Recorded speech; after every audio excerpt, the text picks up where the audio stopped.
Welcome back to the watch, everyone, and indeed, it's the weekly watch. I've brought the weekly watch back, and I'll be trying to do these regularly. And I'm joined by some lovely gentlemen. How are you guys? Very well, thank you very much. Doing very well. Yeah, doing pretty good. Awesome.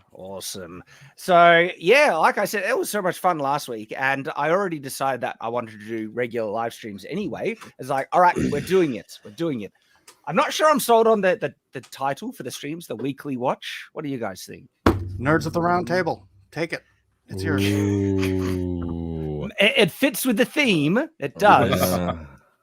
That was my old show I used to do with Quarter Black Garrett, and we haven't done it in like 2 years. So you know what? You know what you should call it? Show up, be here. It's Thursday. I'm terrible at names. I'm terrible. It's probably Hey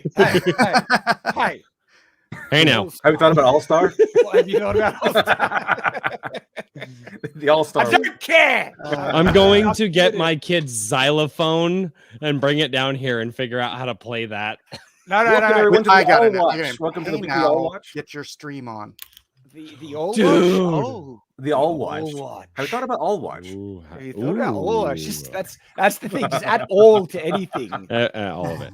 All nights watch. All nights. You can make that a shirt. Have you thought about All Watch? The All night long.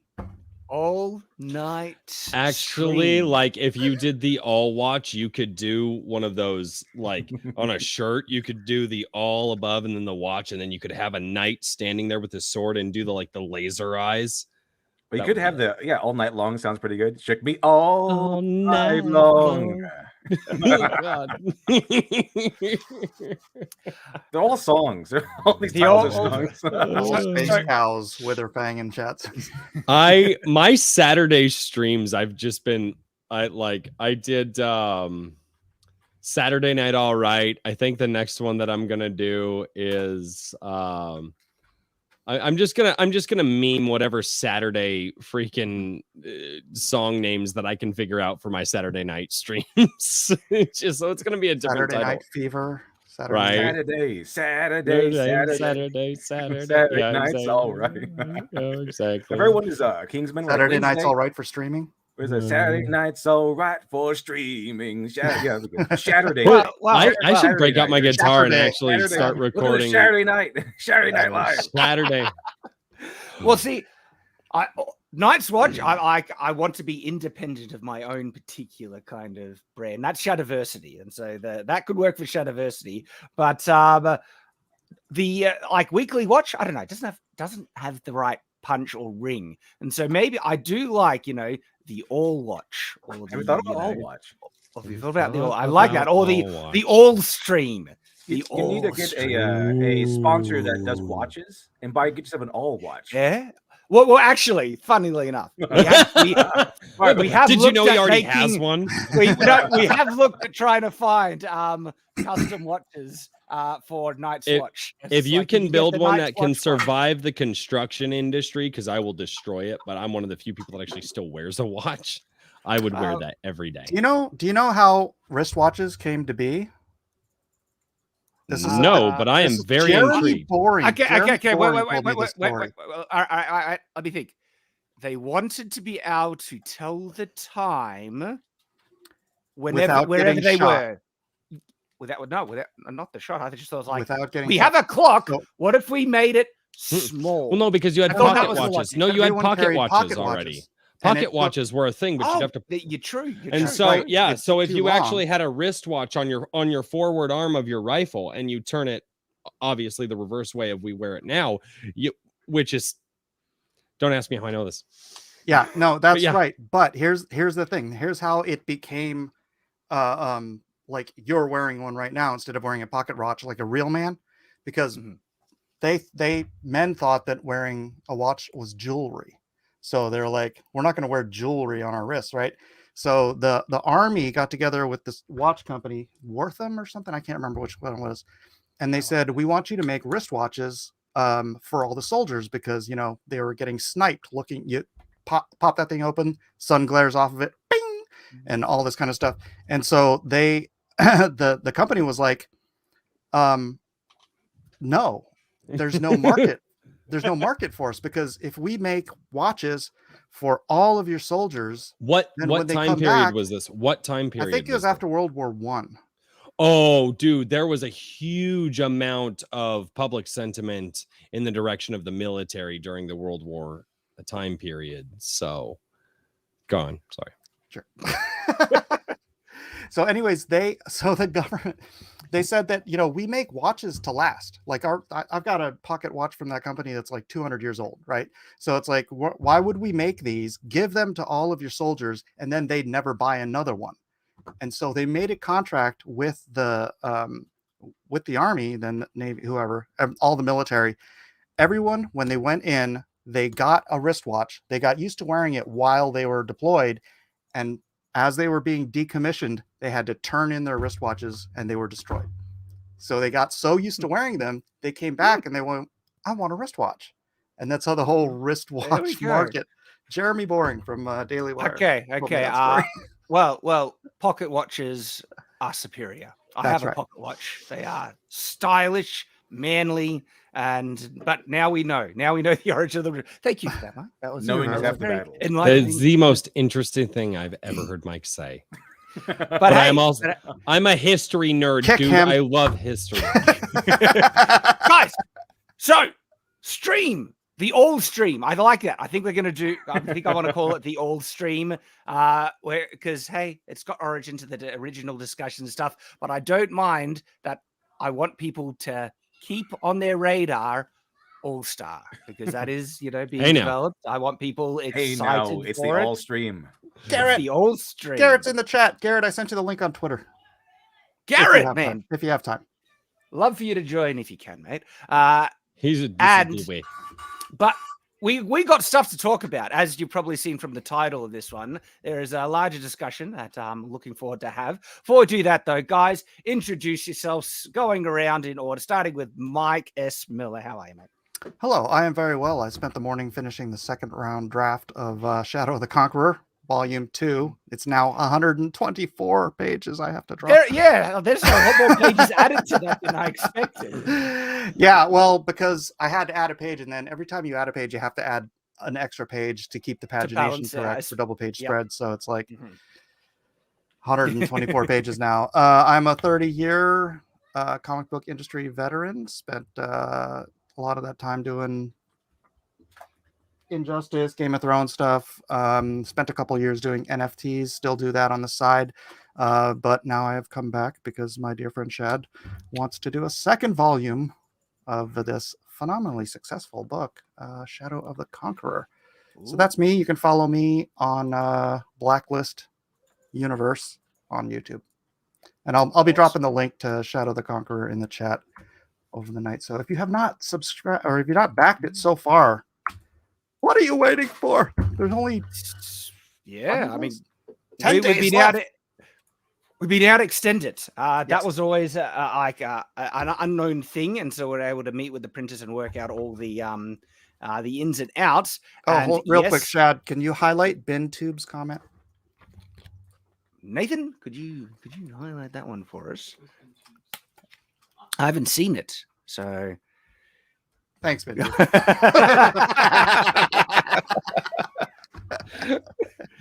Is it? I mean, your Asian heritage, where you just like you just don't until age hits a certain age, and then until you hit a certain age, then you look Asian. Then it's down. Well, my mom is 82 years old, and she barely has any grays. So this is just, I mean, hey! It is. Don't what up it is. the grays. Do you see what I'm getting here? Do you see this? Yeah, I'm getting the grays in the best spot possible. I got the grays on the spot. Oh man, I love that. I'm waiting for it to go fully gray. Does the wife like it? I think so. I think she does. She hasn't complained. Look at how gray my beard gets. Look at how gray. I'm just gonna creep in to the sides until you just have that little Hitler mustache. Yeah. I'm looking forward to aging. I was like, bring it on. Looking forward to the Hitler mustache. I mean, guys, was it really fair It's just a style, and now he's tarnished it forever. No one can have that mustache anymore. Shad calls that the chaplain, and we're going to stick with The that. chaplain. You know, the problem is that was a fairly common name, and one man just You mean Adolf? Yeah, ruined it for everyone. I know. I wonder how long it will take. Look, 'Cause hey, you still name people Joseph, Yeah. and Stalin was way worse than that guy. Well, that's because What- everyone recognizes him by his last name, Stalin. I don't know. Right. Yeah. Yeah, Picture Hitler should Stalin have done going like with the the Madonna thing. Just He, call me like- Hitler. Yeah. Nope, not getting into this historical conversation because there's some things I want to say, and like immediately YouTube will nuke us, and I'm just like, nope, shouldn't do Those that. things It's you not wanna my stream. say. It's not my stream. But I do want to bring up just Shadow the Conqueror Indiegogo, just to show where people where that's at. And so but as I do that though, Royce from A Drink with Crazy, how are you, mate? I am doing absolutely fantastic. I'm very excited to be back on the stream. I thank you so much for having me back. I figured last week I ruined any chance that I had, but that's all what I right. thought. I know, dude. It was bad. Mike messages me afterwards, and he goes, "You were watching every single word you said, weren't you?" And I was like, So no, ladies and gentlemen, my name is Royce. I am A Drink with Crazy, and you can find me over on YouTube on A Drink with Crazy. The goal of my channel has the goal kind of led me down a path that I didn't know, but now I'm here. The goal of my channel is actually to talk about a lot of the creators out there, a lot of the smaller creators out there, and even some of the larger ones, such as, Shad up there, Literature Devil. I apologize, I haven't gotten to yours yet. But I do shout out a lot of smaller creators, smaller authors, smaller graphic novel writers, and I do want to give a megaphone to everybody out there who is writing good stories, because I want something that I can put in my kids' hands and they can read it and they can pass it on to their grandchildren, because if we want to build the culture that we want to build, it starts with our children. So thank you all so much, and I look forward to seeing you over on A Drink with Crazy. Yeah, pleasure to have you here, mate. Love what you're doing. In particular, the fact that you're focusing your channel in building, the independent creator sphere, which is brilliant. And I want to talk a little bit about that on this stream as well, about kind of like what we can do to really help that area grow. And we'll reach that in the course of discussion, because we have a larger topic to hit first. Before we do that, we're also joined by the legend himself, the Literature Devil. How are you, sir? I'm doing fantastic today. It's been a good day so far. Thanks for having me on, by the way. Oh, dude, thanks for coming. I've enjoyed your videos for ages, and so having you join regularly. Glad to hear that. Yeah. So you can find Literature Devil over on his channel, Literature Devil. Yeah, And it should be pretty easy to find. But also, I'm putting the links for everybody's channels in there. yeah, Literature Devil is also a creator, and you have your own Indiegogo campaign going, which, do you want to tell us a little bit about that briefly, sir? Oh, yeah. It's a Dr. Alpha. This is the second Dr. Alpha book. The first one was Dr. Alpha, Miracle Child. And people tend to like that one, so I did a sequel. And it's kind of a prequel, I guess you could say. It takes place 20 years before the first one. But Dr. Alpha, Dead Man's Lullaby, currently live on Indiegogo. So I think I got you covered. If you guys want to share. Oh, hey, look at that. It's there it is. There it is. Yeah, I've only had it pulled up for a week. Fantastic. Well, thank you very much. Yeah, this one is people take the criticism in. People liked it, but nothing's perfect. This time around, I lowered the panels on every page. So I went with the Alan Moore 9 panels, and it's kind of carried away because it just, this is a comfortable pattern now. But this time around, fewer panels, more imagery, more action, but still have the same kind of drama and character development, twists and turns. The twists are going to be different this time around. The twist from last time, it's like, this revelation and that revelation. This time, the twists come from a slowly unfolding mystery of a kind of a conspiracy thing happening in the background. So we begin with like a Crank-like scenario where he's been poisoned with a virus by Dr. Mendel Kloner, who was a former colleague of his, and he has no idea why. And the virus, of course, is a secret virus called a lullaby virus that just kind of cancels your ability to create adrenaline. So the idea is you fall asleep and it just kind of dissipates in your body. So like you just passed away in your sleep all of a sudden at random. And so Dr. Alpha has an accelerated version of this. So he has about an hour left to live by the time he wakes up. And so, the way to do this, he knows exactly what, how to kind of combat it for a while, which is adrenaline. He got to be in fights. He has to keep going. He can't stop. So there's going to be a lot of fights, but also it starts off as a simple, guy did something bad to Dr. Alpha, time to go on a revenge quest. But slowly, as we keep going, there's other things happening. There's, Dr. Cloner, he actually made this virus by commission. It wasn't his idea. There's different things, twists and turns. Like the twists come from a slowly unfolding narrative that's been happening in the background that is causing some things to happen, causing this circle of events to occur. And it kind of ties into Miracle Child quite a bit in certain terms, but you don't actually have to read Miracle Child in order to enjoy this. It just enhances it. So it's its own story. I had to crack it in two, just so I can make sure that I can afford the whole thing, because it's going to be like a 150-page story. So this one by itself, volume 1, is like 70+ pages so far. But it's going to be 2 volumes, around maybe 140, 150. But I liked it. I really enjoyed the story. I had so much fun writing it. Preston Acevedo, my interior artist, he's having a lot of fun drawing the interiors with all the fight scenes and the action and everything.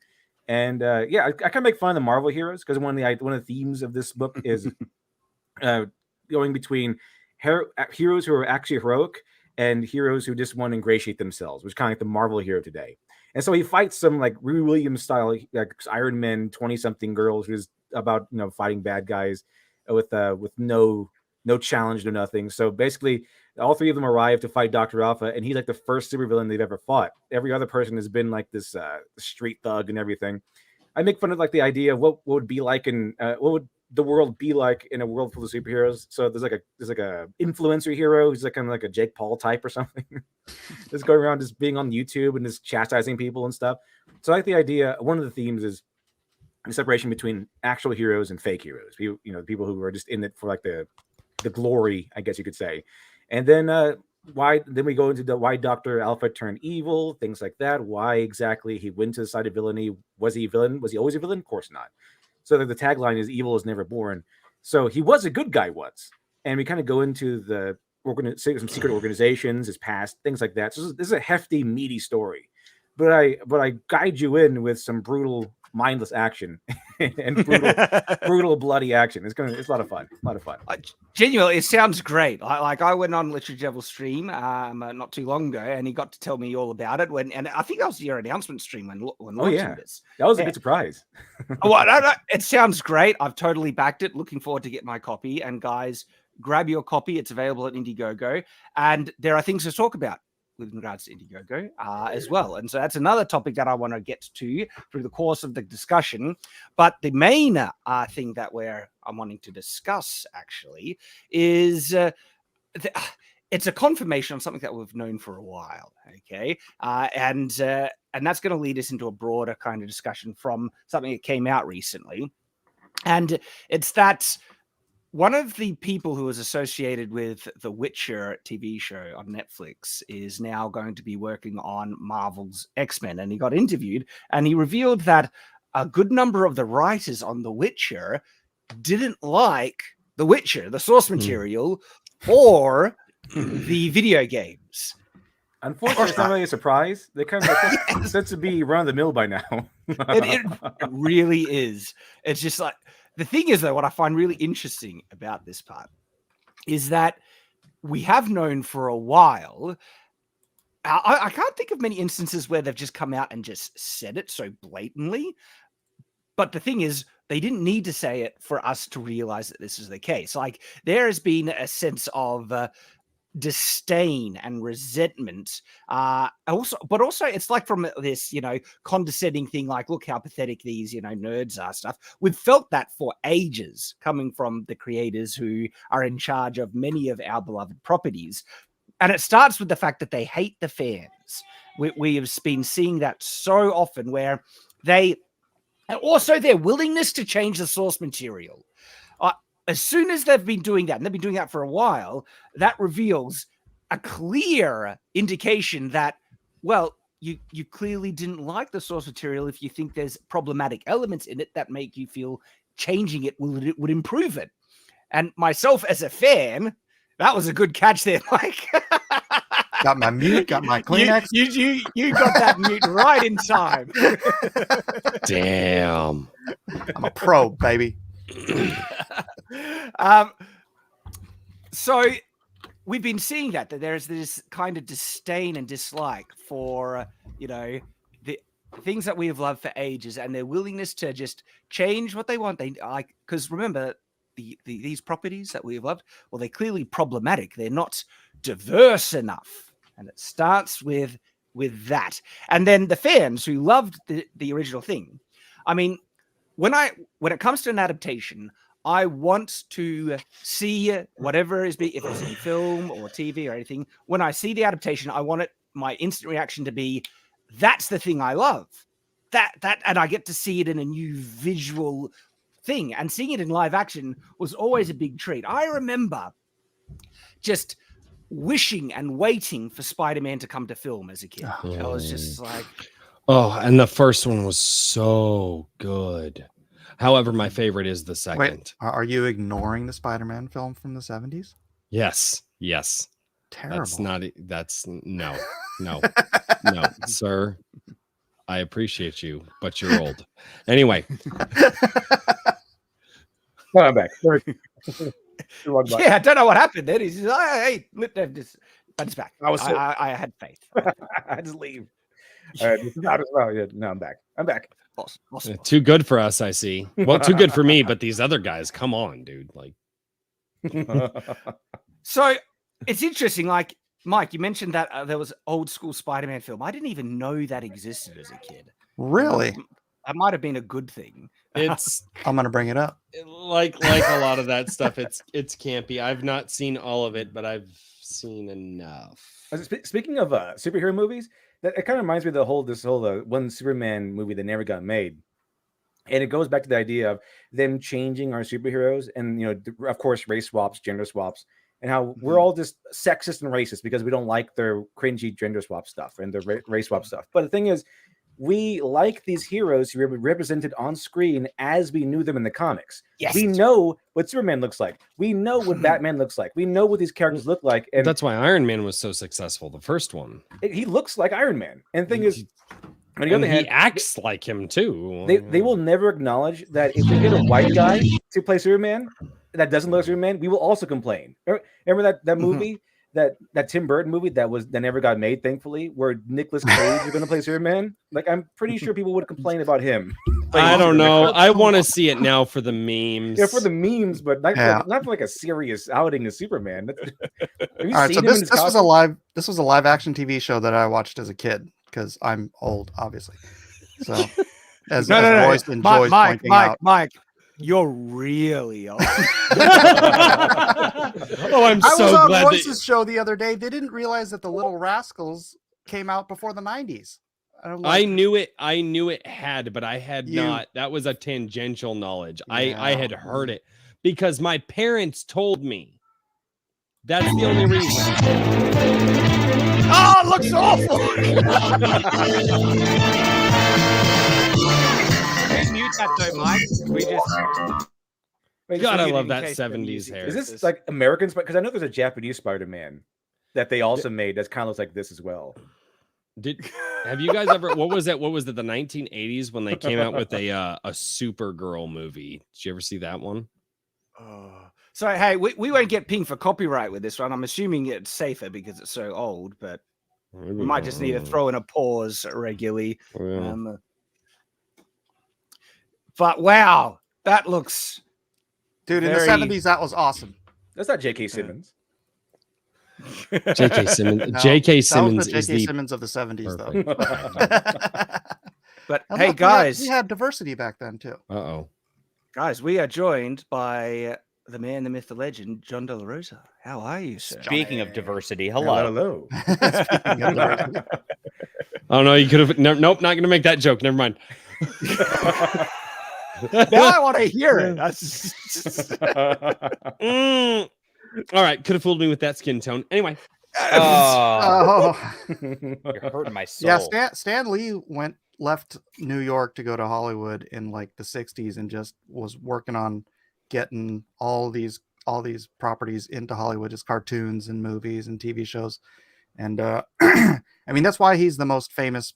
He's the only famous comic creator, because an entire generation, 2 generations of people have heard every Saturday, "Greetings, true believers. This is Stan Lee. Welcome to my next," But he really whatever. believed in connecting with his audience, if I'm not mistaken. He really wanted that connection.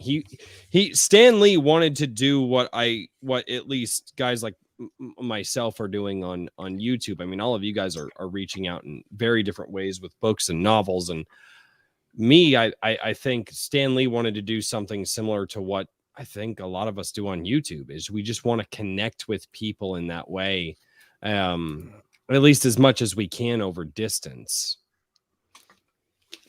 Yeah, Stan Lee was awesome. I felt that connection as a kid. I thought like, hey, Stan, he's like, he's one of us. He'd be interested. And so even as a kid, I had dreams of trying to make comic books, and I like had this character that I drew that I wanted to send to him. And it's one of those naive kind of things where you as a kid you believe Stan will see it and he'll love it. He'll want to make a comic book out of it. But that might not have been totally alive, because he read so many things that kids would send to him and would respond to them and then try to encourage them to move on. It's not like some of these jackwagons nowadays who all they want to do is sit there and say, well, the reason that I didn't like it is because of this, and this. And it's like, dude, the guy's artwork is way better than the crap that you wrote. Like, but that's happening, Mike, the super chats are rolling here too. Oh, no. They're already starting. I know. And just to let everyone chats know, are rolling. and also, guys, there's going to be I don't know how lengthy a super chat catch up at the end of this stream, but I'm going to catch all the super chats that we missed from last stream and all the ones from this stream. You're more than welcome to stay, but it'd probably take an hour to get through. Last stream ended with some technical difficulties. Yeah, let's hope my internet doesn't.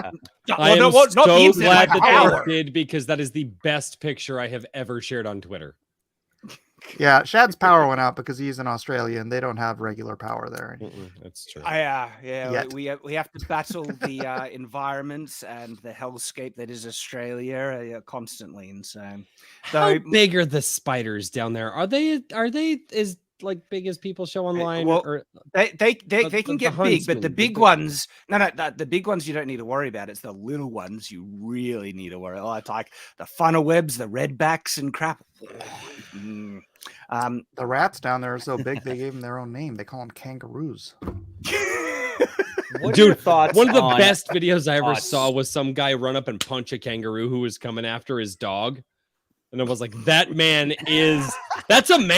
And the guy goes up in like a boxing pose, and the kangaroo squares up. And then the guy just, the guy did, because he freaking sucker punches the sucker punch. He punches kangaroo in the jaw, and the kangaroo was like, wait, did that just happen? And then the kangaroo just let the guy walk away with his dog. The kangaroo's just like, you what, mate?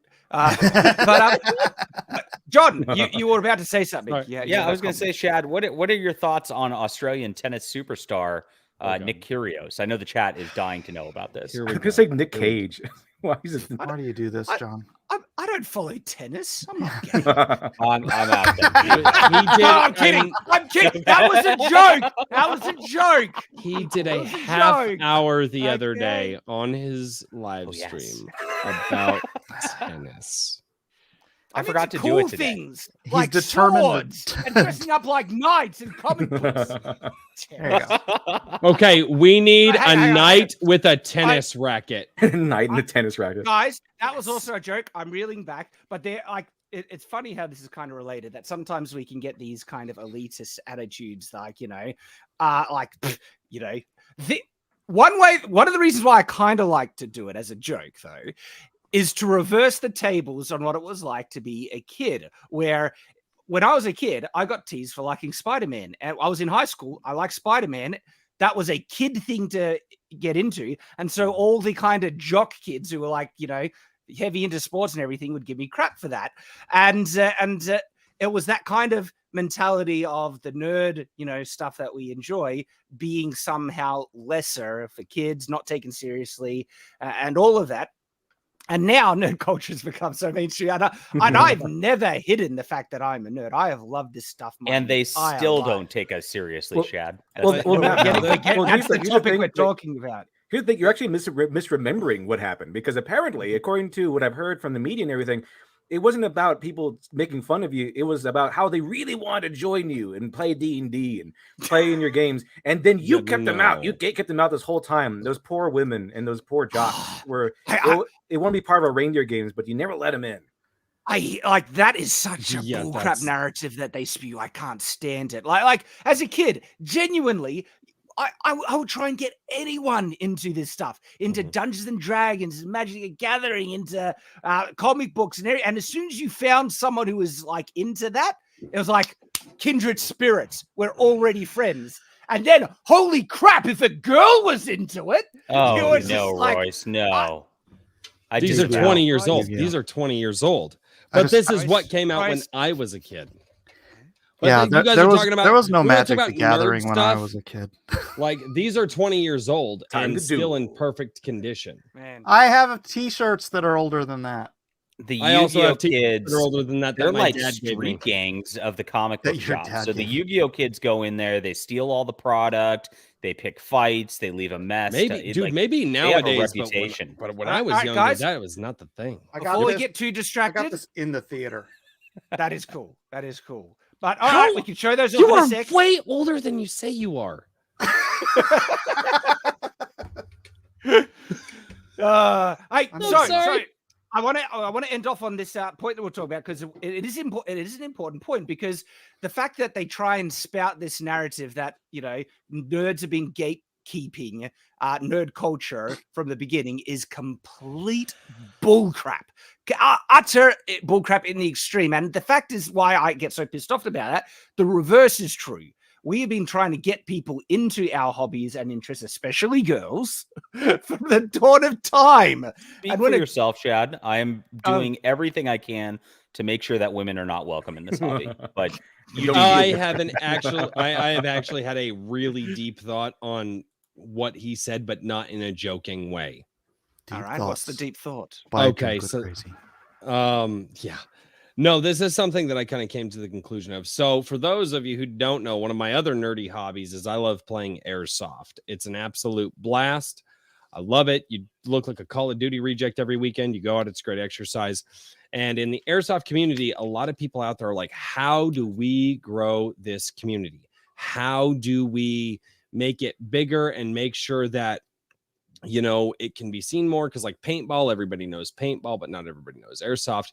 And I thought about it for a long time, and I looked at all of those things that just blew up. And it was once you got the girls in, once the girls were sold on the idea and they started bringing their friends in, all the guys that wanted to get with the nerdy girls, they started coming in, and it was just this snowball effect that happened. And so, to be perfectly honest, the reason that our nerd culture has just been completely changed from when we were kids is because the girls and the women got into it, and that's what made it popular. And it's weird. I started looking at multiple different things, and it's also what ruined a lot of it. But you're not wrong. But you're not wrong. But you're not wrong, because it was different then. But I think that's what happens. Is it's because men and women think very differently, right? Mm-hmm. And when all these guys out there are like, no, baby, you got to see this thing. Like, I really love it. It's really cool. Or you're just hanging out, or all of a sudden the nerdy girl shows up to the shop, right? And then she's like, no, these guys are totally cool. Like, and she brings her friends along, right? And that grows. But with the age of the internet, that grew exponentially overnight.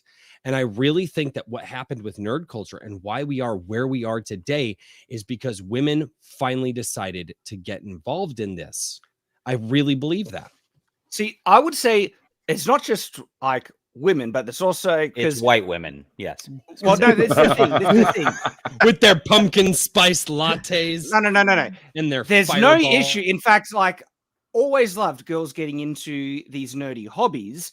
The thing is, though, what we want them, everyone to do is appreciate these nerdy things for what they were and not want to change them. And so there's a difference between having a nerdy girl who is into the things that, the nerds have loved and then doesn't want to change it. That's like a precious unicorn compared to, say, a girl who comes in and says, well, this is too violent and I want, my stories to be about relationships and stuff.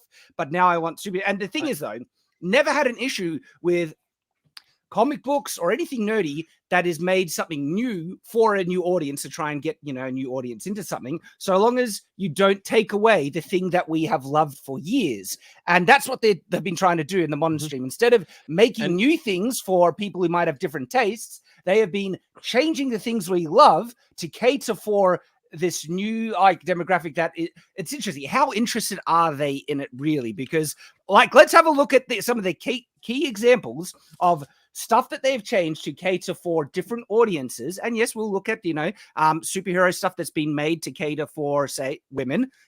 Miss Marvel is a really good example. Okay. And Flying Sparks by John Della Rose. Just oh, no, hi, that's me. No, we'll look at Miss Marvel as a case study here. That is a superhero property that is made for girls primarily. Okay. The thing is, though, how well has that done? Because it hasn't. And the reason being is because all these nerdy girls that some of them that got into it back in the day went to college, and what you're seeing right now were the women who were affected by the college level, really piss poor American system, and that's where it started shifting. Is once enough of those people started getting out into society, that's. Actually, I heard a story about gatekeeping that a woman told, and that this is counted as gatekeeping. Being gatekept is that she went to a D&D session with her boyfriend, and he was the one that played. And so they would go together, and he would go play D&D, and she wanted to play, but they never asked her. And she even says that if she had asked to play, she's pretty sure they would say yes. But because they didn't ask her to play, she was gatekept. That was the story. Come on, amazing. Really? Yeah, you have to ask them. Oh my goodness. Where is that? Can you find that? It's interesting how, if you look at Japanese manga culture, though, and the way that they definitely cater to girls so girls read manga and cater to boys so boys read manga, though, it works. And trying to force the girls into the boys interests within the medium. The medium could be for everybody, but it's very obvious that when you try to make a boys property, but this is for girls, it's just the same thing as a boys, but cookie cutter with a girl on it. It doesn't work very well. And that's not saying that all the girl stuff is just romance stuff either. Sailor Moon is pretty action fantasy. I was thinking of Sailor Moon. Exactly. Sailor Moon is such a great example of a kind of fantasy, nerdy, superhero-ish thing that was made and catered for girls, where a lot of Sailor Moon is about relationships, the friendships between the characters, and but a lot of young boys watch that show. No, and good-looking boys. I love Sailor Moon. I watched it all. And punishment. And everyone likes drama. BDM. On the study that I use, everyone likes drama. Everyone likes drama. This is why you can have men read a shoujo that's for girls and enjoy themselves, because there will be something there if it's written well. If it's written well, stories tend to be universal. So if it has good drama, good twists, good action, and especially fantastic characters, pretty much anyone can enjoy themselves. Yes. DJ Rockford gives a perfect example. Powerpuff Girls, obviously made for girls. That is such a good show. It's so well made. I so well hated written. that show, and I still How did you hate Powerpuff Girls? Powerpuff Girls, it's like male action. Because I knew it was made for girls, but there was enough action in it, and it was that. As an 8-year-old, that was my guilty pleasure show. So you didn't hate it. You loved it. He hated that. He remember this. There was a cartoon on Cartoon Network, Totally Spies. Anybody remember that? I didn't watch it, but I do know some people who have watched it. Yeah. Not gonna make that joke anyway. In there. Not gonna make that joke. But no, that came out after Spy Kids, right? I don't They were like trying to ride that wave of Spy Kids. No, I don't think it was. Spy Kids don't? came out after. Oh, I need to look at release dates now. I don't know, but Totally Spies was. It was like a kid-friendly version of Charlie's Angels, essentially, just in an animated form. High school girls that work for a secret, spy network, so on and so forth, and it was. Let me see when that. Yeah, but showed. to your point about it being sort of a guilty pleasure or whatever, it was. I watched it because my daughter was the age to watch that show, and I was just watching it with her. I'm like, it's a good show. And then the same people made My Little Pony, but she was beyond the age there, so I never watched it. But I heard that was good too. And it's like it doesn't my matter. daughter as long as watches it's My well Little done. Pony, and some of them are actually decent, like fun shows. Like from My Little Pony, better writing than Rise of Skywalker. My kids watch it, and there are sometimes I sit down and I'm just like, wow, this really? Well, that's actually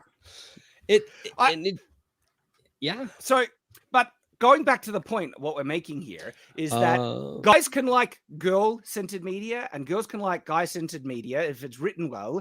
The thing is, though, you're going to find a general trend with these ones. The shows that are catered towards girls will attract less interest in boys than they will girls, and same vice versa. Stuff that is, catered and made for boys will sometimes attract girls, but it'll always be a lesser group, okay? And this is what we're seeing with now Marvel. They've been changing and co-opting these classic heroes, classic stories, everything like that to cater for a more diverse, and when they say diverse, they just mean girls most often, as well as the LGBT crowd and all that stuff. They're catering it to appeal to them. And these are a much smaller market base than what it was originally built for. And as a result, their sales have been cratering. Like Miss Marvel, the show, like it actually was one of the better written shows Marvel has made recently. I would call it very average but it was far better written and better characterization than what Hawkeye and Moon Knight and stuff. The thing is, though, it was boring to me because it's focusing so much on the teen girl drama side of things, and but I that totally can be out. fun though, like we discussed Sometimes. in Sailor Moon. Like it can be fun, but it has to be told in a certain way. But girls be by far more interested in the Miss Marvel, TV show than boys. And I checked out because it just didn't have enough of the stuff I was interested in. I want to see cool superhero action. And we barely got weddings and stuff. We won't. If they have a wedding going on in a comic book, there better be like a cyborg invasion or something. Like something better happen. Well, and again, that's why that show, like that Totally Spies show that I was talking about a minute ago. It's these teen girls, obviously for young girls, but the reason that a lot of boys watch it, well, not the obvious reason that a lot of younger men watched it, but one of the reasons is there was enough action in it, and there was like gadgets and spy stuff happening that boys were interested in it. But it was all like teenage girl drama stuff that was happening. That was like the story of the show. But there's a way to do it, and I just think I don't think these people have ever seen media that's done it before. Well, it doesn't make any sense when you're trying to invade a particular genre. Like it's like taking an action adventure film and like trying to make it into a teeny bopper, romance, right? And that's what superheroes are. It's like you can have comic books, you can have shoujo, you can have whatever, and have it's just a medium. You can tell any kind of story you want in a comic book. But when you're targeting specifically the superhero genre, it's an action adventure genre, and turning it into a lawyer show or barely a lawyer show. You know where I'm going with your this? favorite show, Mike. It's working show. Your favorite show. I enjoyed it knowing how bad it was. I'm so glad I didn't watch it. I'm so glad I didn't watch it. Actually, it's funny because the worst thing about She-Hulk was literally She-Hulk. Ironically, it wasn't meant to be funny, but they ended up being like so bad it was funny. But the thing is, no one actually likes there to be a story just about a wedding. There has to be twists and turns within it. So if you want to write a wedding story and you want to sell it to a guy, you have to have ninjas come in and start assassinating people, or you got to have an alien invasion or something happen, or the bride get kidnapped or whatever. You want women to be interested in that wedding. She's got to kiss the bride, and all of a sudden, boom, he's actually been Alfredo, the evil twin of her fiance. Something that's more socially kidnapped by aliens, connected, right? Yeah, and who's then kidnapped by aliens, or that turns out that he's been a clone this whole time, or she was going to her love of her life died, and she finally married this other guy. It turns out he's been alive the whole time. Dun dun dun. Turns out he's a she. Exactly. Like Too close to home, Mike. Too close to home. In the current day. Kind of social. Not that I have experience in it. Not that close to home. I have heard. I've never. Nope. Sorry, you just reminded me that something that some guy told me from the oil field years ago. He in his party days. The oil field. Okay, here we go. Oh no, I'm not going there. No, Okay. nope. Well, now you got to. I'll tell you. I will tell you off. Tell me on my stream. Oh, I will absolutely tell you on your stream. You have to remind me. Oil field guy stories are awesome. Those are the stories. Oh yeah, no, I was yeah. Oh man, back in their party days, and you're just like, you did what? And no, I didn't do that. It was done to me. Well, hold on, wait, what? Okay, it's nuts. One second. We've got 819 people watching and only 426 likes. You guys in the chat are remiss in your duties. 50%. Smash that like button. And if you haven't checked out Enemies of Self, the graphic novel that Mike S. Miller and myself are making, do go check it out. Secure your copy. We're able to extend it for a short time. Still available. And just look at the gorgeous art on that thing. It is. Nathan, could you bring that up just briefly as we show this off? And it's still available, still there. I keep hearing about this Phantom Nathan on this stream. Yeah, Nathan and also Marcus. There's two. They're my guys. They show up once in a while. You just have to watch a show to know.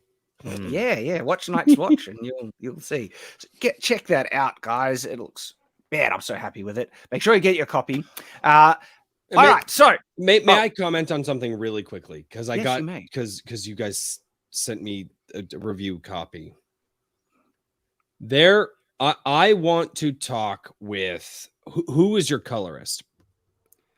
Sunny Go. Sunny Go, yeah. Okay. They're specifically involving the sword. There was a scene where the blade was so black. I'm like, holy crap, because they're like, it's a color of black that is it trips the mind out. And I want to know if he actually used that when he was coloring this. It was because usually it's not that that coloration.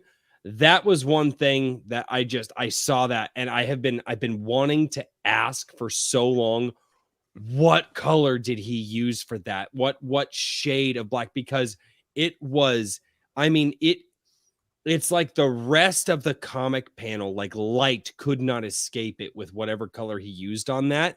And it's part of the reason that I talked about how you guys accented the colors very well and contrasted the colors very well.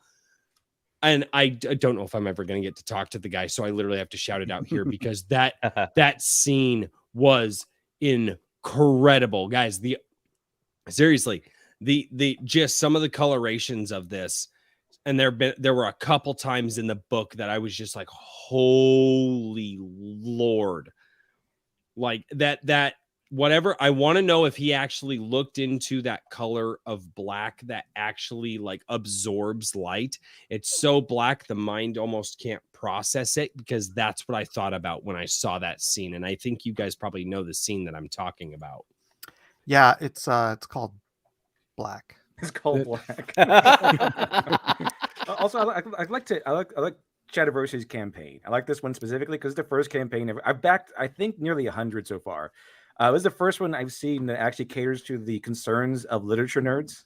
So there's the book, and then there's a leather-bound book. And like this is the first campaign I've seen that actually kind of caters to people who like the pages and the not just comic books, but this the leather-bound stuff, the really nice fancy stuff that literature nerds tend to enjoy and love. So I quite like that part.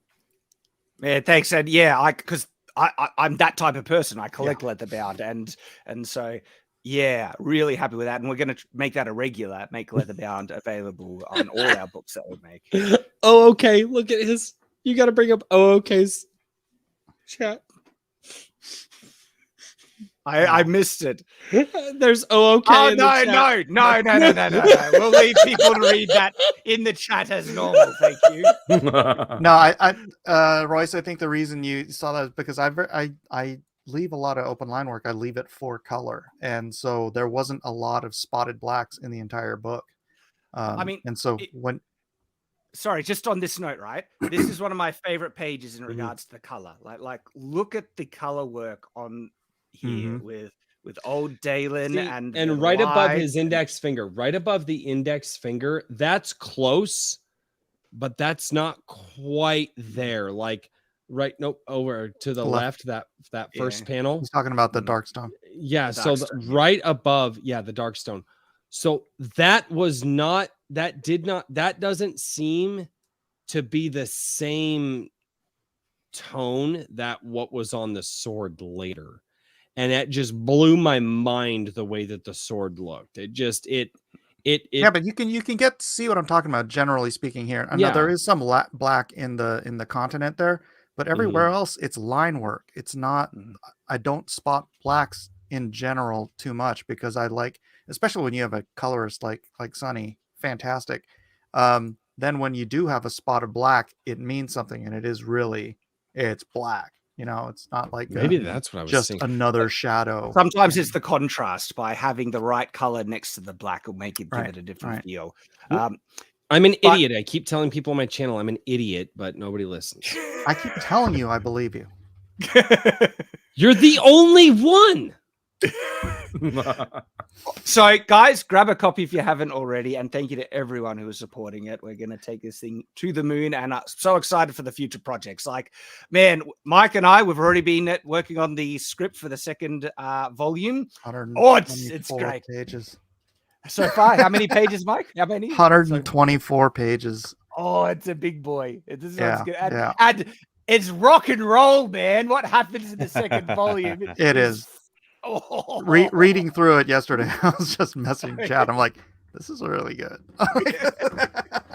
Like, stuff happens. Stuff does happen. Stuff happens.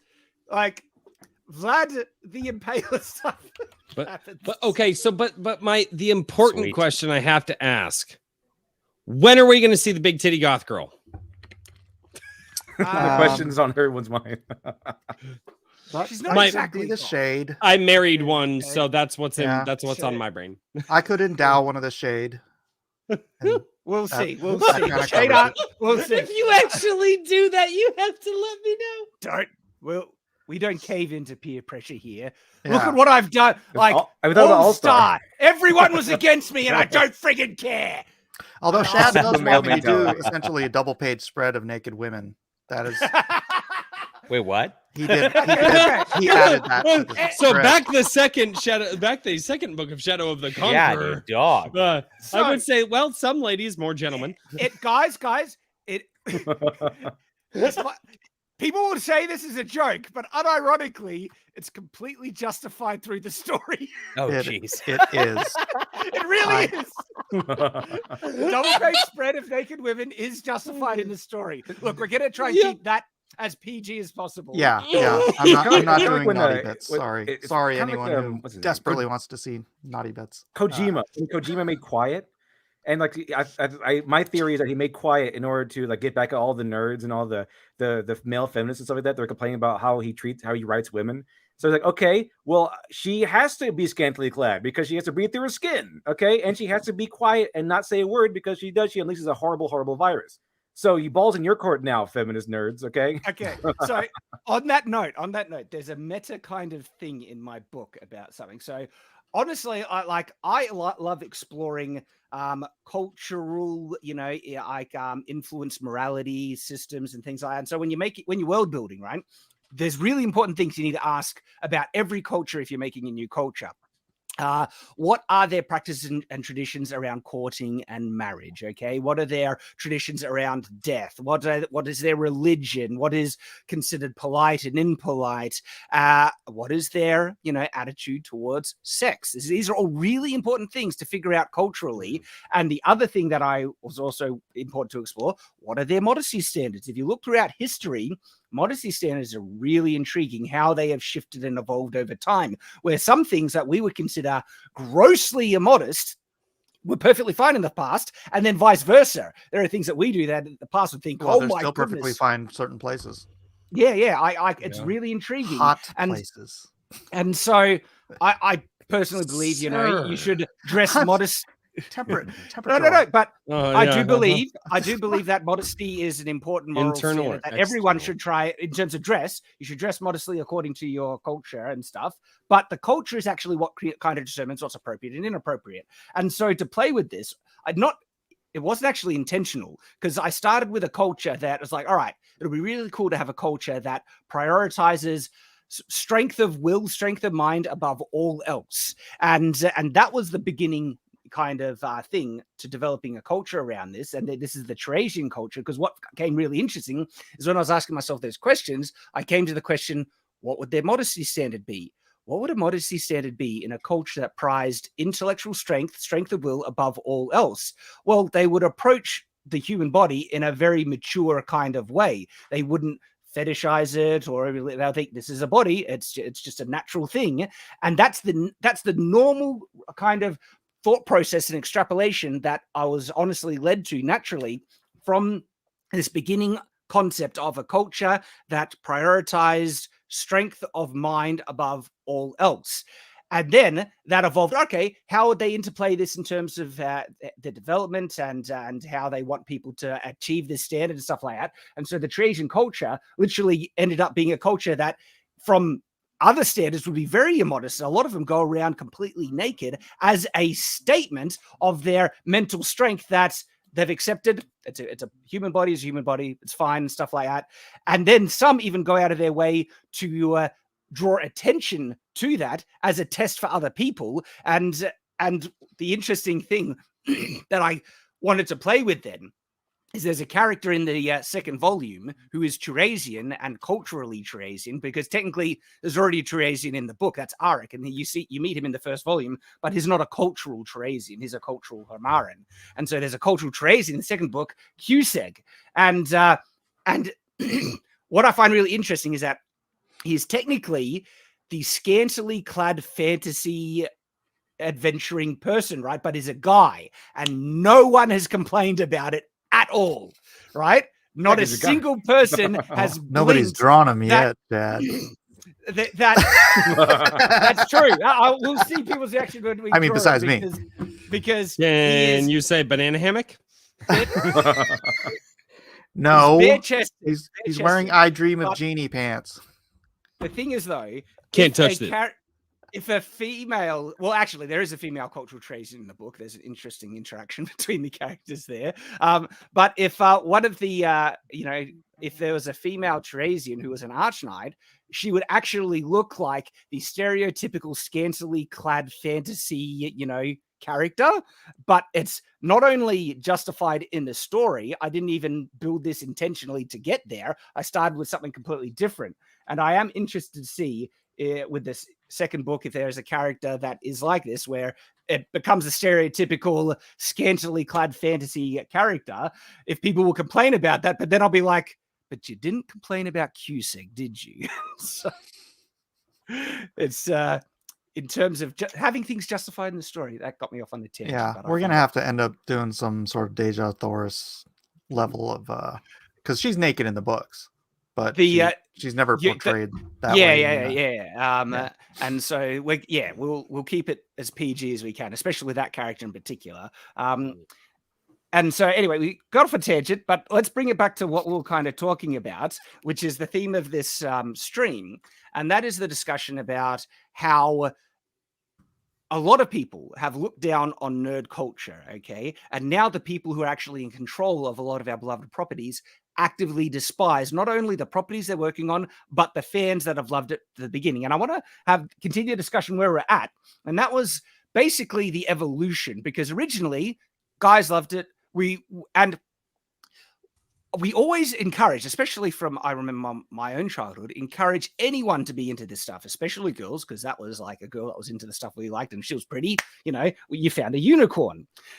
I did not see any of these, you know, people wanting to change the medium at that point to reflect, you know, their own sense, to make superheroes catered towards girls, because the girls that ended up liking it were the ones that actually liked the way that was done for guys, and they're just you know, they were less in representation, because as always, we mentioned this, that most girls are not going to be into guy-centered, you know, stories, and vice versa.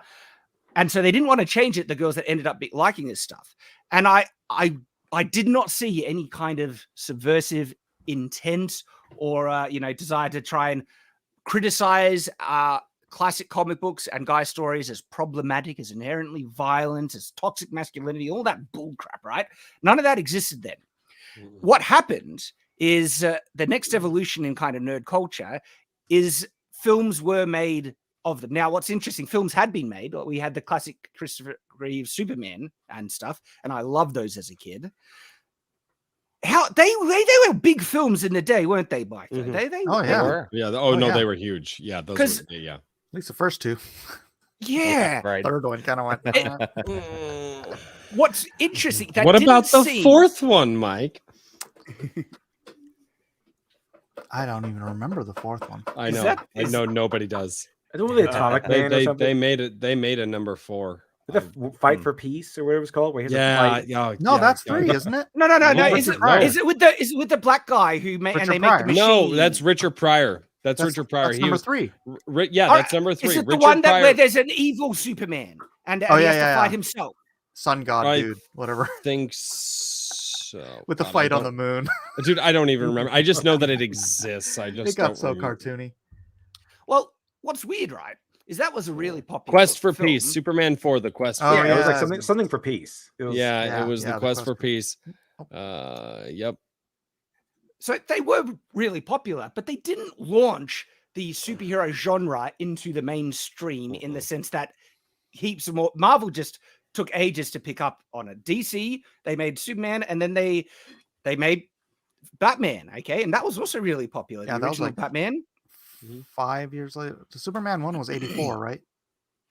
I can't remember. Then Yeah, I can't Batman remember. was 89. I was not a twinkle in my parents' eye at that point. And in so time. I do find it odd that the mainstream didn't pick up on the potential for the superhero genre to reach mainstream appeal, because it has things that guys will just love, the heroic elements to it, the action adventure element and everything. And there was already evidence to show that these could be really, really big.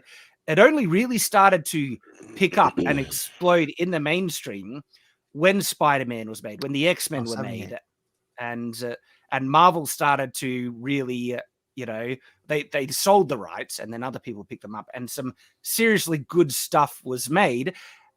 And it was all the thing that really makes superheroes popular is when they're taken seriously and they're not thrown as just like, oh, it's a kiddie thing, when it's actually made in such a way that both adults and kids can enjoy it. And to do that, you need to take it seriously. And that's what I think Spider-Man, X-Men were doing. And Well, then it started to, Superman, the marketing for Superman was "you will believe a man can fly." Mhm. That's how seriously, you know, it wasn't like Well, smash, and they bang, did, boom. and It was and like, they did a fantastic job considering the technology. I mean, Yeah. it's absolutely incredible to see the behind the scenes work on that movie. Like it just the first one at the very least. It's yeah. and it was so just a really good film too. I didn't And yeah, start so to see 78 to 89. That was an 11-year gap between Superman 1 and Batman. Interesting. Yeah, I didn't start to see the superhero genre, and the superhero genre is just an example of a lot of the stuff we like, because it's expanded to fantasy and everything, where people started to try and change it to solve the problematic elements. Okay, and for me, the start, really, that kicked off the discussion that traditionally male-centered media was problematic. Okay, the thing that really kicked it off in my mind was actually Gamergate, and when the feminists started to attack gaming culture as being sexist and the depiction of women, and then that expanded quickly into many other aspects of male enjoyed media where there's toxic men and everything. It took a while to seep through, because when Marvel started to really make a lot of their properties, they were still focusing on what made their comics great in the first one. So we got the first Marvel films that were heaps of fun, and they weren't going off the rails, but the comic books started to. We had to replace certain characters, make them more diverse. We had to, not only remove toxic elements, but have legacy characters be ashamed of their toxic behavior of the past, and then or get lectured to by wiser, more informed, enlightened, usually female characters lecturing them. I've seen panels where Batman is being lectured to by, I don't know, some female character, and it's just like, oh, she's so strong, she's so right, and all that stuff. Did you see where they said that She-Hulk is teaching boys how to be better men or something? You know who teach boys how to be better men? Fathers. Men. Yeah, yes. That is no, Mike's 100% right. That's exactly what I was not just, and here's the thing, even bad fathers teach boys how to be better men because they don't want to be that bad guy when they grow up. Right. Yeah. They're like, yeah. And yeah, so I had anyways. From the very beginning, the people who started to want to change it to access they thought, a more diverse audience, one, were just losing the audience that was already baked into the fan base and making them feel disenfranchised for the stories that they love. But we also see from the very beginning this kind of malicious perspective on these things, because they came into it with the perspective that it was wrong. There were wrong elements. There were problematic elements. They had toxic masculinity. They were sexist, the male gaze and all that stuff. Look at how, these female superheroes are being depicted being so beautiful with perfect figures. What an insult to women to depict them in such beauty. We won't change the guys, though. The guys, they're our eye candy. We'll certainly objectify the guys, but objectifying the women, that's sexist and that's evil and stuff. And that malicious attitude has been, you could sense it from the very beginning. This disdain for our classic stories that we have loved. And so we've known about this for ages, from the very beginning, especially when the backlash, their response to the backlash is to vilify the fans and say they're all sexist misogynists for not liking the changes that we're making. And it's the disingenuous bullcrap. And they would try and gaslight so much. And I get so pissed off at the way that it's like, they just don't like female superheroes. It's like, we've had female superheroes for ages that we friggin' loved, you hypocritical scumbags. Mm-hmm. Yeah, they're not writing them well. Like I said that in my Galadriel video. Like, it's not our fault we don't like them. It's your fault. Be better. Be better. You be better writers. It's really weird. Like I was getting a bunch of people coming at me last night. I had a little Twitter spat with a lady who edits Star Trek books. Her name is Heather Antos. I'm sure some people know who she is in the chat. But they started her fans. Alpha. What do they call that? What's that? Like when a disease starts somewhere, they call it patient alpha or patient something? alpha. Yeah, Patient. that's her. She's patient. Dr. Alpha. And her fans started coming at me, and they were all men too, because they're all trying to impress her, right? And they're all I was trying not to say. I love how impressing a female now is. There's a classy some words on a classy keyboard. Show. But they all started saying, you hate women. Your objective is obviously to get women out of comic books. And I'm sitting here like, okay, so my last comic that I just did that is my most successful ever, right? I have a female artist who's working with me. I have a female editor. It stars a female. So what do you want? You marry a female. I'm married to a female, right? Allegedly. Allegedly. I saw this tweet going around a while ago, and and it was, if you guys have ever seen Avatar: The Last Airbender, Literature Devil, I think you have. Once or twice. Once or twice, But they're trying to come out and say that this character Toph in this show is woke and always has been woke, and we shouldn't change our definition of woke. Just and I did a video on this because I was like, no, absolutely the F not.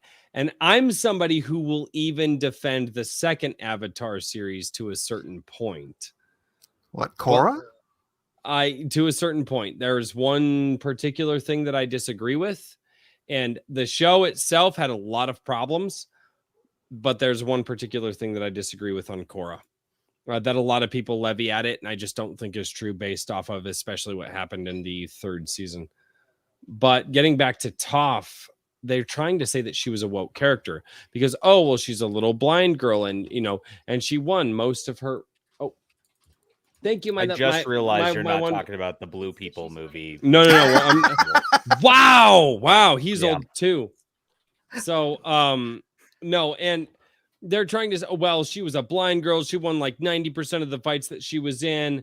Like, if this show were made now, everybody would call her woke. And no, because she had crushes on the male characters. She had her weaknesses when it came to things like that. She was envious of the somewhat motherly display that Katara had. There were a lot of feminine traits about Toph that she had that these people just completely bypass. They don't even see any of it. And I think that that's the biggest issue with all this woke bull crap, is that they refuse to look at and see femininity in what it should be and what it has always been. Well, on that note, right? They don't value it.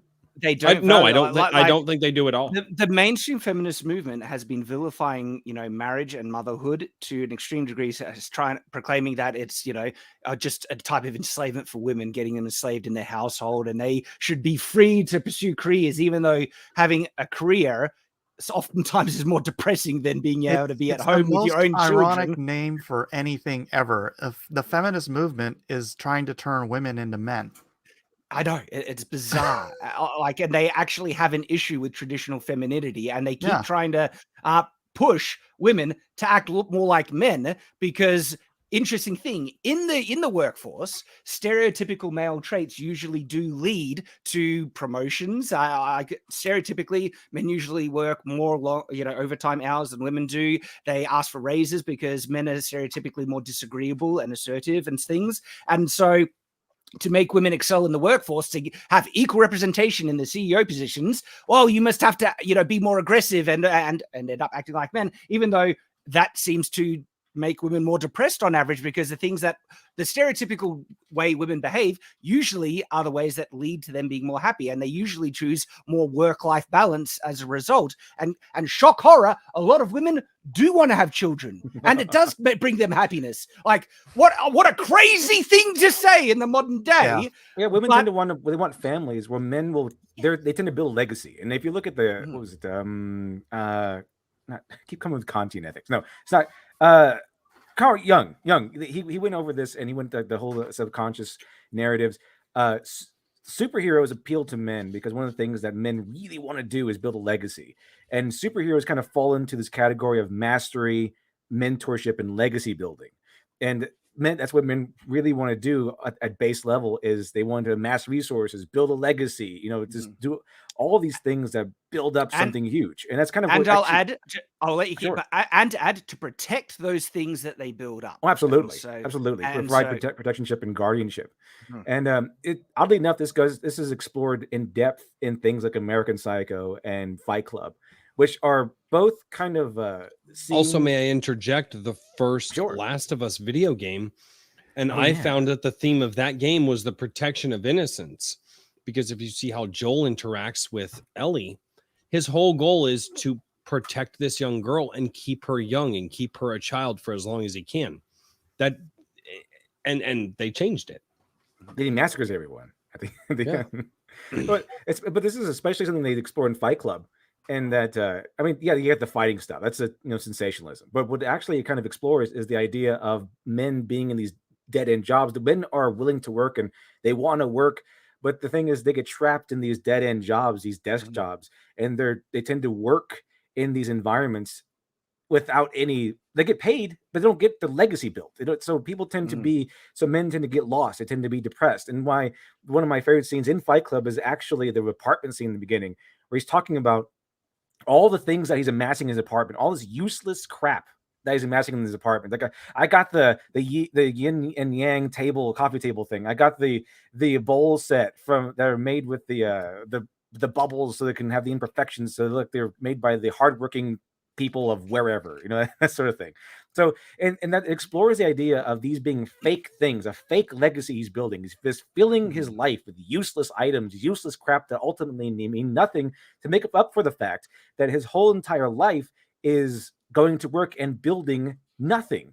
So when you set that all away, when you set that free, he's free to actually build a legacy on his own. Unfortunately, in this case, it's like Project Mayhem, but it's the same thing. Men want to build a legacy, and if they're stuck in this dead end job doing nothing, they're going to become miserable. So that's also part of it. And being a superhero is huge, because it's not just you're not just defending the status quo. It's part of what they do. They defend society, but they're also taking the lead.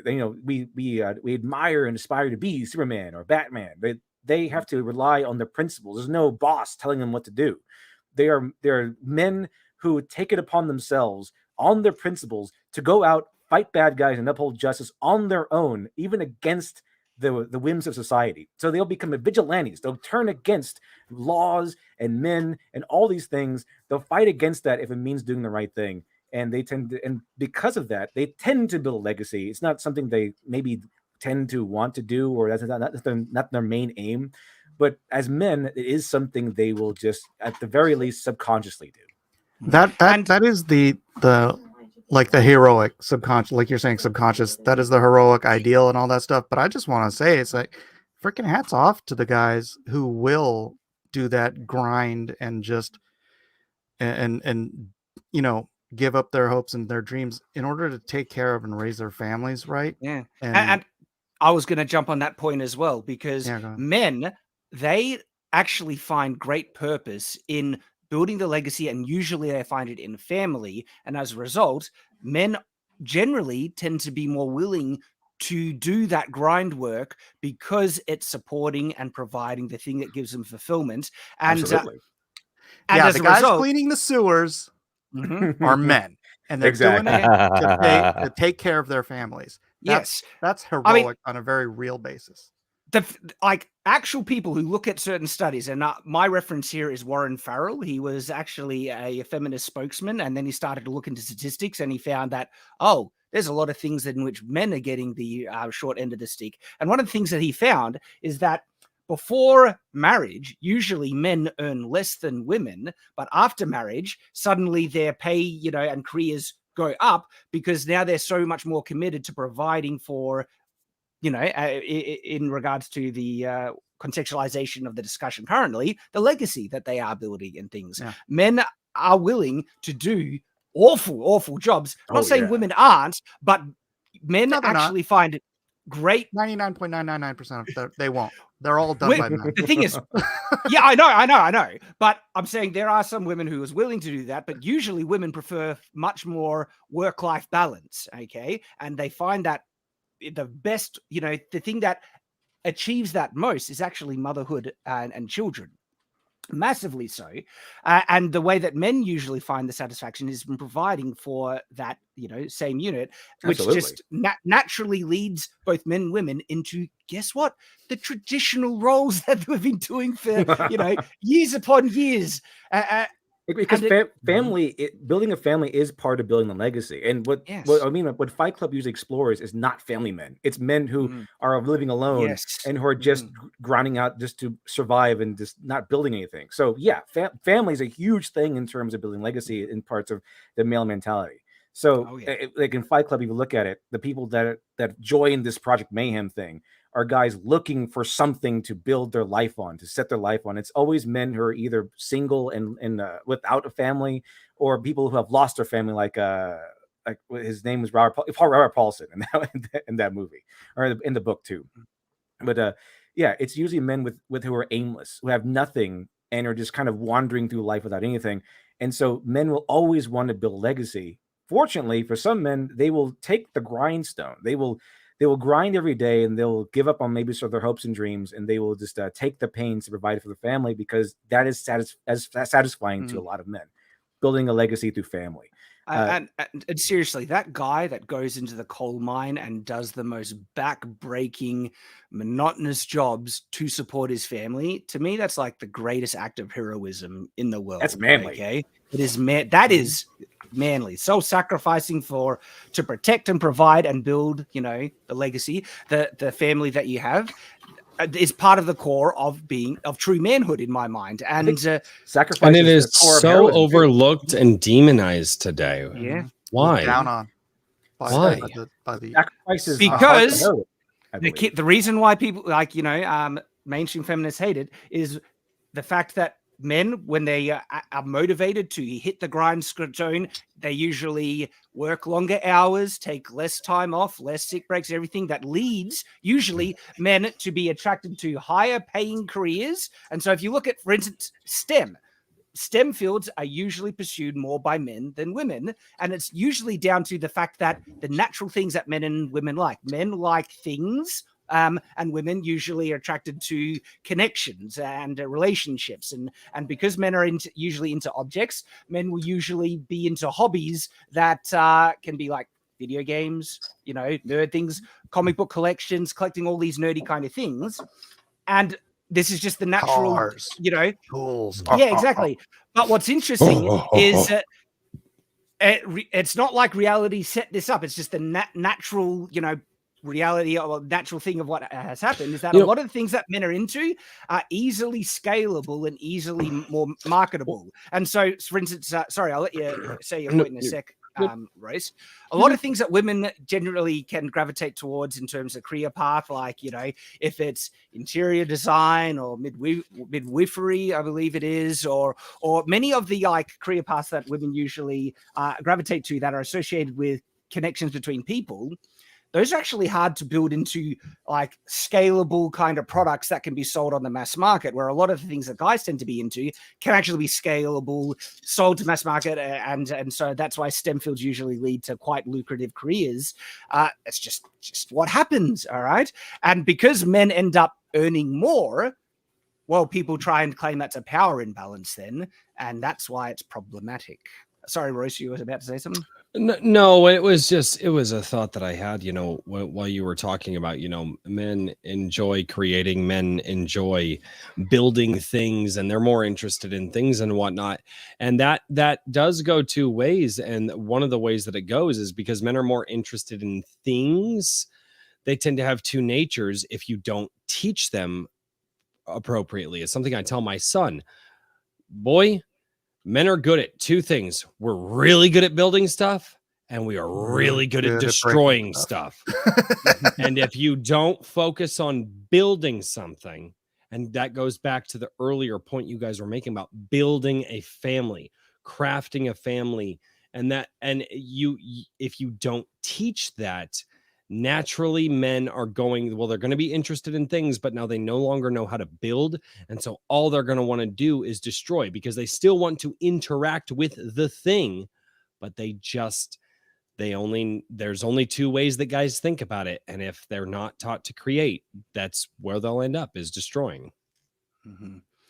And this kind of modern woke movement, it's all about power. It comes down to, in the very end of the day, is where you see people who they want to be in positions of power, which means they look at, men are earning more money. Money is power. We need to fix that.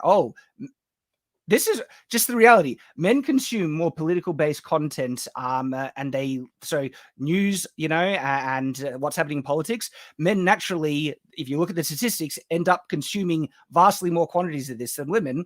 It's just men seem to be more interested in it. And so then people seem to be surprised that men tend to gravitate towards careers in politics more than women. If men are just actually consuming this type of media content, news and everything, this wouldn't be surprising at all. But then they see, more men in positions of government leadership. That's a problem. And that always friggin' annoys me because a good leader is going to listen to both men and women, no matter what. And that goes to building something, when it comes to politics, because there is a sense that, if I pay attention to this thing that's happening, twofold: building something, culture and whatnot, and then protecting. It's why I listen to the political world as much as I do, because then I can turn to my wife and say, hey baby, these things are coming down the pipeline, let's pay attention to this so I can protect my family. That's that. And I guess that kind of adds to my earlier point, which I totally didn't make, but I guess men are good at three things. We're good at protecting, we're good at destroying, and we're good at building.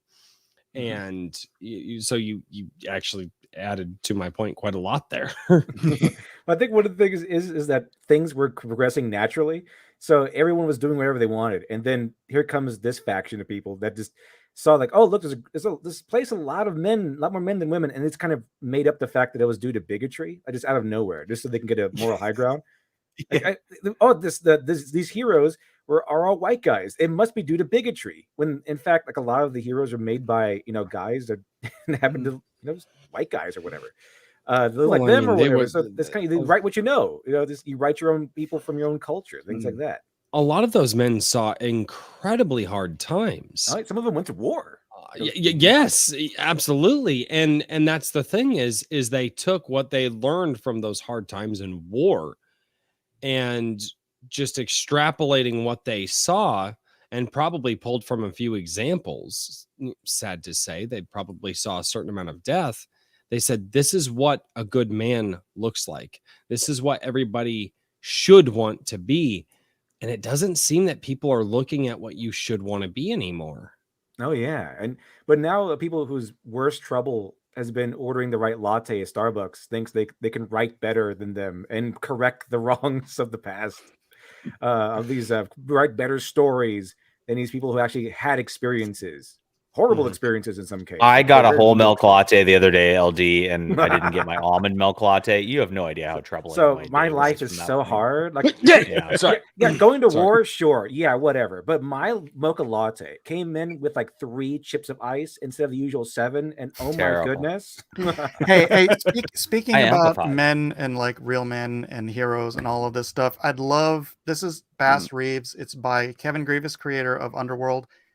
David Williams. It is on its last 8 hours. It has not gotten the love it's deserved. It's David Williams is, if you guys know who Bass Reeves was, he was like the first black U.S. Marshal. He was born a slave, and he was just a awesome dude that was about... All you got to say on this, Mike, this guy who was real is the inspiration for the Lone Ranger, the pulp hero. This is who Bass Reeves is, and that's awesome. Yeah, he was a hardcore man. This guy was hardcore. Yeah, Dev, if you want to pitch it, go ahead. No, you can go ahead. I don't know what the book is about. I don't know what part of his life this is covering anything. But, well, they took some liberties to make it a little more comic book friendly, but it's about his legit life. So it's just this dude who just stood up for what is right and for his family and the kind of man that everyone should aspire to be. And link in the chat. Oh yeah. I'll drop the link in the chat. Thank you. Awesome. Because I'm all about this. I want to talk more about this, and we will absolutely talk more about this, and we'll probably segue into the Indiegogo discussion and also the indie sphere at the moment and things. So let's just finish off the conversation. You're absolutely right. You're absolutely right. And so we'll just quickly wrap up this thing because. So yeah, we've seen this disdain. It's happening from the very beginning. It comes from really like the fact that they want to change these legacy heroes and stuff. Comes from resent. It comes from the fact that these individuals, they want to change the power, balance, because it's such a face-off realization that modern feminism isn't about equality, it's about power. And you see it all the time when they consider an all-female writers' room diverse, and it's like, no, wouldn't an actual like equality be equal representation. They don't want that. They want It's mostly female and one gay dude. Well, and that's why they changed it to equity and not equality.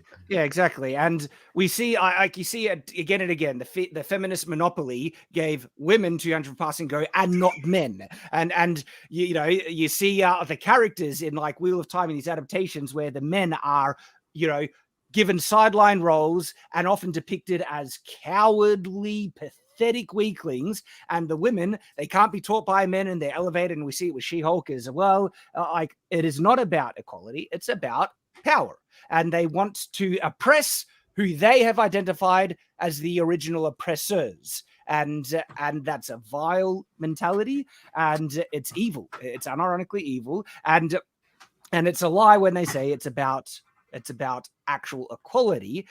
And then we see, the of course, female equal sign or the feminist equal sign. Bad Mike. Sir. But they've admitted it as well, that like they've admitted it. They actually hate these properties. It goes beyond where now. I'm thinking the scissoring. No, never mind. Yeah, we saw. Thanks for spelling it out, John. Shad, so, just one time you have to go on his stream. Just it'll ruin you. It will ruin you. It will ruin it. Shad is too innocent and pure for such things. I mean, he really on is. a stream with Nick Recato. Okay? That's true. Oh, okay. We won't even mention the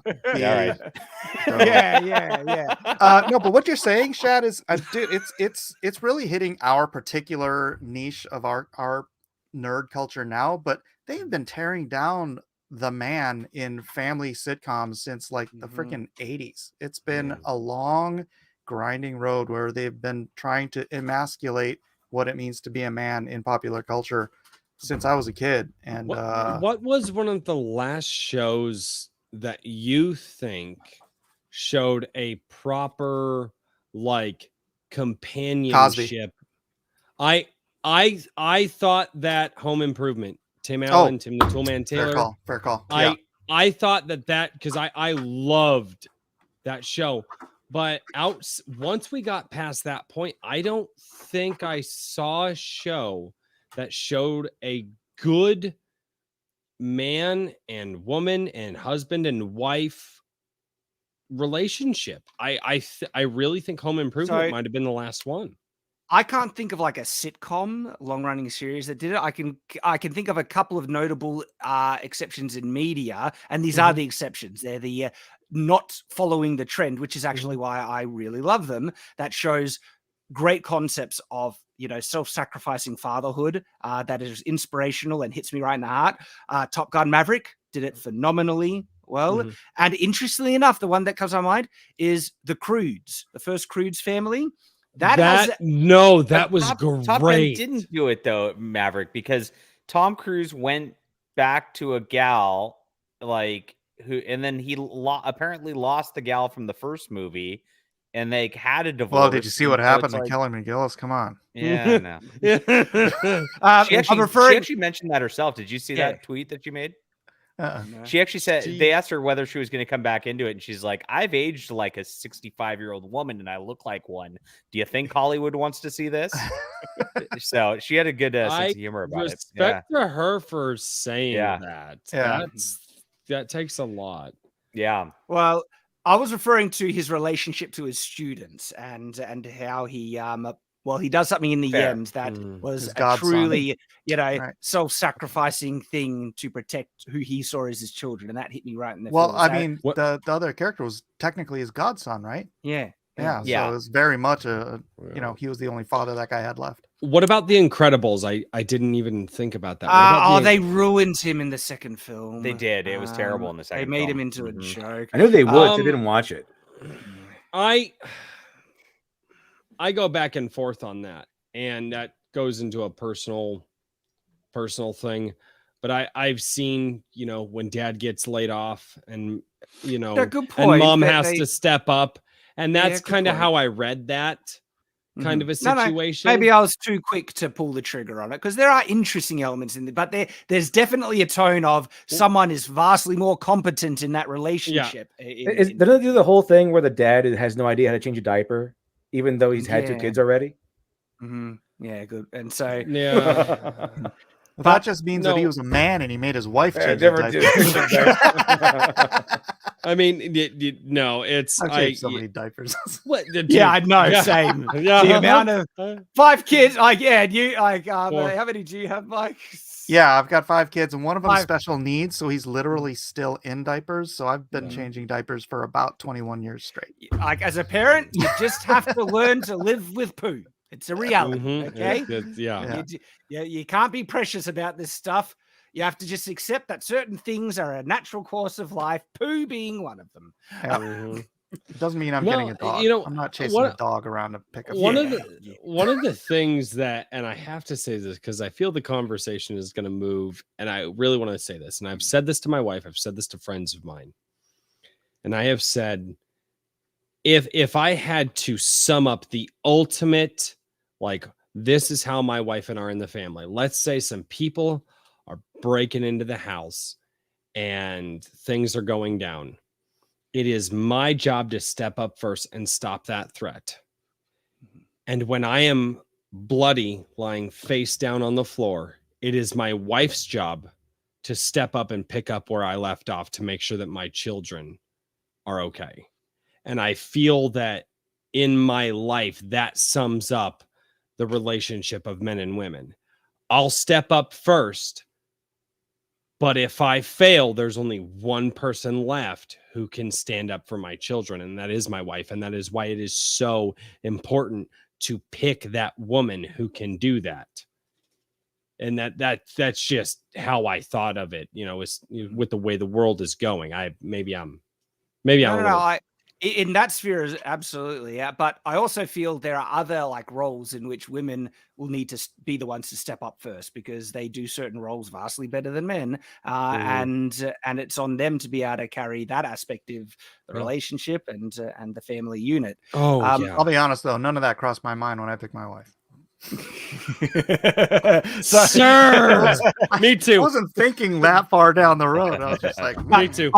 It is important though to pick the right woman, guys, and girls pick the right guy. Like Oh, I did. It's going to inform the quality of the rest of your life based on that choice. And so I went into it very much. I actually had it wasn't an exhaustive or unreasonable list, but I did have a list of qualities that absolutely I needed in a woman to make a relationship work long term. And so that's what the dating scene was interesting for me because it didn't take long to figure out if someone didn't qualify on the list. And so after first date, I was like, she's pretty, but she doesn't qualify. Next. But I tell you what, when I found the woman who did hit all those things, I knew I was going to marry her before we even dated. And we dated for a week and a half before I proposed. And then we were married about a month or 2 after that because I knew what I was looking for. And I recognized when I found it. And when I found it, I had to make sure to, is it nail it down or just... Sir, put a ring on it. This is a family-friendly show. Lock it down. That's a lot. Because I was raised agnostic, and so my rules were very vague and subjective. But yeah, what you're talking about is very much more like how my son is dealing with his relationship right now. It was very tiptoe, careful, and then and now he just wants to go ahead and get married. So it's like and so, wrapping up this thing that we've been talking about and move on to the next subject. We've known they've hated us for a long time. Now they obviously come out and admit it. And the reason why that they've been willing to work on these things that they hate is like they hate. So the example we have is that what the writers on The Witcher hated The Witcher is because this was originally something that was made for guys and it was male centric, everything like that. And so you have these people that hate this stuff that was made to celebrate masculinity and all these things. But the reason why they do it is because of power. They want to get their message out and they need to show how problematic all the things are in The Witcher. And you could see the disdain they had for the source material because they wanted to turn it into a joke from the very beginning, how they made the Nilfgaardian armor walking penises. Unironically, they made the Nilfgaardian armor look like penises. They had that level of disdain They just wanted to mock it and make it a joke, and then also inject all their messaging to point out, one, get rid of all the problematic things, but also to make it celebrate the things that they value, which is usually socially destructive and subversive to society. And that's their agenda, because they lack the talent to make good things of their own. They also, this is the other thing, I think they also know that the woke mentality, the woke agenda, is despised by the vast majority of people in the world. Okay, the actual people that really go crazy on the woke stuff, it's still the minority, I feel, in society. I think a lot of people get fooled. And then that's why it's propaganda, because they're trying to shove this message and just normalize exactly because the way they try and sell it, like we saw it with the modern feminist movement, the way they sell it is like, you believe in equality, don't you? Well, yeah, I mean, who wouldn't believe in equality? Well, then you're a feminist. And they get people to subscribe to these names of ideologies, but then the thought leaders are actually they go so far beyond just equality. No, it's about power. It's about destroying the family unit. It's about denigrating men and all these things. But they fool people into adopting the woke ideology by trying to give a false sales pitch. Like they lie about it. It's just about representation. I mean, don't you believe in having equal opportunity? But they want equality of outcome, not and. Everyone's in favor of equality opportunity. Most people are, at least. And but no, like equality of outcome. That is like to achieve that, you need to take away people's freedoms. You need to go to insane lengths to try and ensure that. And it's like Australia during the pandemic. Man, how you doing there, Shad? You okay? You're bringing up. Blink twice. I got so. Are you allowed to talk about this right now? No. Genuinely, I was ashamed, truly ashamed at what the Australian government did throughout that thing. Disgusting, truly disgusting. And because of course I'm Australian, so great way to segue. But maybe we'll come back to that. John, I interrupted the rant. Sorry, Chad. Because I could rant on just the crap that, especially the Victorian police force. You're hiding Australians on your floorboards, are you not? Oh my goodness! Yeah, the videos went global. Shad, they're trying to apologize for this crap, and they're not taking any responsibility. They're just trying to. And I was like, no. They're calling for amnesty. Did you see Razor Fist? Yeah, the amnesty. The amnesty. They want amnesty. Well, see, yeah. The Victorian police, they were already trying to do that here. They were trying to apologize for. It's like no. Like, do you see? If you're truly sorry, you would make significant changes, and you would hold those police officers to account for the assaults that they committed through that. Significant act of contrition here. Yeah, and they're not gonna hold anyone to account. I don't think a single police officer is going to be charged for the assaults they committed against people that. Anyway, gets me so angry. They were only following orders, Shad. Yeah, exactly. I'm glad you did. They were team players. They were. I'm glad you did in that accent. But anyway, you guys remember that? Before we go down the rabbit hole, guys, before we go down the rabbit hole, we need to finish off what we were saying. Is that So.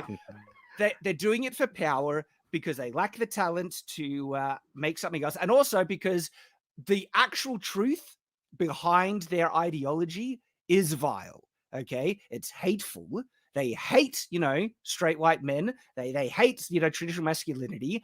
And it is oozing with that on the inside. And if they actually revealed the truth of what it is to most people like, this is horrible. No way in hell would we support it. And they know that. And so they have to hide it, and they have to sneak it into greater, more popular properties to try and push this subversive bullcrap.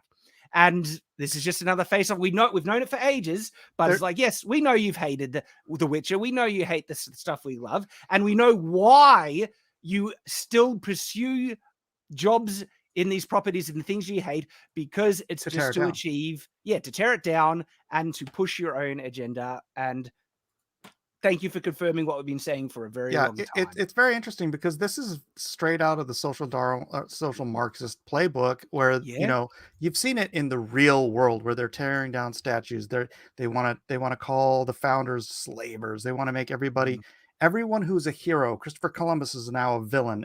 They want to tear down. And now they're going so far as to tear down our fictional heroes as well. They don't want us to have anyone to aspire to be, which is kind of the natural. When we see a story like Bass Reeves, or we see a story like Superman, that's the male thing to do, is like, I'm literally that dude. I want to be that dude, right? And then like the chicks want to be with that dude. But that's the whole thing. They want to tear it down so that we have nothing to aspire to be, even in a fictional sense. Oh yeah. I tell you what, when you listen to the Yuri Bezmenov tapes, where he explains how the communist plots to overthrow the West, and he goes through the actual dot points of what they do and the demoralization phase, and how he describes what the demoralization phase is like, holy crap, this is like we are seeing that strategy play out in real time in the modern day. And if you don't believe me, just listen to the Yuri Bezmenov tapes. It's like, it's just like the irony of that is that he did that as a spy for the KGB. He defected. The Soviet Union collapsed. It is now something completely different. And that ideology there's more communists in America than there are in Russia. Yeah. No, and you're not wrong. Yeah. And one of the things that I've talked about mildly on my channel is that, guys, you got to understand, these people have played the long game. What's happened to America, started back, didn't start with, but was really enhanced by Woodrow Wilson. Go look at what that guy did. We are talking generations. These people don't think in timelines of 1 year, 2 year, 5 years, 10 years. They think in timelines of 20 to 50, because they know that people don't have memory spans that long, sadly. And they knew this 75 years ago. And so one of the things that's why I keep railing on, let's make content for the children. Let's make sure that what we're talking about, we can put in their hands, because long after I'm dead, my children, my grandchildren, and God willing, my great-grandchildren will be here. And that's why I say, guys, I've had my fill of entertainment in my life. I've had my fill of entertainment for probably 2 or 3 lifetimes, but my children have not. And the entertainment that is out there currently is something that I need to protect them from. And I want to put back good things in their lives. So think about, because that's exactly what they're doing. That's what they do in our schools. So look at the American school system right now. It's Mike and I, we both homeschool, right? And it's because there's a lot of things happening that we're just like, no, because they're going after the kids, because they know, because again, they're thinking 20, 30 years from now. They're not thinking about how you feel today. They're thinking about how they can make your kids feel tomorrow. And that's why we need to make sure that we can make our kids feel and understand and think about what's going on. So that's how we combat this, is with our children. And it's something that I felt for a long time. Well, exactly. And on that note, I have to go hang out with my children and have dinner and do that. You stream at a time of day, Shad, where it's like dinner time here on the West Coast. So my apologies to. So I appreciate it. And I appreciate the invite. You guys are awesome, all of you. And I appreciate all of you. You're doing God's work. In the chat, you're doing God's work too. So thank you guys for. Do you want to plug anything before you go, John? Just my YouTube channel. I guess I'm trying to get to 10K subs. And I see Mike just posted it in the chat there on his Blacklist Universe deal. So yeah, we're getting close. We're at 9,700. So I'm inching towards 10K. Yeah. By the way, exciting. where can I get your graphic novel? Oh, I guess I can. Which one? He's never done this before, guys. I want to get the sci-fi one. I want to get the sci-fi one. Best spot to do that right now would be my website. Just put it up. So let me grab that link and throw it in the back. And JohnDelarose.com. And here we go. And here's how do I get to just the comics page? So I hide all the novels from everybody. Because I know you guys aren't novel people. Oh, Shad's a novel person anyway. Here it is. It's DeLaRose.com/store. So okay. I've just been messing with my online store. So because because I know you're going to get to the Indiegogo stuff that's going on right now. So I've been messing with my online store to add more books to the online store and try to get that all up to date, because I'm getting scared of all these other platforms myself. So exactly, we're going to lead great into segue that as I leave. yeah, I've been exploring more what's available in the indie scene, and there's some great stuff that I want to talk about, because we'll be talking like, what's been happening. There is a way to combat it. Now, ultimately, I feel this subversive I thing want to be in on this discussion.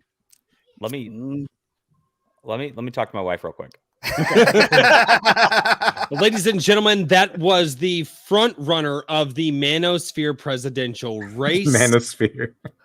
Oh, dude, have you not seen his stuff? Anyway, and I, as his VP-elect, want to make sure that all of you go follow John Delarose over on his YouTube channel and see exactly what he is doing and how he plans to change the Manosphere for the better.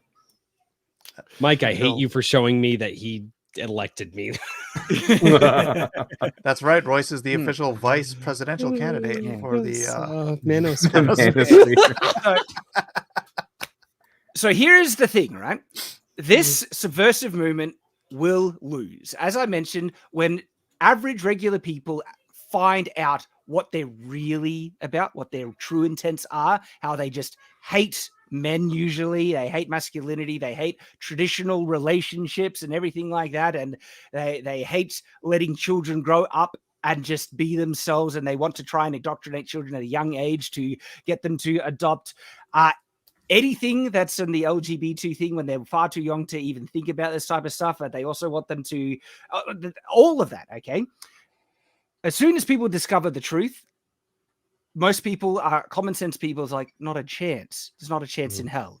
The problem is that even though they will lose, they're going to try and take down as many people as they can in the process. And so what is heartening to see is that there are people fighting back. They have corrupted so much of the mainstream at the moment. I don't know if Marvel will ever fix itself and come back. I would love it to see it. Oh, that would be great. But Disney is just doubling down on everything. Like, I think there was a thing recently by the CEO saying that they're still committed to having diversity representation. It was on the Real BBC when I was listening to Az and them, and they shared a quote by one of the CEO, and I can't remember the exact one, but it just seems like it was confirming Disney is not learning a thing. They're doubling down, and that will indicate Marvel is just going down the toilet even more. Same with Star Wars. And I would love to see great Star Wars again. I don't think it's going to happen. And even if they did fix it, I still think that the new stuff that's being made in the indie sphere would be successful and complemented. But because it looks like they're not fixing it, the way that we're able to combat it is making our own. And we're seeing big things happening, but also troubling things. It's not going. There are interesting things that need to happen to make it really become successful to the point where the goal is to replace them, to sell more than Marvel, to sell more than DC, and hopefully build up to be able to make the most impactful types of entertainment, which is film. Okay, we want to build to be able to make high budget feature film stuff that everyone. Well, it's the interesting thing because film tends to be the most accessible because it's the most easy to enjoy. Yet there's a discussion there about that because comic books are an interesting thing in medium when you consider what is the most accessible medium. And comic books tend to be seen as sometimes more difficult to approach than film and television. Yet at the same time, it's more accessible to produce. Well, it's more accessible because it's easier to produce. You can produce comic books at a fraction of the cost of a feature film, and it can offer a lot of the enjoyment that a feature film tends to offer in terms of the visual aspect because it's a visual medium. And comic books are actually more accessible than literature and novels, and I love novels. I'm an author, okay, but I have an issue in terms of consuming lots of literature these days, and it's time. I don't have the time to invest to keep up to date on all the stuff that's coming out. And Brandon Sanderson is my favorite author, and he has some recent books that he's released that I haven't even been able to get to. Audiobooks have made it a lot more accessible, but these are longer mediums and they do take longer to consume, where graphic novels, you can consume them without nearly the level of time investment that you need to, which makes them more accessible. They're more accessible for younger children because they don't need as higher level reading capacity to be one of the reasons I gravitated towards graphic novels is because I was bad at reading as a young kid, and so they're accessible in that regard, and they have great potential for being used and adapted into film and television. Oh yeah. I bought myself 20 minutes. Before. Okay. Awesome. Because we're talking about what did you pay? The manosphere and the election going on. I paid basically that I'm gonna set up dinner and take care of everything for the rest of the night. So oh, legend. I'm glad you're able to stick around for us for this. Worth because it. We'll talk about how we win and what can lead to. And so I think still the medium that will have the strongest cultural impact will be high budget quality film. When we can build towards that and make something that can compete with the big names, but that requires so much money. Look, there's a lot of waste in Hollywood in their film production, and I do believe there's more efficient ways to bring down the budget, but still produce something of equal quality. But still, it takes a lot of money. And to me, the strongest point of attack in the culture is actually comic books, because we can already outcompete them. They do take money investment, but there are people who can devote their own time, and there are great artists that are more affordable. And then there's also a second avenue. What's the second avenue? Board and card games. That's interesting. I'm working on that in the background, and I'm going slow. I'm going slow with it because I don't want to just rush something out and have it not work. Because with a game, if something doesn't work, it really is a train wreck, right? So, but I think in that, and what I'm working with is I'm trying to turn my comic properties, because I've already got all this art, into a like fighting card game sort of style. That way I can both cross promote with both. But the board game industry and the card game industry, and this is where my channel differentiates from a lot of others. I actually report on a lot of stuff there. They've been doing the same thing there. Like, like they had a game that's like about like frog tree creatures or whatever, and they actually apologized because 2 of the cards said husband and wife on it. Hold on, and then they issued a revised version that said spouse, so it wasn't gender. Zen Strata, kids don't play board and card games though. You're absolutely wrong. Yeah, my kids absolutely, and they lose their minds for board and card games. My kids love it. I'm gonna sit down and play Ticket to Ride with both my kids tonight. We're gonna do that and not start a screen. We play Trouble as a family. Okay. Let's add a bit. I think there's a bit of context to contextualize here. I think kids absolutely still have the capacity to go bananas, whatever, for board games and card games. But I do think it's true that they do it less because it's easy to put the kids in front of the TV and play video games and stuff.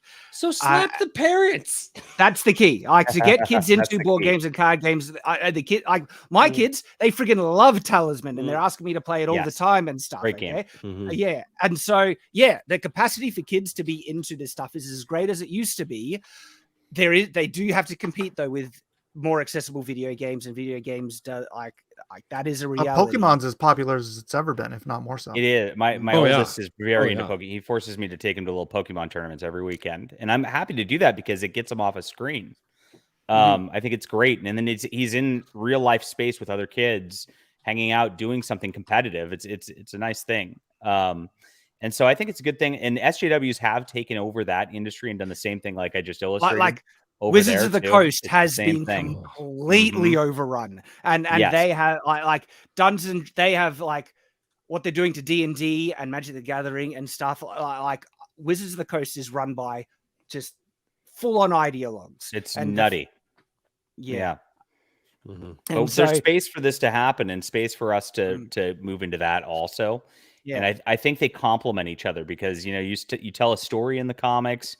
You play a game, so you identify with the characters a little bit more. It's a good synergy, I think. So I'm excited about it. People might not be aware of this, but I actually have developed my own RPG system. Look at this. Yes.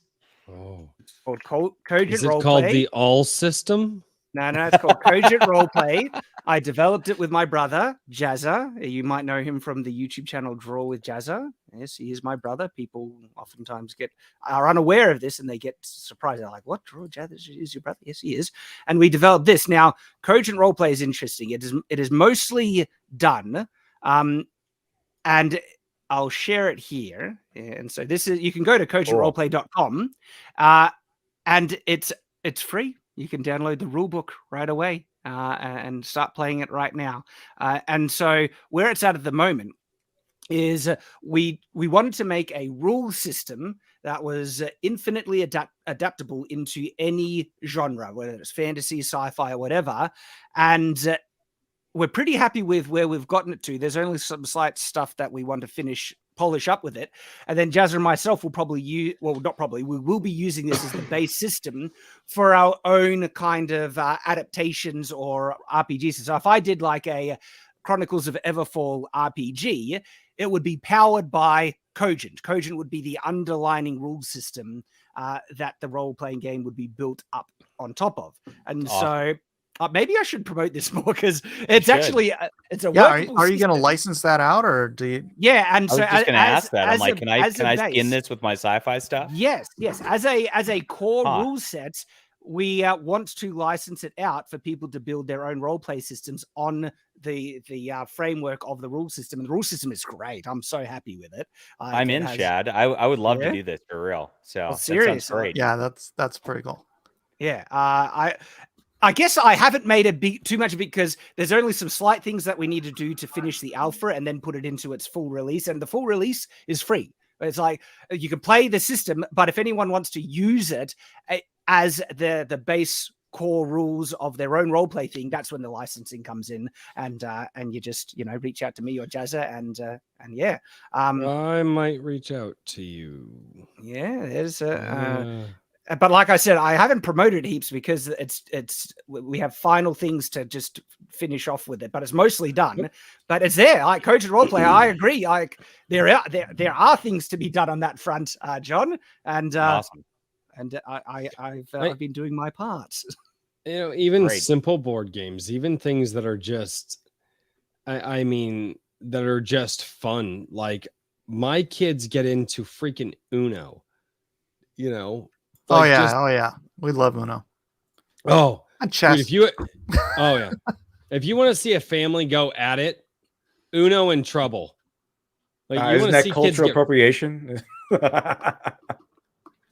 Can't play Uno unless you have the right background. Just to brag on my kid, he made this. This is a board game he made. He sold it on Kickstarter. Did pretty well with it. I think I saw that actually. Yeah, it's fantastically fun. I mean, the kids, him and his friends will still just play this all the time, and it's right. He's working on another game right now. Is it available anywhere right now? No. Sorry. So, all right. So the points of attack that we can make and make good headway in, I completely agree. Card games, board games, role-playing games actually is probably a more untapped area that we could do vastly more in. We're seeing great things on the graphic novel front, on the comic book front, because we are seeing things produced that are not only equaling the quality of the mainstream DC Marvel, surpassing it, I'm doing that with Mike at the moment. Literature Devil's got his, John's got yours. Like we're all making stuff, which is great. But how do we get more people aware of it? I've got some thoughts, and I want to kind of discuss with you guys about what we can do to make the indie sphere rise, get all the people who are loving reading comic books actively looking for the next indie title, and all of that. I think there's more that we can do to try and get the indie sphere more prominence. Right.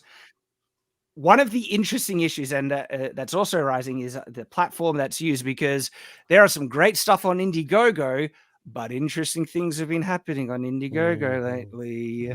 You saw what might happen to Mike Barron, right?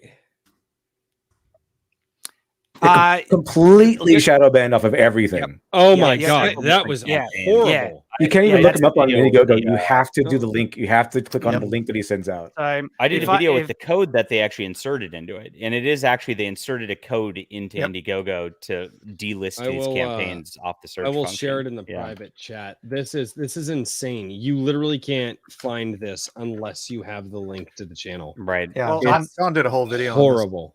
So if I have Indiegogo up here, right? I don't know if they change it, but if I typed in private American, they didn't change it as of an hour ago. I can tell you that.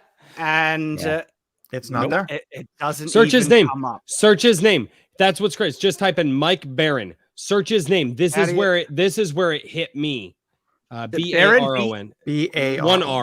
One R. Yep, Mike. Nope. And look, so it'll show some of his past things. Yeah. It won't even. And he has a current Indiegogo graphic novel, Private American campaign, and it is completely blacklisted. Yeah, the entire purpose of listing on Indiegogo is so that people can go to Walmart and pick stuff. Right? It's like otherwise, just sell it on your own website. They're taking 5% plus they're they're tricking people into 15% tipping. They are tricking people into scam, tipping. Man. This is like class action lawsuit level stuff. All right, he should get into it. I mean, yeah, I've got it pulled up if you guys want to share it at all. But like this, it wasn't only Mike. There was another graphic novel that was blacklisted. What was that, John? I forget. There's several of them. There's Mike Barron's Private American, John Malin's Graveyard Shift, Omega Storm. There's Gem Shock. Gem Shock by Mandy Summers. Shane Davis's Inglorious Rex 2. All four of those. Wait, Inglorious Rex 2 got hit. Yeah, Inglorious Rex hit hard too. You can't even find either. He just dropped it this week too. They lied. I know. I was going to say he just came out with that. Is Graveyard Shift 2 words? Like I'm not even getting any. Nope, it's 2 words. Yep. They said they would that would be searchable once it went live. Never became searchable. Never. Okay, so I talked about this on and so what was one of the other ones? Sorry, Graveyard Shift. What was one of the other ones, guys? Inglorious Rex. Inglorious. That one launched recently, didn't Inglorious Rex? This week, And there's number one. But Inglorious Rex 2 is the one they launched recently. Right. Correct. And there's the old one. The new one's not there. Yeah. The old one's there, but this is wild. Real. Hey, there's Mike's one. Lone Star. So somebody in Shad's audience, because I have to say this, I said it on one of my videos earlier this week when I was covering the Mike Barron issue. Somebody out there, okay, who has a different talent than maybe people here on the stream, or maybe people here on the stream have this talent. Somebody out there, if you guys believe in what we're trying to do, there is someone out there within the sound of my voice, I believe, who has the talent and the skill and the prowess to make an Indiegogo or Kickstarter or whatever that won't bow down to these corpo asshats. Well, there's a so few, if you guys are out there, small alternatives out there already. The question and the thing that makes Indiegogo and Kickstarter useful compared to like those, because you can just put up, I put up my own website and I just threw all my books on there, right? And you can do that. What makes these useful is the fact that there's a critical mass of people just searching on them regularly that can find you. So if you look at my most store recent, in real life, exactly. If you look at my most recent Kickstarter campaign, 40% of the people who came and backed my Kickstarter were just people from Kickstarter backing my Kickstarter. And that's invaluable. I mean, if I lose 40% of my revenue, like, just because it's on my website or whatever, that's going to sink me. So that is very valuable. And them taking that away is a huge deal. So if somebody starts this, it's going to take a couple of years to ramp up, and it's going to take a lot of different, you got to get like a large audience on there. And we're already trying to get a large audience just to the books to begin with. So we do need a marketing strategy, and I hope Shad's got some fun ideas here. So Mike and I have something that we're trying to work with in the background. but it's not it's not an Indiegogo kind of crowdfunding campaign thing. This is more, we're looking at what are the options for getting these books in stores for later publication and stuff. And we don't know what will come about from our discussions, but we are looking at something, and there's interesting stuff happening on that front. Nice. Yeah, In terms of, as far as that, dude, Pixel Trader Who's getting arrested? Could have built this 3 years ago, man. The one that did he built Indicron, right? And that all He just did. It was like a just search didn't- function Yeah. for our group books. And there's cgnow dot, what is it? cgnow.org, is that it? .com? I don't know, but you have to reach outside of CG to do this sort of thing. CG It's like CG can be part of it, but cgnow.com is Christian Games now. You know what? Oh, I'm going to comicsgate.org. reach out to Iron Age Media and throw him an idea because I think that Iron Age Media and I could probably. so whatever it is, I it don't know. needs to it needs to be accessible to everyone, regardless of politics and everything. Right. And that means left creators should be able to come to this platform and feel like they get a fair go, just like everyone else. And it needs to just be open and fair. That's all everyone's ever asked for. And the fact that Indiegogo is undeniably shadow banning projects, and look, this is a risk me even saying it, because we're relying on Indiegogo for our graphic novels, at the moment. And so, but it is concerning as someone on Indiegogo that could that happen to our campaign? I have no idea what could happen in the future, but I've already been disappointed by not only this, but other things that have made me want to realize that Eric July, of course, had the he launched it on his own website, full control. That is viable for people in Eric's position and myself, who has a fan base and an ability to market our books to a large audience. And so that means it's a viable strategy to avoid any concerns about shadow banning and stuff. Unfortunately, that's not an option for most indie creators. And that's their sucky thing, because you're absolutely right. One of the big benefits of going through Indiegogo or Kickstarter is the fact that people should be able to go to these platforms and find awesome books, and that should be a way in which the indie sphere can get known more prominently. And the thing is, though, because on Indiegogo, because I'm here and everything, I have been looking at other people's projects, and there is some friggin' awesome stuff on here that I've already bought and backed several things. Of course, I backed Dr. Alpha, which is Literature Devil's one. Check out Dragon Guard. Like, look how friggin' awesome this looks. It's like that's Conan. cool. Looks awesome. Dragon Guard. It looks boss as. The art looks absolutely phenomenal. Okay. I'm frustrated that I didn't know Dragon Guard didn't come across my radar at all until Mike introduced me to the artist, and you were showing me some of his stuff, but it needed to be put in front of me. When if I saw this, I'd be like, that looks so awesome. I would have wanted to Who's get the artist on that, Mike? That's Kevin Sharp, one of our That's regular. Kevin? Oh, he's a regular good guy. guys on Drawn and Quartered on my Yeah. channel. We draw live streams every Wednesday night, and yeah, Kevin's very nearly done with this book, so it shouldn't be too long before it's actually. Man, I can't wait to get it. It looks amazing, and this is like totally up my alley for the type of stuff I'm interested in. And to me, like, this looks like it would appeal to heaps of people, and there's heaps of projects like this that would appeal to heaps of people. We got Literature Devil's, Dr. Alpha, and I also love top tier art, and one of the ones that I also saw that just was like catnip for me, if I was a cat, check it, Grokken. Check out the art in this one, man. Like, look at that. Yep, and that's by Kenneth Rockefort. He's epic. He's really good. And I'm frustrated that I never knew about this guy before. And this is like some of my favorite in terms of styles of comic book art. This is some of my favorites. Okay, I like really crisp line work. I love really like detailed work. Look at the detail you have on the tech here. Look how sexy the girl is and everything. And Kenneth, yeah, he lives near me. Actually, hang out with him from time to time. Great guy too. So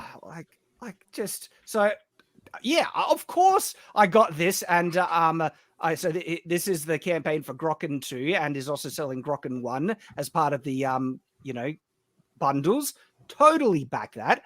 And so I just want to go to Indiegogo and look up, great graphic novels. Yet there's actually graphic novels that are not even coming up. So I go to comic books, right? And I go to trending. There are really popular ones that have just launched that are not even here. I would never find them. It's a and bummer. That's frustrating as hell.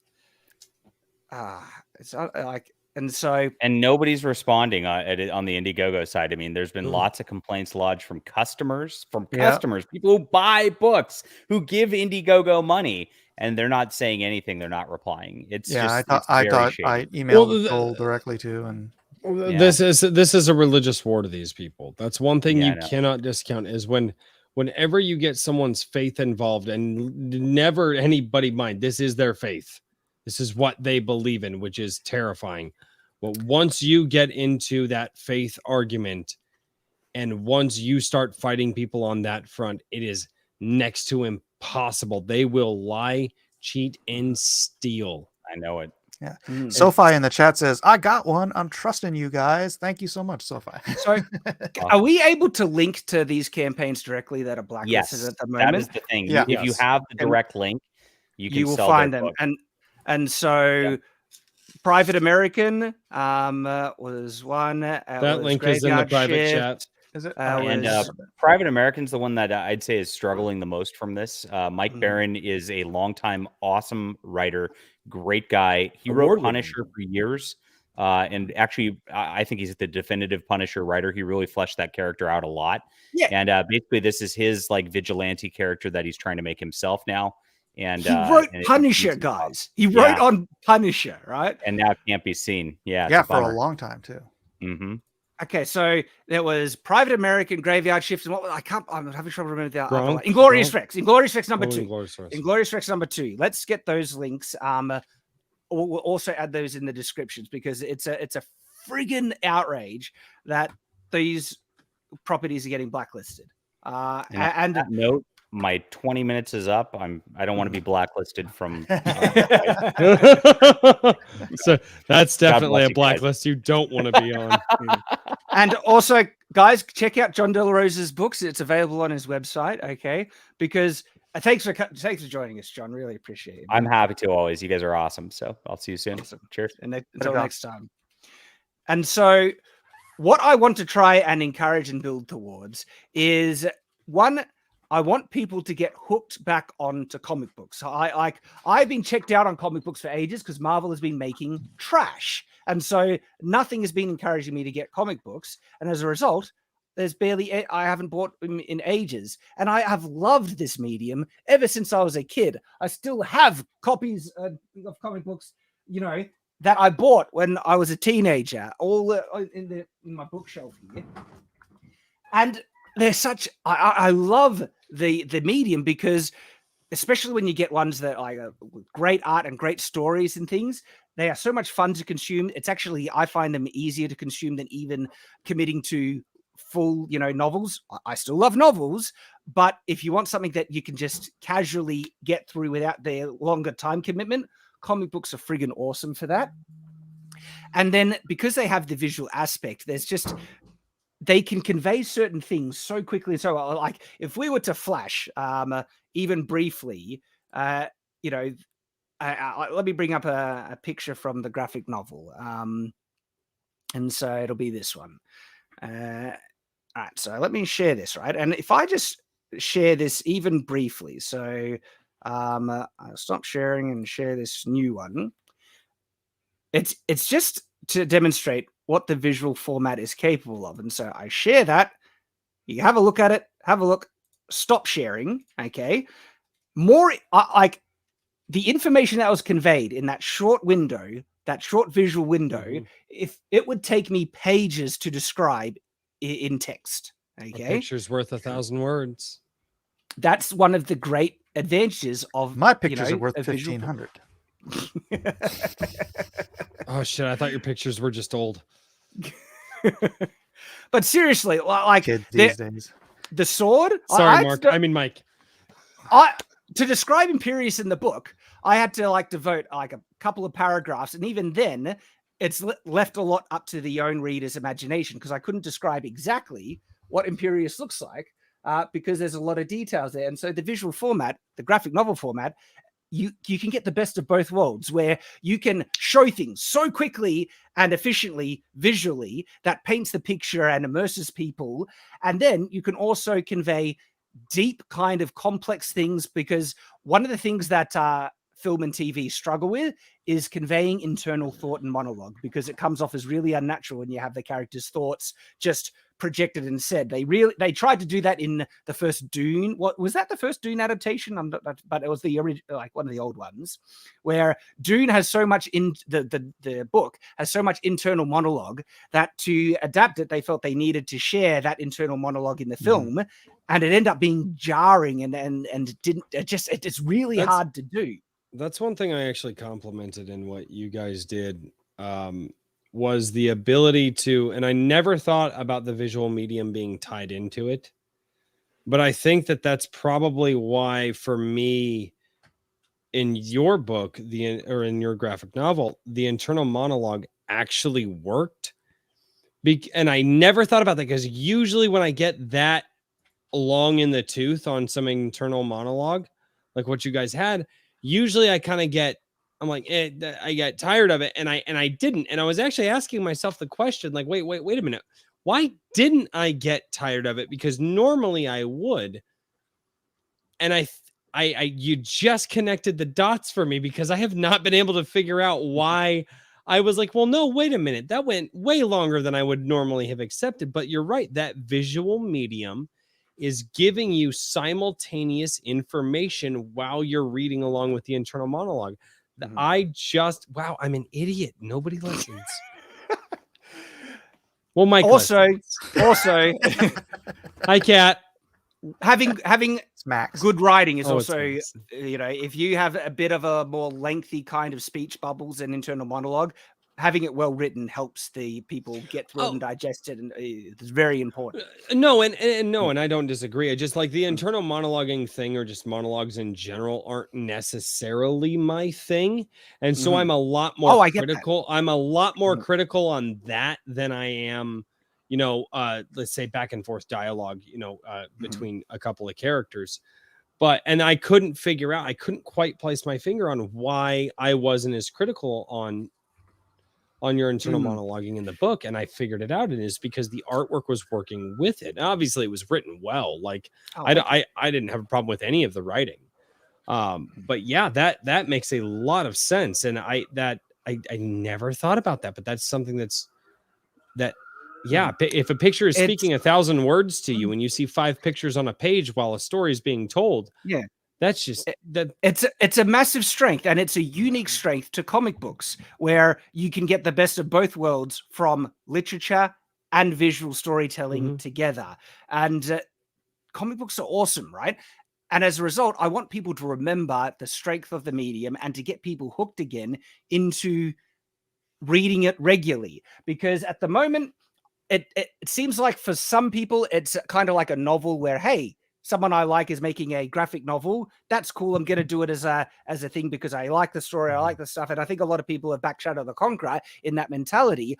I would really love to try and then make these people regular comic book readers, where instead of just that being a one-off, I want them to think, like, for instance, look at how we treat film and television. Once we finish watching something, we think, what's next? Because we enjoy it and we want to get the next thing that's a good film or TV show. To make this indie sphere really, and the comic book, genre medium really successful again, I feel we need to try and encourage people to have that mentality where it's such a fun medium. And so once they read something that's good, hopefully we can get people to think, okay, what's next? The reason why I think people haven't been doing that is because they haven't been able to find anything good to be their next read. But what's frustrating is that there's heaps of good stuff out there. And there's heaps of great stuff being made, stuff that is on Indiegogo. But as we found out, there are issues there as well. But when I've looked through Indiegogo, I've found some great stuff that I can't wait to read. I'm hooked. And look, I got it. I got mine right here. I haven't even opened it, but Rippaverse ISOM has arrived right here. And so I haven't even opened this, and I'm looking forward to giving us a review and read. Check it out. Do I see this Imperious letter opener? Do it. You can get this on the campaign, and I can use it. I'm using the letter opener for the purpose that it was intended for, as a letter opener. Opening. Look at this is poetry. Shad, opening ISOM on stream with my Imperious letter opener. I need to say thank you, because you just helped me to name my Wednesday show that I am going to do, that helps shout out smaller creators and newer writers and things like that. Yeah. Yeah. What are you gonna name it? Huh? What are you gonna name it? I want to know now. Well, it's on Wednesdays, and Wednesday? Oh. so I'm gonna call it What's Next Wednesdays, to shout out the smaller. Hey. As soon as you said that, I was like, I need to put this down. It keeps going. It keeps going. Now it opens to this part, and then it opens this way. This is a very well secured book. It is look really at good. Look at this sliding. Yeah. Awesome. Oh, you got Right cover here. C. Oh, Yeah. I don't have cover C, bitch. Wait. Sorry, you don't have this one? No. But you have this one and Yes. you have this one. Yes. Actually, no. Wait. No, go back to the other one. So I have this one, and it's signed. Okay. So, and then I have this one, and it's not signed, and I intend to give it to. Actually, I was really surprised. I would actually hand ice them to my kids. So if you guys are looking for a book to get, I don't think there was anything in this book that I wouldn't let my kids read. No. No. I'm looking forward to reading it, and after that, I'm hanging out for these other ones to arrive, and so Dragon Guard. I can't wait to get that and read that, and then there's Grokken, and I know some of these campaigns they're going to finish up, and so I'm looking forward to get Dr. Alpha, and I'm looking forward to try and find great things that catch my interest, and because I love that this is the reality. There's actually there is a lot of great graphic novels out there that you can find if you know where to look. And if Indiegogo didn't friggin' shadow ban, you'd be able to find them. But even with the stuff that I have been able to find, I'm frustrated that it took me so long. Like I said, Dragon Guard in particular, it just looks so awesome. And I'm frustrated that it didn't come across my radar at all. So what I want to do as a regular thing on this live stream is to try and highlight some great, graphic novels and stuff that people are making. We've been able to do it this stream. And so Royce, Literature Devil, Royce, when you find some great stuff, I want you to share them here on this stream as well going into the future to try and point people in the direction of great stuff. And maybe we'll also check out ironage.media regularly as well to see what they're... Who is my co-host on Friday nights. And I actually pulled up quite a few things tonight in preparation for this, because you said you wanted to talk about some things. And Can we just bring up Bass Reeves again, because it's the last day? Yes, Bass Reeves is one that I want to highlight as well. And so let me Bass Reeves Westerville. So I will bring that up because it looks great, and again, I agree. That's one that it deserves more love. That's not getting back shadow banned, is it? The Bass Reeves one? I don't know. Hopefully not. It comes up. I just searched it. And it okay, came good. Up, so good. And so I will share Bass Reeves. Again. Sorry for being aloof. I am terribly forgetful. So if I don't start shooting messages off to people, I will absolutely forget these wonderful ideas I have. So seriously, let's take a look at Bass Reeves here, right? Looks awesome. Look at the stylized art. Yep, Dave Williams, he's a legend, man. He's been in the industry longer than me. And he actually broke in when he was like 16 or 17 years old, and he's worked on bloody everything under the sun. He's very famous for being a cover artist, but yeah, he's just phenomenal and a really great guy. Kevin Grievous, another friend of mine, he's the writer, creator of Underworld, the movies, if you guys have ever seen Underworld.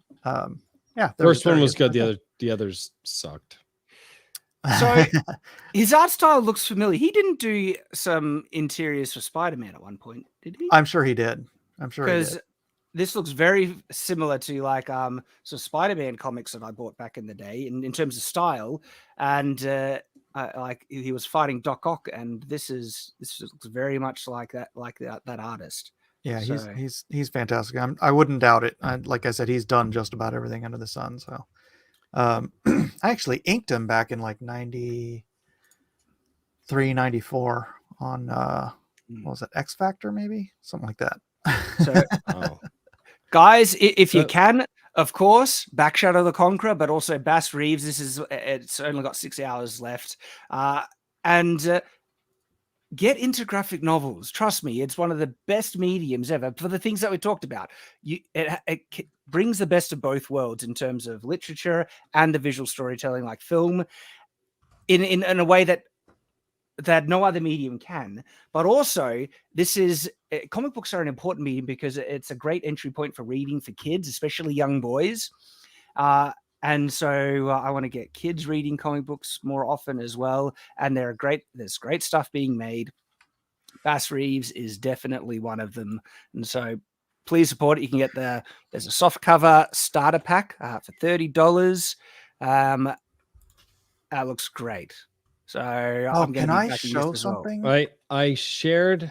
Hold on a second. If it's okay, this is a guy who has been hella supporting my channel. He is currently writing his 8th book. He has been at this for years, slowly building a small audience.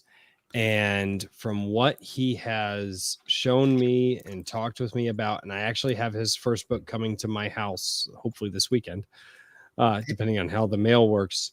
But I would love to share this from one of my supporters. Can I have 3 minutes first? I saw this last night. Kelsey Shannon is all it takes. Covers. Just low hanging fruit. This is just awesome. Kelsey Shannon.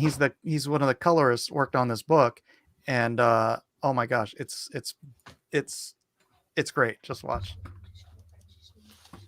It's like a cartoon of it. Because I find it in the extra drawing pieces for the. So, does this have non-copyrighted music? Because we could have the sound play, because there's no sound coming through at the moment. Okay. No one says it doesn't pay. Still, if you want to make the big greenbacks, you have to take big risks. And that ain't easy these days. What are you talking about? Whose voice is that? Kelsey Shannon. Though that young fool ain't going to believe us. Believe what? Old Bass. Old who? Old Bass, they call him. A bounty man. Caught more men than frogs catch flies. And we'll just have to skin him like one. Good luck. Hey, there he is. Heard he's 9 feet tall, coal black, and ride a horse that's ghost white. And he carries these guns, black guns that look. I love the imagery. I even heard. And death will ride on a white horse. Mud. Old Bass took off his shirt, got in the mud, and put the bull on his shoulders and lifted it back out on the dry land. Here lying. True story. They say when you hear the whistling, that's Old Bass coming for you. Shh! Quiet. What's what? That noise. I don't hear anything. Listen.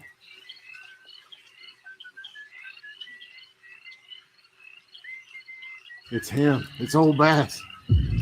Told you I don't hear any. Where is he?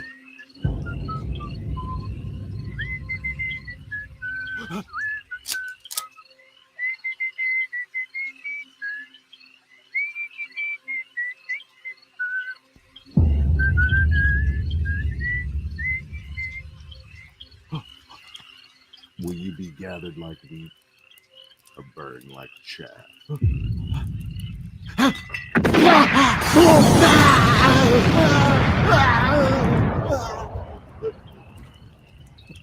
I got his answer. What about yours? Wise choice. Reach out and touch me. So good, dude. I would watch a show like that. But that's what. No, I was just about to say that. So Shad was talking about earlier about marketing and how to market all of this stuff, right? Yeah. And I keep talking about getting into kids' hands, dude. My kids watch stuff like this all the time, but the stuff that they're watching is created by people who don't have half a brain cell between 5 of them. So if we can get people to do this and get our kids to watch it on YouTube, there it is. That I was going to say that earlier. I was going to say cartoon animated, like they do some of the cheapest cartoon animation crap on YouTube, and children eat it up and watch thousands and thousands of hours of this stuff every year. That right there is what I wanted to say earlier, but the conversation moved on, and thank God you guys shown that, because that you guys want marketing to kids, you want kids to see it, you want them to get interested. That is what needs to be made. There you go. Kind of funny because coming up next, Shadow the Conqueror. Kelsey Shannon's voice is very, very recognizable in that trailer. It's awesome. Yeah. He does a good job. That was now fantastic. You were wanting to shout something out as well, Royce. Yes. I did share it. So this is the Amazon page for Black Knight. He is becoming a very, very strong supporter of the channel. He's working on his 8th book. He is writing the Star Shatter series, which is a science fiction series that has a lot of wonderful elements in it, even Asgardians to a certain point. Being that he is a man from Bulgaria, he definitely writes a lot. I have been hearing from members of my channel who have gone out and bought his books, how good they are. I've been hearing from people who are buying his books in my small group, and they're like, dude, you need to get on this. And so I finally bought his first book here, Star Shatter. And he has, again, he's working on his 8th right now. He said one of the best ways to get into it is a mandate of sword and railgun. I decided to not listen to him and go with his first book, but this is his anthology that will get you into the world. And he's just incredibly well spoken. Here, let me see if I can't blow that up a little link bit. is, can you hear me? Yes, I can hear you. Yes, the link is too long to post. I'm trying to find if there's a shorter one. You can search him by typing in Star Shatter on Star Shatter Black Knight on Amazon. And as far as getting a smaller link, I don't know where that would be right here. But no, Star Shatter, find Black Knight, and he is a fantastic person. Now, a lot of people, for those of you who don't know, English is his 3rd language. So even though he translated it to English, it took him a while to do it. I've heard from some people, they're like, you know what? You can tell it's not his native language, but only slightly. So he has worked very hard at this, and I feel that and his passion is more than well deserved. And what the story that he's telling, and he's actually sent me some previews of what he's writing and the way that he writes. And I am telling you guys right now, it's fantastic. It really is. And that's why I was like, all right, I got to pull the trigger on this. I need to make sure that I support those who support me, because that's one of the best ways that we can grow. So yeah, check out Black Knight and the Star Shatter series. You can find him on Amazon, and I dropped the link to the direct book. Sweet. Yeah. Awesome. All righty. So there are some great stuff. There's some great stuff that you can still find, and great stuff being made in the indie sphere. I guess in the meantime, until we can find a way to bring them more naturally to people's attention, it's going to require people who want to support, the Iron Age, go out of their way to look for this stuff as well. And we will try and bring things to your attention as well that crosses our paths. Because, I want to see this grow. I want the indie sphere to grow. I want it to topple the mainstream. And I think there's potential, especially on the graphic novel front, because we are already making things of better quality. And that's a big deal. Okay. You can actually see the quality just by looking at the artwork. And all you need to do is glance and you see, oh, look at this, you know, and look at Shadow of the Conqueror and things. And that's has the ability to compete. And that's why I'm going to be doubling down and reinvesting. And I want to produce more graphic novels. And I think we can absolutely win this front. And from here, we will lead on to other things, other great things as well. Hopefully, you know, film, television, all of it. And there are things in the works. Okay. Mike and I, we're paying attention to something that might be able to build towards something. We are speaking with some big names in graphic novel world and even the literature world and stuff. And who knows, we hope to be able to help something come about, because what we want to also see is get this stuff into mainstream distribution. Yep. We want to get this stuff into stores, and there are interesting challenges in regards to so one of the ways people say that you can get your books into stores is doing print on demand through Ingram Spark. This is what I have done for my novel, Shadow of the Conqueror. The thing is, though, I've only seen a couple of instances where my book has appeared in stores, but it's because I think the people who are working at the stores are a fan of me and they order it in directly. It doesn't have like the normal. I don't exactly know how they get like lists from publishers saying these are the big, you know, things. Order these in. We have them in stock or something, and then they make an order and then they fill out the bookstore. And so the bookstores don't really look to the indie areas to put the books in stores. What Ingram Spark does, though, if you publish your Ingram Spark, you can pay to get your book in the pamphlet that they send to bookstores, and then the bookstores kind of select the books from this kind of pamphlet thing that they send out. Or it's like the version of previews for books. Yes, exactly. And they might pick, you know, it depends. You can have like a blurb that describes it. I'm not sure if they mentioned that how well it sells on Amazon or whatever.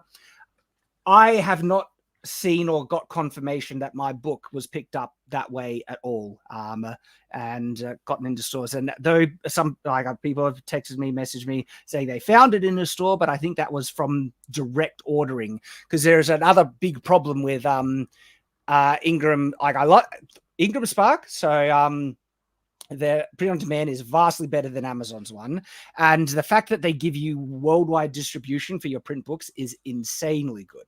That's actually phenomenal, so it's a great service. And one of the issues, though, is the wholesale discount. People might not be aware of this. Okay, so you have the retail cost of your book, and you have the cost price of your book, and everything in between is profit. The thing is, though, when you make your book available to retailers, you need to set what is called the wholesale discount, which is the price that the store buys the book at. You want it to be somewhat above cost, so you make a profit, but you need it underneath the retail cost so the store can make profit. The issue is, and I have not seen any email that has fixed this.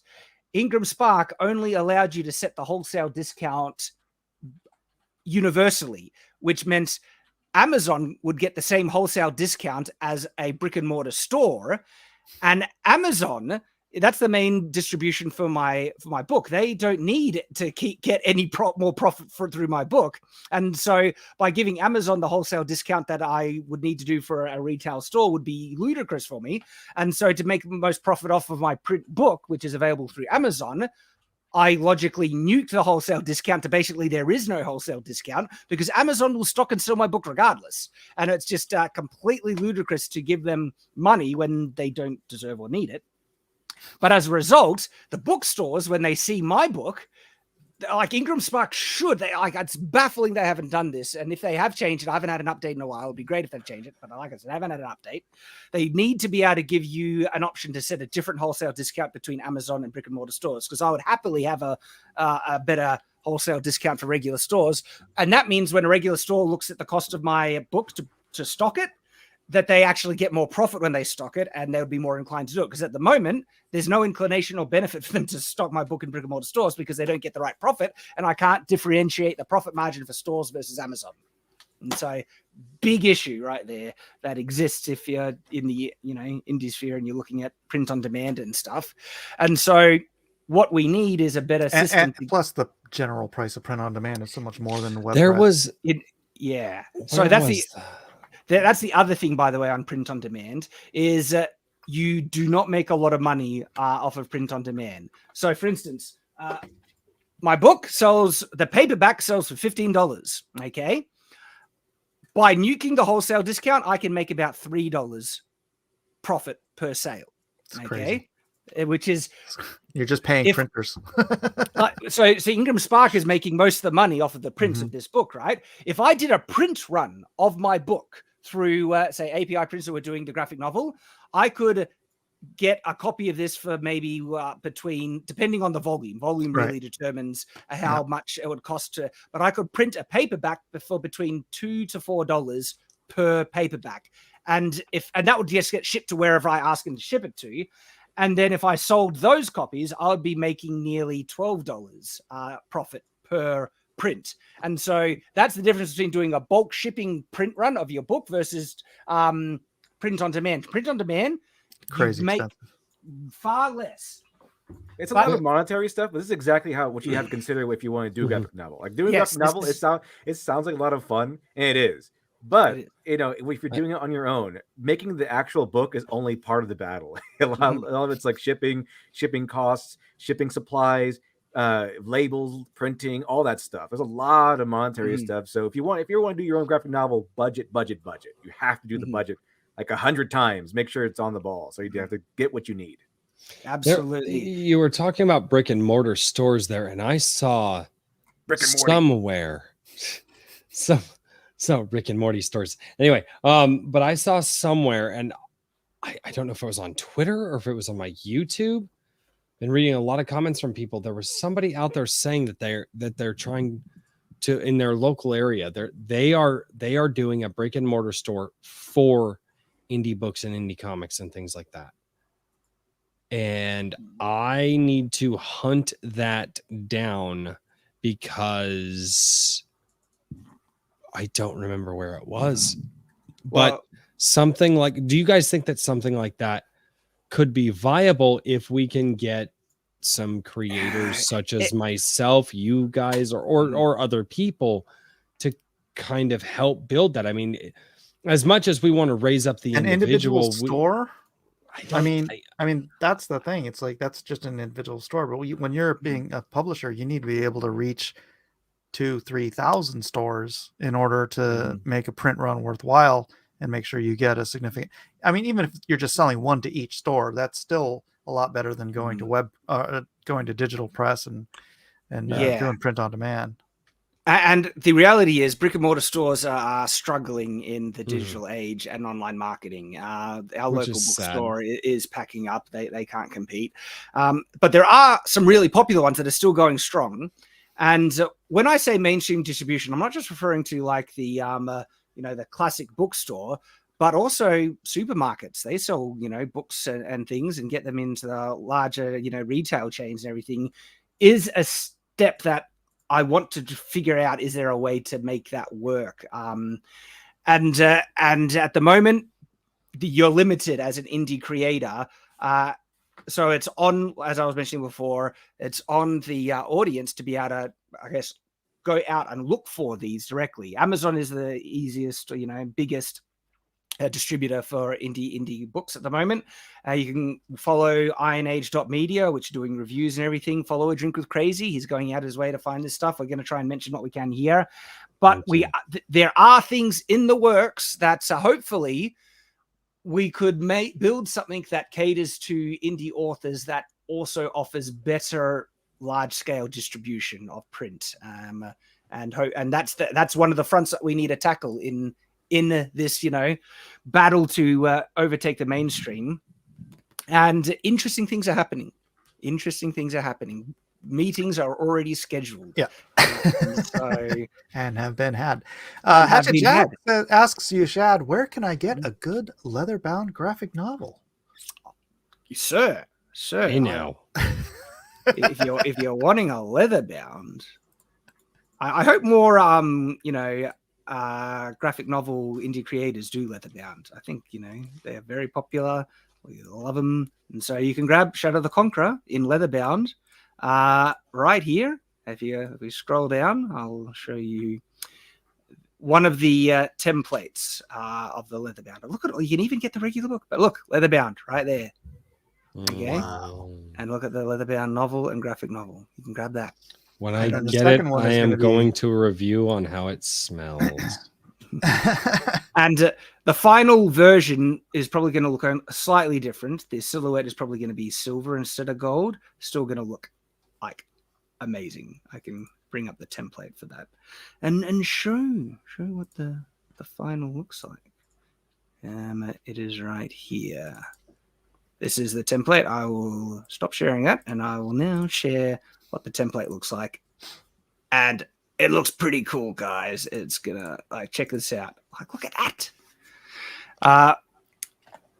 It's interesting what you need to do to be able to set it up with the printers, and that's what we're doing at the moment. They need transparent things on different layers and stuff like that. They need to send me the template so I can put it on their template and it signs up. But we have so much ready to go, and we're on the last stages to give the printer the ability to do the first test prints. And we've been meeting with them, so things are going great on that front. But look how good that looks! You guys have done such a great job with this. Looks Seriously, awesome. This is what I mean by you're the first campaign to cater to literary nerds. You've got stuff like this going on. This is amazing. It's like the first campaign I've seen like this, and it's like, oh yeah, yep, Shad is a novelist and a fan of literature. This is definitely come from a literature background as opposed to a comic book one. I think. Actually, nerd. Doug TeNapel also did leatherbound for Earthworm Jim, and I think did he do it for Bigfoot Bill? I'm not sure, but yeah, he did these, and he did them like yearbook size. They're pretty big. And we're one of the only reasons we're able to do that is that we have a great printer who's capable of actually making them. Finding a printer that can do good leather bound, it's not all printers can, but our printer API, they're amazing. They do some of they are on the cutting edge of technology, and they're doing crazy. They're already on top of Spot UV and other things, and this has foil overlays and emboss deboss effects, and so we're just really the guys and the people at API are great to work with. And yeah, API also did ISOM. These guys, they make top quality stuff. Yeah, Royce tried to destroy his, and he's like, I can't break it. I did. There was a couple of jaws dropped when I grabbed the book and literally rolled it in my hands. People were like, oh, and I'm like, no. I was like, Eric said it was good quality. I was just like, but can it survive being dunked in mayonnaise? I think that's the big question everyone wants to know. Don't go there. I think the paint might come off. I will get a sorry, jar old of lore. I will get a jar of mayonnaise. So Iron Age Media is in the chat. Good evening. Oh, Iron Age. Richard, what's going on, good sir? So, guys, we are coming up to the 3-hour mark. This has been a heck of a fun stream, and I think we're going to be making this the first ALLSTREAM. That's the name. Have you thought about ALLSTREAM? Have you thought about ALLSTREAM, people? Hey, now. Naming it All-Star the ALLSTREAM. The We're all ALLSTREAM. stars here, right? Stay tuned for Speak for All-Star yourself, Mike. updates here on Night's Watch, guys. All-Star is going to be so much fun to develop.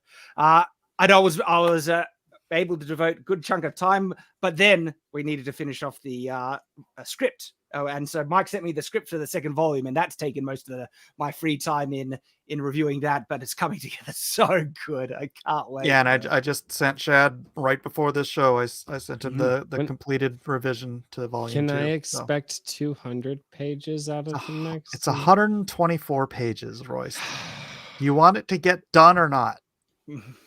I want it to get good, whether or not it gets done soon. I'm willing to wait for as long as because there's another one after that. I know. Okay, my generation doesn't like to wait. Okay, so just 500-page graphic novel. Let's fucking go. So, oh man, I'm still so excited for the second volume. Grab the first one now while you can, and then more projects. All Star is going to be in development as well. Very exciting. But we're going to wrap up this portion of the stream, and I'm going to be ending off catching up on all the super chats, and so I'm not done at all. You gentlemen are more than welcome to join us, but of course you don't have to. And if you wish to step out now, thank you for joining us. It's entirely up to you if you're wanting to stick around. I will say my good nights, good sirs. I do have to get up for the day job tomorrow, and I do want to go sit out with my wife while she is working on her craft right now and doing her thing, and visit with her for a little bit. So yes, I'm doing that thing. Remember what we talked about earlier, gentlemen, that thing that men love to do is build. Well, yeah, guess what? Building a good relationship, that's something you guys got to do, and never forget that. So I'm going to go work on doing that. Awesome, mate. Thank you for joining with us, Royce. Appreciate it. I am honored to be here. And if I may, for a moment, shill my Friday night show, Iron Age Nights, where we are bringing on some of the creators that you guys probably haven't heard of and trying to build up the new media and the new culture. Tomorrow, we have on Rob Rhymes, who is the author and creator of Barbarians of the Storm, or also known as the creator of Dan the Destructor. We're going to have him on tomorrow. He does a fantastic job about shouting out the community on Twitter, and he is just an overall great guy, and we're finally going to get him on for Iron Age Nights number 3. And Mike likes to pop into those streams once in a while. So, you know, I've just done it twice so far. I know, it's just twice. Shad's done it once, so you know you're at least twice as good as Shad. But no, we're going over I might pop in again. We'll see. That would be which, by the way, you completely, when you popped in, everybody's like, hey, you guys should get on these people. And we're like, guys, do you understand how that came to? No, I've literally been getting messages for weeks now. Like, dude, you should really get up Razor Fist on your show. And I'm like, guys, I don't think you understand. That's not how that works. And I'm deeply honored that my audience is as strong and as exhilarating as they are. But I'm like, guys, I don't quite have that kind of pull yet. You get PewDiePie also. But I will. Huh? Yeah, why don't you get PewDiePie? You get PewDiePie. Yeah, might as well. Well, I tell you what, Literature Devil, could I get you on for a stream one day? Just pop in, just be a random guest and talk to an author that we bring on. What about that? It's possible. It's possible. It's possible. It's possible. Oh, wait, no, you do morning streams. You don't do nighttime streams. Pish posh. Well, thank you guys so much for having me, and don't forget to check out A Drink with Crazy over on YouTube, and I have links in the descriptions of my videos for where else you can follow me. And so without any further ado, I will let these fine gentlemen get to all of the chat, and thank you all so much for having me here. I loved it, and what a fantastic conversation. This was better than I could have thought it would have been. Thank you. Oh, thanks for coming, Royce. Good to see you, mate. Have a good night, guys. See ya. All righty. Literature Devil, more than free to join us for the rest, or you can graciously bow out. I'll go ahead and stay. Thanks, man. See what they have. See what the chat says. And Mike, how you going there, man? I might turn the camera off for just a second and go check on my wife, and then I'll be back. All righty. Well, all right. I'm going to get into the super chats now. I have them in one of my many windows here. But Nathan also has where because we're going to pick up where we left off last stream. What's the one that we're up to on the super chats? Nathan? Give me a second. Nathan will be able to look that up for us. ALLSTREAM looks like I'm already reading SummerSlam. I can't remember if we did that or not. Give me 2 minutes. It's updated since. Yeah. I should update this as well, because then we're going to get all the ones from this stream, and we'll reach the end, and then we'll update again, because sometimes more come in after that as well. But I love, man, thanks for everyone who's super chat. There's a good chunk of them. It's you guys are legends. Thank you. Okay, so do you remember what we got up to? We're looking. I'll wait for Nathan to be able to tell me which one we got up to. Sentinel Rex. Sentinel And Rex. it starts off with "My fear is that." So if you search for "My fear," Yep, I found it. My fear is that 10 to... Is that... Yep. Did we do that one? that's when we cut off. Okay. So we were So- reading that one and it cut Great. off. So Sentinel Rex for $5 said, "My fear is in 10 to 15 years, all of the bad films that we make fun of will be cult classics because the generation that grew up with them will look back fondly." It's an interesting thought. I tend to disagree, because I think quality is the thing that lasts. And my kids, when they come away from having watched, like, first thing, I don't even introduce my kids to a lot of the crap. They're not going to watch She-Hulk or Moon Knight or Miss Marvel, because it's all crap. And so the parents do control what I want to introduce them to, like, classic Star Wars, right? Real Star Wars. Real Star Wars, exactly. And then even the stuff that they do end up watching that, is just part of the sludge Disney throw out, they're not good. And even my kids, like, after they watch it, they don't remember too much. Like, they watched Last Jedi. No, Rise of Skywalker. They did watch Rise of Skywalker. They don't even mention it. It's like not even on there. Like, they don't care, because it's not good. They want to remember the good ones. And so when they're playing with lightsabers, we've got lightsaber toys, they think of Darth Vader. Like my son, he wants to be Darth Vader. It's, who's Kylo Ren? You barely remember, right? And so I don't think the fear is too much of a concern. I think that there's some validity to it, because kids don't have great ability to gauge. They came away from Doctor Strange: The Multiverse of Madness. My daughter was like, "That was great," and I was like, "No, I didn't say that." But again, they don't remember it even after thinking that was great and fun watching it, because the things that really have an impact is the stuff that's actually good. And so the good will be remembered and the crap will be forgotten. Who's talking, apart from us, like following Rings of Power because of its dumpster fire and the cope that the showrunner's doing? Who's talking about Rings of Power? Like, the crap will be forgotten and only be remembered for how bad it was. But still, what's funny is when my kids were younger, I wouldn't let them watch bad animation, like badly animated stuff. It's like, I don't want you to get used to this garbage. Yeah, exactly. Parents that have standards, we try and show the kids the good stuff. Xenomorph for $2 says, "Lego Batman did Sauron better than the I Rings of Power." Yeah, I agree completely. Andrew Knapp for $5 says, "I'd send a bigger super chat, but I blew my money on a graphic novel. I think I know which one. Thank you, sir. And a leather bound on some random Indiegogo campaign." Awesome, man. Thank you for that.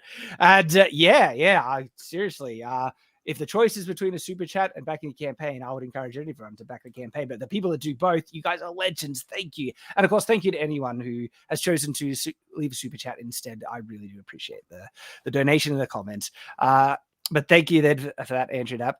Preston Park for $2 says, "All Star looks like a sphincter."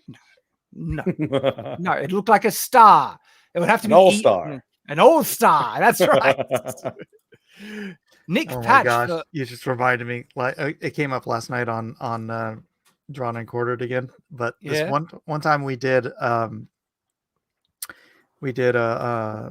Tolkien, the Lord of the Rings as a subject. Mhm. And Kevin Sharp, he did this whole like movie poster thing, but his eye of Sauron looked like and so we started calling it the brown eye of Sauron, and he's never lived it down. I caught some of your drawn. By the way, guys, Mike, he does a stream. He streams regularly on many things, but one of the ones he does is Drawn and Quarter, where he draws awesome stuff for people. Subscribe to it's Blackie's Universe, yes. To catch those, because I caught some of Drawn and Quarter, and you're also giving Kevin a hard time with the knuckle on the gun. Poor guy can't catch a break, it sounds like, over on Drawn and Quarter. I love giving Kevin a hard time. He's a good sport. Yeah. Kevin's great. And a phenomenal artist. So Kevin is the artist who did Dragon Guard, the one that, that we're showing off, and it looks amazing. And so can't wait to get that. Nick Patch, like $49.99. Thank you for the very generous super chat, Nick. Really appreciate it. He says, congratulations, Shad. My email's coming soon. Took some time to translate some breakdowns into summaries so you can see more versatility. Congrats again. Buy Shad's comic if you haven't yet. Heathens. Thank you, sir. And thank you for the very generous super chat. And we'll keep an eye out for the email. I can't remember. My wife handles a lot of the emails, and so she passes on the ones that I need to see. Thank you for the super chat. Sophie for 5pn says, I really like the title that doesn't make, the titles that don't make sense until it is revealed in an organic way and your brain explodes. Maybe for that route. Well, we might get that because the title makes sense after you hear it and you see the story. So I'm not sure I'll get the exploding brain effect, but hopefully people will. I think, they'll come to, if not appreciate it and like it, they'll get used to it. I'm confident. All-Star, and they'll think of the. They got used to Star Wars. Mm-hmm. Yep. Chaos for $10 says, speaking of Imperious, I'm curious about something. It versus Shardblade from Stormlight. Who had the advantage, and does this change its Radiance Shardblade? Does this change? Yeah, so interestingly, Disparu was actually commenting a bit on that when I think I was having trouble with my internet, because we saw that in the thing. And I think it would be considered a Shardblade in that universe. And if you use the same kind of world building mechanics, like the light that is infused into objects to make them sunicles in the Cosmere world building would be considered investiture. And Shardblades are kind of like invested, objects. Although I don't want to give spoilers. There's a little other thing associated with them. Not little, big. But I think they would be, Imperious would be considered a type of Shardblade, and they would clash. They wouldn't be able to cut a shard, like they wouldn't be able to cut through each other, a Shardblade Imperious. And Imperious would be able to, not only because Imperious is a unique type of Sunicle in that it can survive even enough impact that would usually make it break. And so that would be interesting to figure out what aspects or effect it would have on that. But like fun, nerdy question, and that is fun stuff to consider. So yeah, I hope that answers your question. So Madge Mac for $20 says, I would keep All-Star, but soften with subtitles like All-Star First Legion, All-Star Crucible, All-Star Void Stalkers. That is exactly what I'll be doing. Yeah, All-Star is the name of the universe, the genre, the property. The intellectual property is All-Star, and each individual story will have a subtitle, just like Star Wars A New Hope or Star Wars Return of the Jedi. It's exactly what will be happening, and I'm thrilled that you think that would work. Patrick Ells for $50. Thank you for the very generous super chat. I like your idea for a Star Wars-esque story, but I want to know if you plan on continuing Shadow of the Conqueror. I do. Not in the near future, because I wrote it as a standalone with sequel potential, and it has a really good conclusion on the story, which made me more okay with letting it rest for a bit, not thinking that I have to have a sequel. Though a lot of people want a sequel and they're excited for it, which is thrilling. It's awesome. And I do absolutely intend to make a sequel. Just at the moment, I'm working on some other things in the meantime. How long is the Shadow of the Conqueror?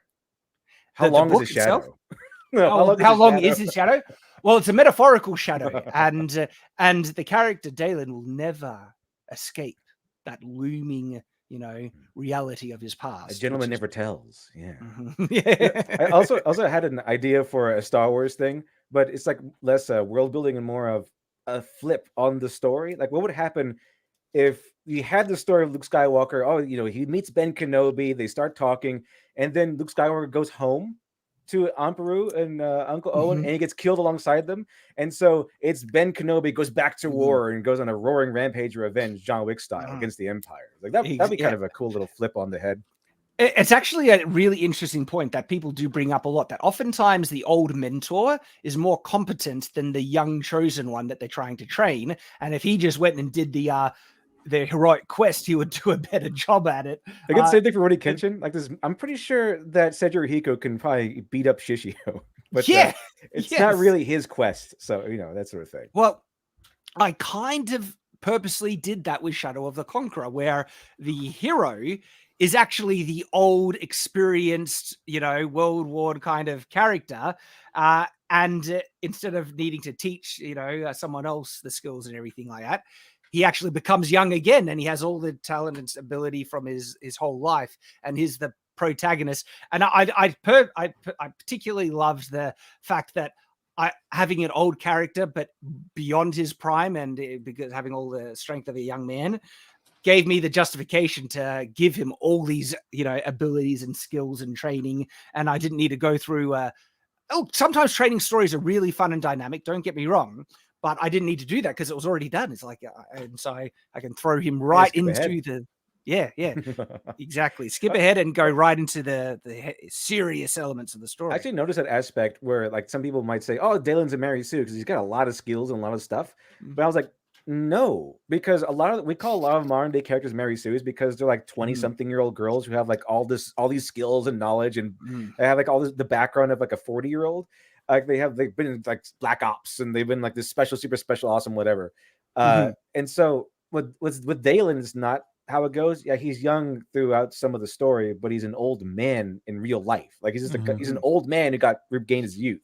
So I assume that in order to become the leader of an empire, I would assume, like, if you're just reading the beginning, I would assume that he is skilled enough where he already did the empire thing. He's skilled enough to do that. He had to fight for a long time and gain skills that way via experience. And then he kind of went into hiding for decades. And then what do you do all that time? I assume it's because he started just reading books and stuff like that. So by the time he's like 80 something, in the story, it's like, oh, it makes sense why he has all these skills and all this knowledge.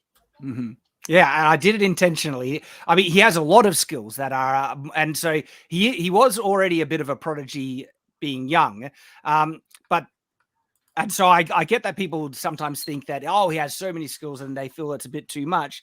It was intentional. It's meant to be a very competent character, and there is good justification I tried to give him because he's so old and he had the time to develop those skills and everything. But I also gave him massive flaws. And so he, like, one of the biggest flaws he has is his personality.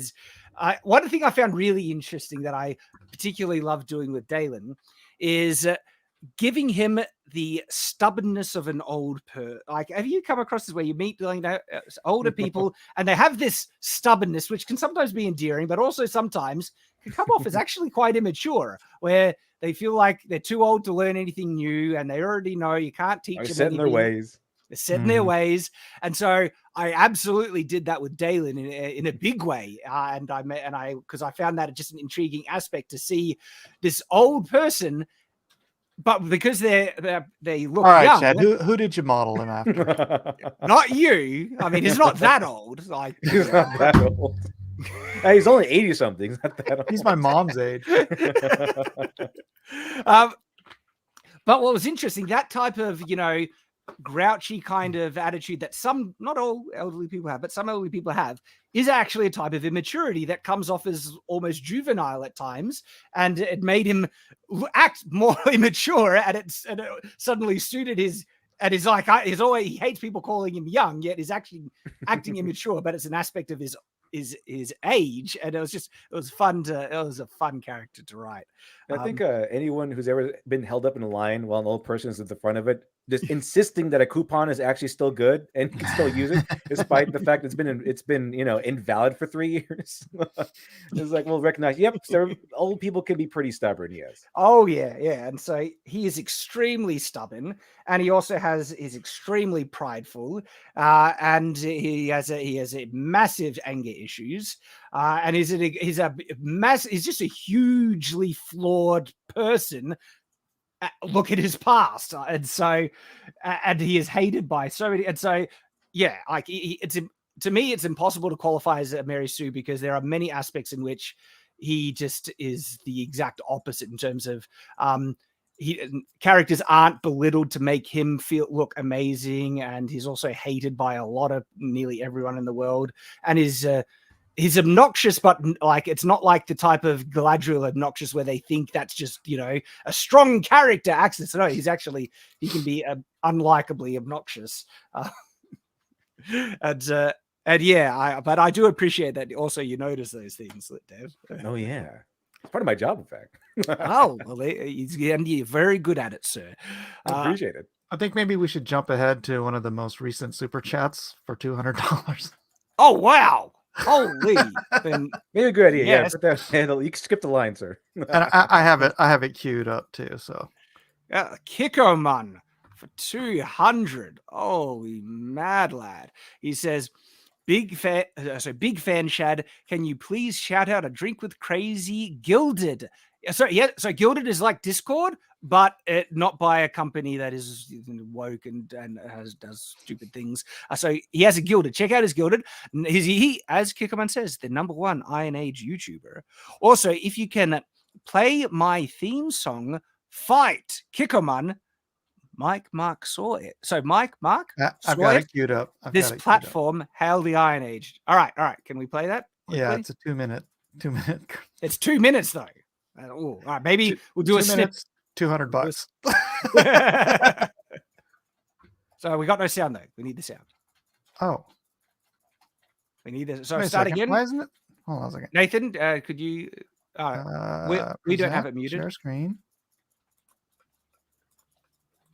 Why is not? Wow. Oh, you know what I might have done? I might have muted this tab. Let me check. Okay. Oh, it doesn't seem like it's muted. Why? Oh yeah. There we go.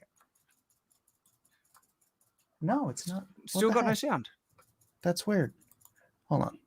We will work on that. You can send the link in the private chat. Maybe Nathan can bring it up, and we'll give a sneak peek to this. All right, here. This theme song. The man has his own theme song, and really appreciate the support. That is a very generous. Oh, I do have the tab muted. Okay. Alrighty. Well, Nathan or Mike. Here we go. I don't think that's the right one. I think it's this one. Why is the tab? That one's muted. Oh, there we go. There we go.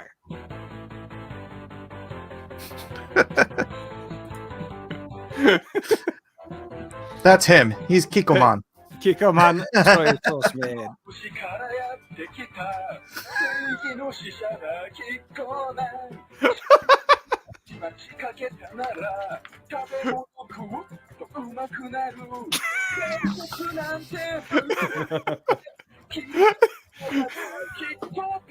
I won't forgive you. Oh my goodness. The internet. It's just pure internet.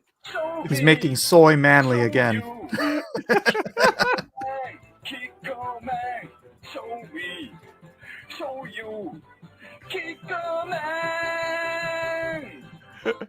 So show you is how you say soy in Japanese. Show you. Show me, show you. Show me, show you.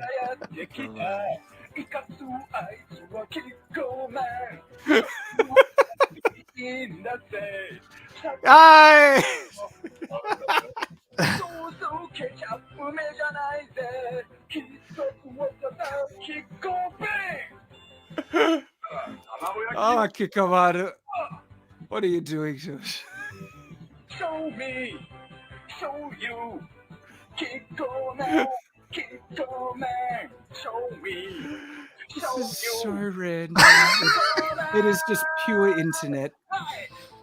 Oh my goodness. It's making me hungry. I love soy sauce. Well, I think we can redeem soy sauce, make it Chad again. Not soy milk, soy sauce. But you know, there are some people that need it. Thank you for that, Kiko. We appreciate you, mate. Oh wow. Oh, Kiko, man. And yeah, very generous super chat. I appreciate it. Okay, so we have curious about Imperious. Yes, idea. So I purchased Leatherbound Collector. Okay, so this is from Daniel Tilton for $5. Says, I purchased the Leather Collector bundle a few days ago. This looks really good so far. Looking forward to this space opera. I'm looking forward to it as well. I'm very excited for that. Okay, and then we have Michael Dunayev.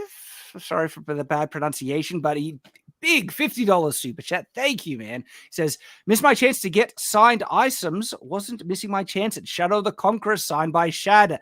Leatherbound novel and graphic novel. Leatherbound novel and graphic novel. Can't wait. I can't wait to get. That's awesome. Thank you, man. Very exciting stuff. And thank you for the support. Mario Trujillo for $10 says, I know you've already used a light motive, but what about starlight? Go with all light, as in all light, yes. And sorry, for good and dark light for evil, or is that too cheese? It's not cheese, but it's already been, it is too close to what I've already done. Love you, Shad, and Literature Devil. The rest, y'all are all right. Thanks, man. Well, thank you very much. Thank you very much. Good suggestion, but yeah, I've already done it. And when you say all light, have you considered all star? Have you ever thought about all star? Have you thought about it? Think about it. Let that sink in. Let it sink. Take a 610 for $5 says, just purchased the graphic novel and hardback book. Yes. Oh crap! Lit Devil is here, and he knows I watch. Now I have to back Dr. Alpha too. Yes, back it. Thank you very much. Devil has his book, Dr. Alpha. I backed it absolutely. Can't wait to get it. And it's like, so as I mentioned, Devil, he's explained some of the concepts and story things that are happening in there. It sounds really cool. Sounds really, really cool. And it has this really interesting premise to begin with, that he has to keep his adrenaline up to stop the poison from overtaking. That's a cool novel concept. It's a cool, great hook. And so can't wait for it, man. I thought it was too. Although it's not really resonating as I thought, as much as I thought it was going to. But we'll see where it goes. We'll see where it goes. I hope it does well. And guys, back it if you can. Grab a copy. And Literature Devil, he knows his stuff when it comes to writing. And so I'm really excited to see this Art's story. good too. Mm-hmm. Check it out. Don't want to ignore that part. Oh, yeah. Check it out, guys. And also, Taker16, thank you for the super chat. And thank you for saying that you're going to support Dr. Alpha as well. Weirdo with a cello for $5 says, Cusack was my favorite. You know what you did. I know what I did. Though, I think you might like the third volume. There might be something that we can do in the third volume that wasn't done in the book to give Cusack a good moment that I think people will really like. And you got a good moment in the second book. Yeah, Cusack has great moments. Even this, Mike has already is penciled the third page, and Cusack is like Lyra and Cusack. They come in right at the beginning, and it's awesome seeing Cusack. Still need to come up with the brand. Yes, yeah, we do. Because I never needed to just draw it. I just he had some savage branding on his forehead and trying to describe like, oh, it had this line here and that line. There's like, I'll let people use their imagination for the book. Yeah. But now it's time to decide exactly what it is. So that'll be fun as well. Awesome. Oh, thank you for the super chat, and I appreciate that you like Cusack. I was expecting people to hate Cusack. Like, and he's been a lot of people's favorite character. I did not expect that. Because the danger is because he has broken speech and everything, and so I thought people would just find his speech patterns annoying. But it turns out they enjoyed the comical kind of moments with him, but also he serves a very important role in the story, and people really liked him. I was thrilled about that. So why not donate $1? Thank you for the donation, and then he gives a $5 super chat. I just got done watching your last stream on your All-Star story. It's catching on. I love it, but the Void Guard name doesn't fit. I think Void Herald, I think Heralds would be better. Guess what? I agree. I'm changing Void. There's like, because I'm refining and finalizing the world building, pending time, of course. And there are small little things that I'm tweaking. And yes, I think Void Lord works just as well. And so I'll probably do something like that. Or a Void, like I was thinking Void Bringer. I have Lightbringer in my book already though, but Void Bringer does sound good. So that's an option, but I agree. And there's small little things that I have tweaked in the world building to just make it fit better. I mentioned that there were galactic-wide purges in the live stream. I'm changing that.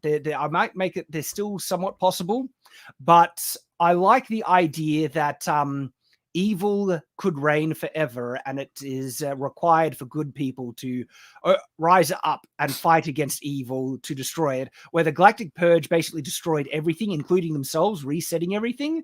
And I like the concept better that, no, let's make it like the Void could get so strong that it just will dominate, be in place, and it requires people to fight against it.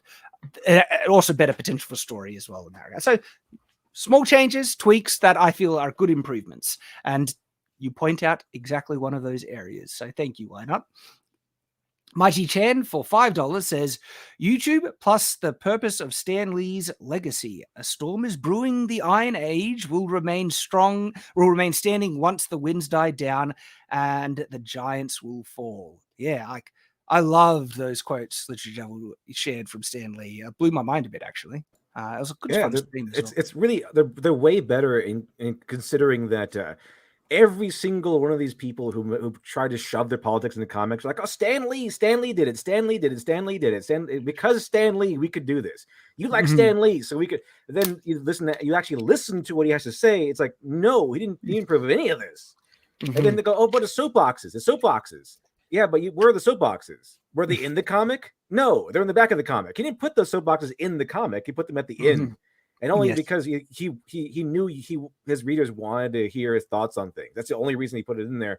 So he knew not to keep his politics or his views in the comic book. He knew to keep them at the end for a separate thing if you wanted to read it. If you wanted to read it as an optional, additional thing, not in the comic book. So when they say that Stan Lee was totally about the social justice and politics everywhere, that's a complete and utter lie. He wasn't.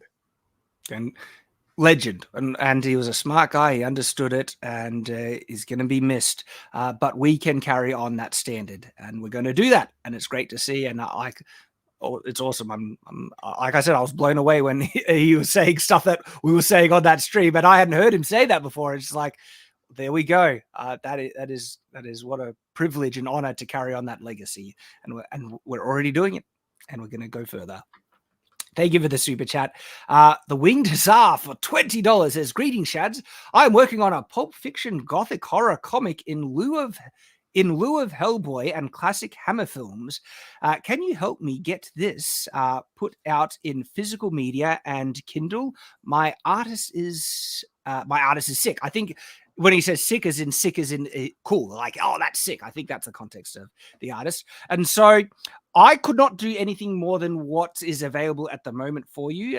So if you're wanting to get your book out in terms of physical copies, there's the crowdfunding model, which is very successful. And if I see it, I'll promote it the best I can, mention it and things, make a good quality thing. That's the key. First, make it the best quality you can. In terms of other options after the crowdfunding model, we have the print on demand thing. Ingram Spark does do color prints and graphic novels and things. I'm, like I said, working with Mike to perhaps try and find something, because I am not sure I will do print on demand later down the track for my graphic novels, because I do want to try and find ways of better distribution. We'll see, though. Yeah. We'll see. It's just such a waste of money. Yeah, you lose a lot of money doing it. The problem is the international market. Like, so Ingram Spark distributes internationally, and they've got print facilities internationally. Because because what I could do, right, is do a print order, like a bulk print order, and set up Amazon distribution and send those into an Amazon distribution center. But that still leaves higher shipping costs for anyone that's overseas from where that distribution center is getting distributed from. And so if it's a US-based distribution center, which of course I would choose, it's the highest group of people who would be purchasing it, still leaves people in Australia and the UK with exorbitant shipping costs. And Ingram Spark, they just print in Australia or the UK, and as a result, the shipping is far less. So there are things to try and work out on that front. But yeah, print on demand, you do not make a lot of money on. So things to figure out. There's also issues with audiobooks, by the way. Maybe we'll say that for another stream about what we can do with audiobooks. Get out of them. Yeah. Thank you for the super chat, and best of luck. Best of luck with your graphic novel. Hope it does well. So Iron Age Media for $20 says, congratulations, sir. Well, thank you very much, Iron Age Media. Guys, check out ironagemedia.com. ironage.media. I think it is. They are keeping track of the indie sphere, promoting them, doing great work. And thank you very much for the super chat, Iron Age Media. You guys are awesome. Roll Nyanzi for $4.99 says, Shad, I must hold you accountable. You did a review of Kamikoto knives, and you didn't say Crocodile Dundee's line, big missed opportunity. No, this is a knife. I should. I've done it. I've done it since when I've been teasing Ryan for his Batman knife. It's come up occasionally, but you're right. That wasn't. Did you see the meme I made with that? I've seen a couple. I don't know which one you made. It was the Crocodile Dundee one. Oh yeah, I did see that. That was hilarious. I love it. But thank you for the super chat. Andrew Jackson for $2.99 says, how long before your next audiobook, Chad? So next audiobook would come with my next novel, and I am setting up systems in place to be able to devote more time to finish that off. And this is one of the things that I do also love about graphic novels is that I can produce them with my own oversight, editorial oversight, but I can work with other writers to get the bulk of the work done. And so from that aspect, it's going to take more money investment to produce graphic novels, but in terms of time investment, I can actually add that and do that balanced with a lot of my other things. Whereas writing my own books, which I'm still doing and I'm determined to always do, it takes much more time investment, and to be able to balance that currently has been difficult, but already I've got plans in place to work that out. And I'm excited to get to my next book. Medieval fantasy is going to be, I'm pretty excited for it. I wonder how people will, think about it. It's going to be fun. And there'll be an audiobook with that. Absolutely. So that's when the next one will be. Nick Patch for $19.99 says, I got the book and the comic. Does the comic contain spoilers for the next comic? Does the comic contain spoilers for the book would contain spoilers for the next comic, but the comic does not. The graphic novel is the first volume, and no spoilers for that's in that for the next one. But I think you might have been asking for the book. The book is the complete story, and so it depends how you want to experience it first, and then you get to enjoy it later on. Thank you for the super chat, though. Objectively a cat for $5 says, as a world-building exercise, I am thinking up a magic system rooted in religion. Your thoughts? It can work. It's all about execution.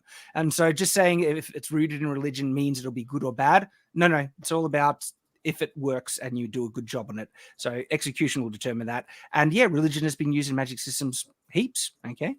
Isn't it like a D&D where you're a cleric? Like it's I guess in that situation be all your measurement of how strong your faith is. Mm-hmm. Remember that happened in real life between the Franciscans and what was it? There was a Franciscans were on one side, and I forgot what the other brotherhood. What was the other monk brotherhood? It was the Franciscans, and I think you talk about like Teutonic Order or the Templars. Or no, it wasn't the Knights. It was the It happened during the time of like the Borgias. I want to say. Start with a J. It was Savonarola, and it's his guys. And the Franciscan monks were like they did a faith off where they would have they went into cages and oppose each other with faith, and they would light each other on fire and stuff like that. So it was crazy, but they actually did that. One. No, it was crazy. Like, look up Savonarola. Like Savonarola is like I think it was Savonarola. Like it was a really. I'd rather have salmonella. Yeah, the bird to death. Yeah. But they were trying to see like which one God would save, and it was really interesting. I think I could have sworn it was a Borgia plot, like it was part of that. Like they were trying to influence things at that point. I forget. It's been a while since I looked into that, but I think I actually learned about that also in history class. But it's been years. But I remember there was a faith of there's a contest of faith between the Franciscans and I forgot this other. I can't remember. I can't believe I forgot the Savonarola guys. Like the extremists who would not bow down to like the corrupt Borgia society people, and they tortured him into compliance. But it was interesting. So it'd be like that, like which faith is stronger. Like I think that's how I think a religious magic system would work. Yeah, there's heaps of examples that can be done. Like oftentimes magic comes from the deity in the world. Wheel of Time did it. Like literally the true source is an aspect of the deity's power that people can access and channel. And the interesting way that Wheel of Time integrated is that religion didn't it existed but didn't exist because they had real world constant proof of their god's existence in the magic, and as a result they didn't really need people to teach or convince people that God existed because they had constant proof. And so everyone is actually religious in that world where they know that they're going to be judged by the god of the world, and that they could be judged for making oaths upon the god of the world falsely and all that stuff. And it was integrated perfectly fine. It worked great. And so, all about execution. But good, best of luck with it. And by the way, it was Dominican order. I was going to say Dominican order. I was like, that's not right. I was going to say that's not right, but I kept coming up with Dominican order. No, Dominican versus the Franciscans, I think, in that faith off. By the way, I want to thank everyone who had backed Dr. Alpha so far. We're at 14,930. Oh, nice. We're just $70 away from 15,000. So thank everyone. Grab that link again. Guys, I want to see if we can. I'll be cool. Can we get 15,000? Come on, guys. I think that'll take one or a couple more backers to get Dr. Alpha over. Well, two more backers of the physical copy, and boom, we're at 15,000. But so far, who has ever backed so far, thank you very much for your generosity and giving the project your faith. So I appreciate it.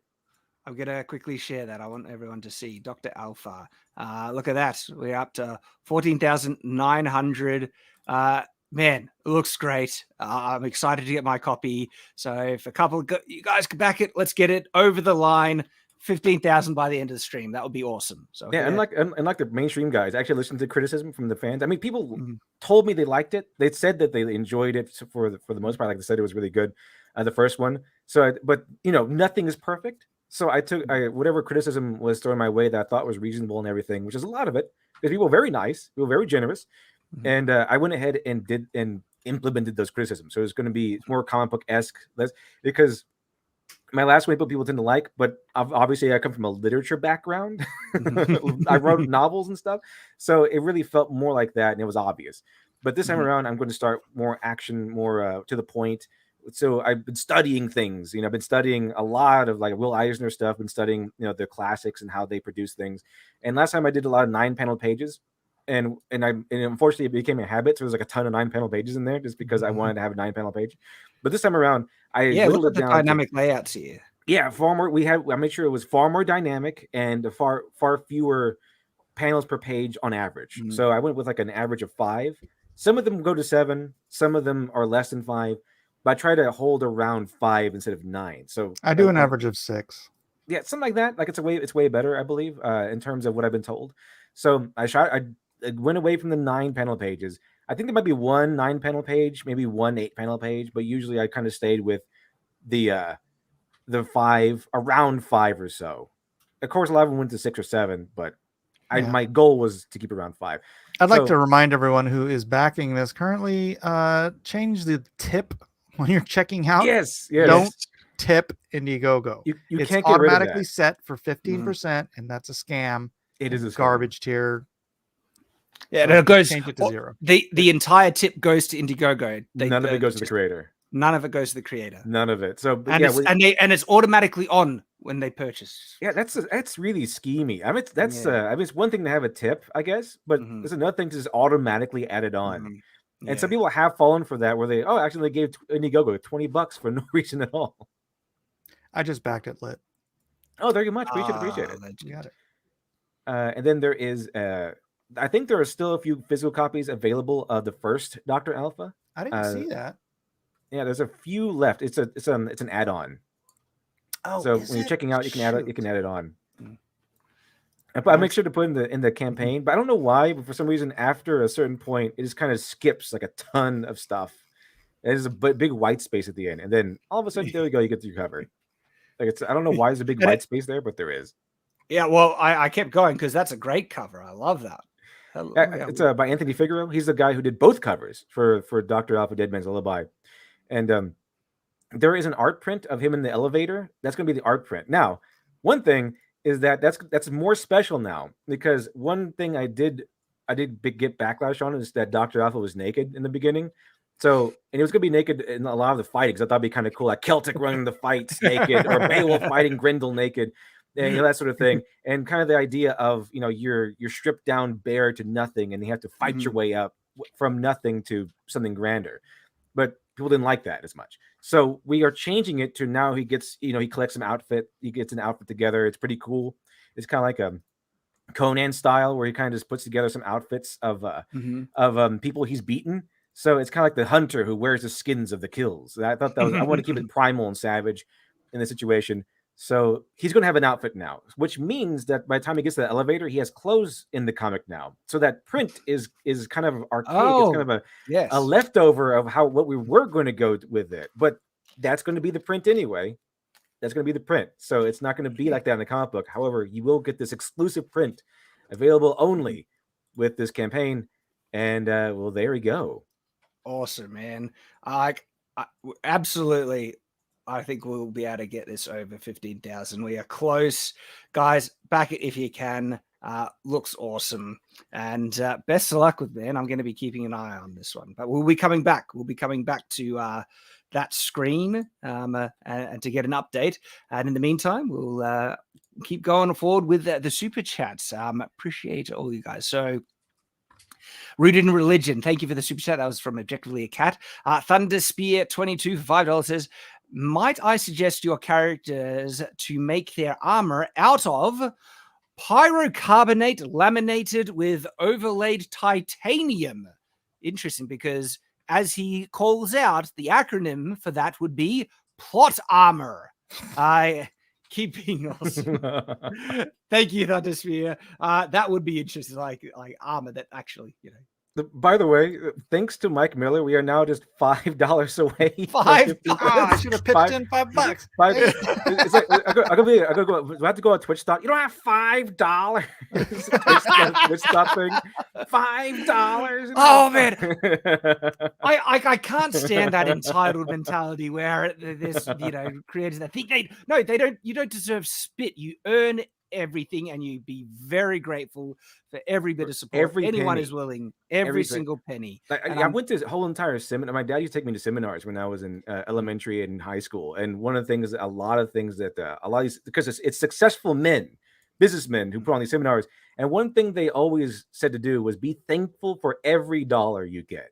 Like take that dollar, saying thank you to your God or whatever it is, what do you believe in, but appreciate that money.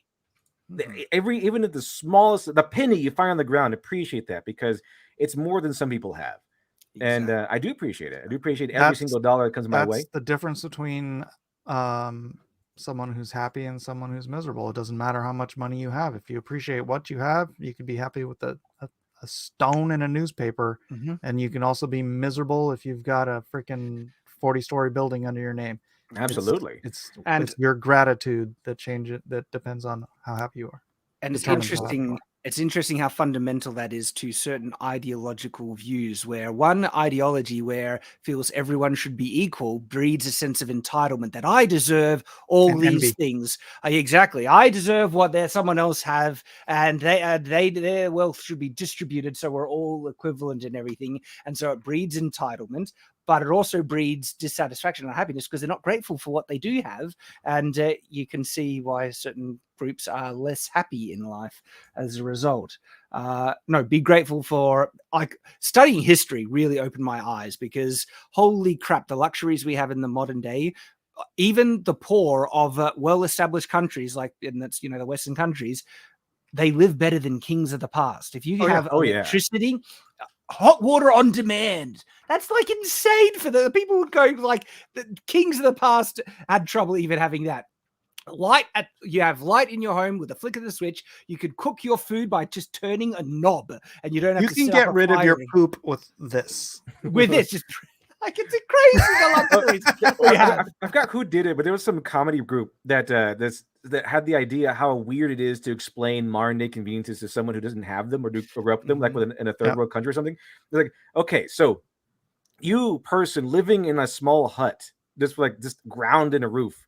Look, in the first world country, we have this big, beautiful bowl of nice, clean water. We all have this big bowl of nice, clean water, and we poop right in it. We poop right in it. We flush it down the drain. I was talking to Robert at API about, he was just in Honduras for 3 months, and he was talking about how everything is down there, and they don't have computers, and they don't have all this, and I'm like, so basically they're living like the middle class in the 50s. He's like, yeah. It's like that's poverty by modern standards, but it's like that was literally the height of living like 60 years ago. There's luxury everywhere else. I mean, it's by the way, you're over 15,000. Oh, awesome! Let me see. Let's check it out. I'm gonna update this. Yeah, 15,060. Thank you much, everyone. Thank you for the kindness and support. This is amazing. Thank you very much. Awesome, man. I hope it continues to go. Which means we're 60% funded and 41 days left. Awesome. 41 days. Like, seriously, I really want to see Literature Devil get full funded on this. Guys, grab it. Literature Devil is awesome. He understands storytelling. He's putting heaps of work into this. It's going to be great. Can't wait to get my copy. And that's what we need to do. Let's support independent creators, and let's totally get you there, man. And make sure you get the first issue as the add-on. I totally missed it the first time I checked out. Yeah, I put it in the campaign at the end, but for some reason there's a big white space between. Hey, there's some available. I can't get rid of that white space. I have no idea how. It doesn't look that way when you do it, when you go into content and add in the pictures of it. That it's normal there, but when I say save, it's just here's a big white space, and then here's that little piece of information. Before that, I recommended a book to Shad Diversity. Soon I'll Be Invincible. If you bought the hardback edition of Dr. Alpha Miracle Child, I go into the fact that the idea that was one of my biggest inspirations. That is a good book. That is in fact, it's like a lightning in a bottle, because like Austin Grossman never made as big a hit again, as far as I know. But that man, Soon I Will Be Invincible. It's like Watchmen if it were set in a normal superhero world, not like a super edgy. I'm going to make this is dumb as dark as possible. This is it's set in like a normal superhero universe, but it's more Watchmen style, and opened my eyes to a lot of concepts about superheroes that are not necessarily nihilistic or dark, but would actually make sense in like a superhero world, like logically speaking. Like Superman is cool in front of the cameras, but when he goes home, he's still Superman with all those powers, and he has to deal with that on a daily basis. It's just so much stuff there. I highly recommend Shad Diversity. All right, I want to check this out. To read it. You can get their audiobook. It doesn't really matter either or, but the audiobook is really good because the guy who reads, it's about Dr. What's his name? Dr. Impossible, whatever his name is. And then every other chapter switches like Game of Thrones, but it's like two main characters. You got your evil Dr. Impossible, and you got your the good guy, brand new spanking new super heroine named Fatale. And you get perspectives from both of them. It's really good. And if you're going to do a superhero universe of your own, I highly recommend it. This book is probably the book I have reread most times. One of my top tier books of where I reread the most times. Like, it's really, really fun read. I mean, that's a very glowing recommendation, and you know your stuff. So seriously, that is one that I'm keen to check out. Absolutely. All right, I've made a note of that, man. Hey, Lit Devil, that big white space. Look, I mean, when I select it, it's a bunch of return carriages. Oh, it is, huh? Let me see. Yeah, that's strange. I'm not really sure why that is. They're just messing with you. Yeah, I guess so. Silly Indiegogo. I'll just flip it around. Yeah, but looking great, man, and hopefully it'll get there. I'm confident. Okay, so thank you for the super chat, and we got Talking Pulp Press for $20. Talking Pulp Press has his own book, Barbarians of the Storm. Check that out. And he says, Royce, read my books. Big titty goth girls everywhere. Royce, there you go. And some of the art for Barbarians of the Storm looks awesome. Okay, some sexy barbarian ladies, if you guys like that. And gosh, who doesn't like sexy barbarian ladies? All right, so check it out. Thank you, Talking About Press, for $20. Overzealous Crusades for $5 says, congrats, Shad. I'll be Melbourne way late January for an archery comp. Wow, a pilgrimage to the land surrounding the Shadlands. You inspire my own writing. Thanks, man. So, hey, you'll be coming. Like, I should. You should go. I don't know if I'll be doing Archery meetups, but I can announce that I'll be going to the Medieval Festival at Croyle Castle in a few months. And so when is that, Nathan? December. So there's a Medieval Festival at Croyle Castle in December, which is in Victoria, and I'll be attending. I'll be there. So I'll try and do a more official announcement a bit later on. But yeah, going to Medieval Festivals are heaps of fun. Had such a blast at the Abbey Medieval Festival, which is in Queensland, and so now there's one in Victoria. I got this at a Ren fair. Oh yeah, they're great. Heaps of fun. But yeah, so awesome, man. You're coming down to my neck of the woods. Hope it goes well. Best of luck with the archery comp as well. And thank you for the super chat. Maji Chan for $5 says, may I suggest Black Knight's Star Shatter as a great read for pre-early teen space series? I have only read the first book, but it is a great read. All righty, that was Black Knight's Star Shatter. Yeah, right. Royce was talking about that. All righty, check it out, people. Kenai 24 for $2 says, I ruled Earth and lost it to a bunch of losers. It happens. My condolences. Betty Adams Overanalyzed for $10 says, book suggestion for the kids. Humans are weird. I have the data. Short, absurd, sci-fi, my own humble contribution to the Iron Age. There we go, people. Check that out. It is entitled Humans Are Weird. I Have the Data. Awesome. All right. Thank you for the super chat. JFC for 50 PHP says, Shad, read chapter sample 1 and 2 of ALLSTREAM. Have you thought about ALLSTREAM though? And I did read them on the thing, the sample, concept chapters. If that's what you're referring to on the stream where I went into detail, yeah, those are there. Witherfang for 50 SEK says, for the Imperium. People have decided that there are space cows and they go and now there's an Imperium. This is just expanding. That lore is growing. Thank you for the super chat. Stephen Nancaro for $5 says, have you thought about All-Star? I have thought about it. What a great idea. It's a great idea. It's sounding Genius. better and better. Genius. Thank you for that super chat. Rose for $5 says, just here to support BTGG, which I believe stands for Big Titty Goth Girls. They do need the support as well. Glad you're there to support them. Jonathan Till for 5 GBP says, Shad, have you ever watched the TV series The Last Kingdom? I sincerely believe you would love it. So I've watched the first season or two.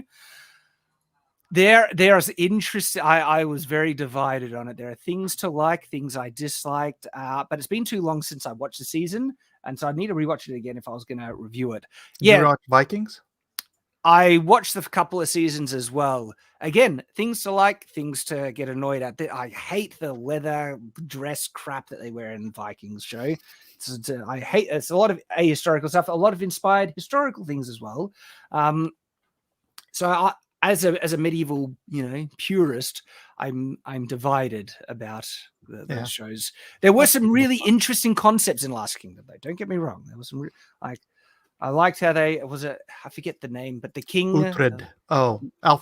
Alfred. Yeah, and there was just some contradictory things. Something that really annoyed me in Last Kingdom. So I think it was Alfred.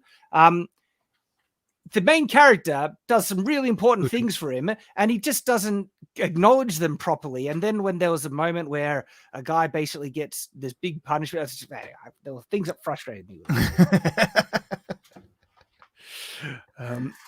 But thank you for the super chat. John C. Nelson for $5 says, I see movie rights in your future. Well, I mean, very possible. We'll see. Hopefully. We'll see what happens with that one. Ministry of Wrong Thinks for $4.99 says, just do it like we did with when a gamer tag was already taken. XX All-Star XXX. I think XXX says something else these days. I'll avoid that one. I appreciate your suggestion. I might avoid it, though. Yeah, the Extreme All-Star. Thank you for the idea. So Jonathan Till for 2 GBP says, won't Converse have an issue with All-Star? Converse, the brand? Yeah, I don't think they can copyright the word All-Star. It's too much of a common use word as the idea of an All-Star, because there's also like they didn't have an issue with the song. They didn't have any. So no, I'll be more than free to use it. I do believe. Sentinel Rex for the $5 again. Thank you, sir. Says, IPs live and die by their names. I support the world you're building, but the name is too generic for the epic you are making. You need a more unique name. Look, I see your argument. I have a feeling, though, that it'll build an identity around it and it'll grow. And so I think we can do it. But I'm not sure IPs live and die by the names at all, because look at the whacked names in anime. Fate Stay Night. That one time I got hit by a truck and reborn as a slime. So clearly they can survive with bad names. And the thing is, it's actually a great name.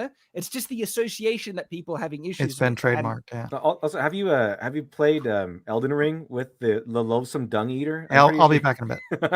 No worries, mate. The loathsome dung eater. I'm pretty sure. Yeah, I mean, what's the whole meme? Like you laugh, but you won't be laughing when he kills you. The poo poo pee pee man. Like, Yeah, I'm pretty sure. As long as you write it well, the name, you'll enhance the name. Like, the name will be built, I think. Exactly. And it's fun. All-Star just does everything that I really want for the name. I want star in the title to have the sci-fi kind of concept connection. I want it to have a thematic resonance for the world and what happens in it. And it's so connected with the world building and everything. And then there's this idea that this is the ultimate kind of star-based property. It's the All-Star. It's just, I like it. I really like it. And so I'm going to go with it. Look, I appreciate your thoughts on the matter, though, and thank you for the super chat. Thunderspear 22 for $2 says, Shad exists, Australia. You have no power here. Well, I can handle Australia. The government could cause issues, but Australia is my friend. I love the country Australia. I love the culture Australia. I love where I live. I really don't like the government. The people in control. Yeah, I feel you. Because genuinely, like this is there are things to just love about Australia. Australia actually, the kind of casual, laid back, fair go attitude Australians have is really, really cool. My brother is married to a wonderful lady, my sister-in-law, and she's Korean, and they recently went to Korea. And there are things to really appreciate about Korean culture, but there are things as like they do not have very good kind of views towards disability. And my brother has a disability; he is partially deaf and has an ocular implant and stuff. And they don't have good access to disability support networks, and also just the culture, how they treat people with disabilities. It's not the best, right? But Australia actually has a really good culture around that type of stuff, and there's interesting other things that was just making my brother get. I love my brother. I've 4 of them, three. I've 6. There's 6 siblings in my family. Don't blame me for getting mixed up sometimes. But he's great, and he can express his annoyances in a very valid way at times. And he was expressing some annoyances when there's things to love in Korea, but there were things that he was missing from Australia, and Australia has great things in it. It's a beautiful country. Depending where you live, like people will say, Australia's hot all the time. It actually depends where. Central Australia, yeah. But in Victoria, one of the cooler areas, it has great weather year round. It's a really beautiful place in the world. I love living where I live in terms of the outback, the bush. Don't like the snakes. Don't get me wrong, but you're going to learn to deal with them. And look, and yeah, no, I have a sense of cultural pride and patriotism to Australia. We are a very lucky country. There's a lot of things to love about this place of the world. There are some things to dislike. Don't get me wrong. Like the whole what happened with the lockdowns. Oh, that'll get me on a rant. But no amnesty. No amnesty. Yeah. Oh my goodness. But by the way, I have if Dr. Alpha, since the topic of big titty goth girls has come up. If Dr. Alpha does well enough, I'll be able to start work on Lady Midnight, which is something has been in the works for a very long time. Oh, check that out. And this is a painting by Presto Acevedo, the same guy who's doing my interiors for Dr. Alpha Dead Man's Lullaby. He also paints. Wow. And I got this one done. That looks epic. A year or so ago. And this one is going to be like if you combine Constantine with Batman, where she goes on and combats mystery and fight. Basically, one of the ideas I had was she fights creatures that are like the secure, contain, protect things.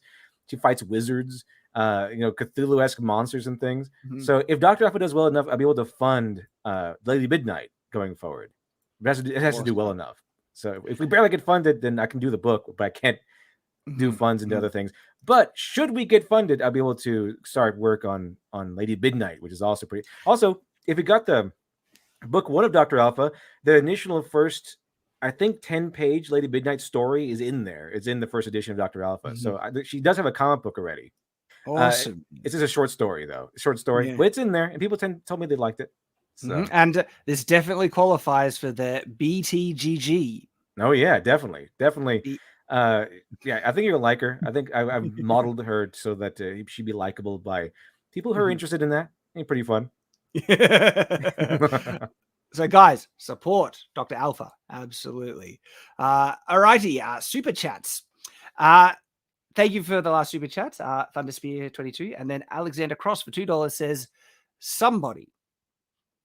Gee, I wonder what you're referencing. He just says somebody. Thank you for the super chat. Look, I know exactly what you're referencing there, but I'm not acknowledging what it is, because we will separate ourselves and All Star will stand on its own.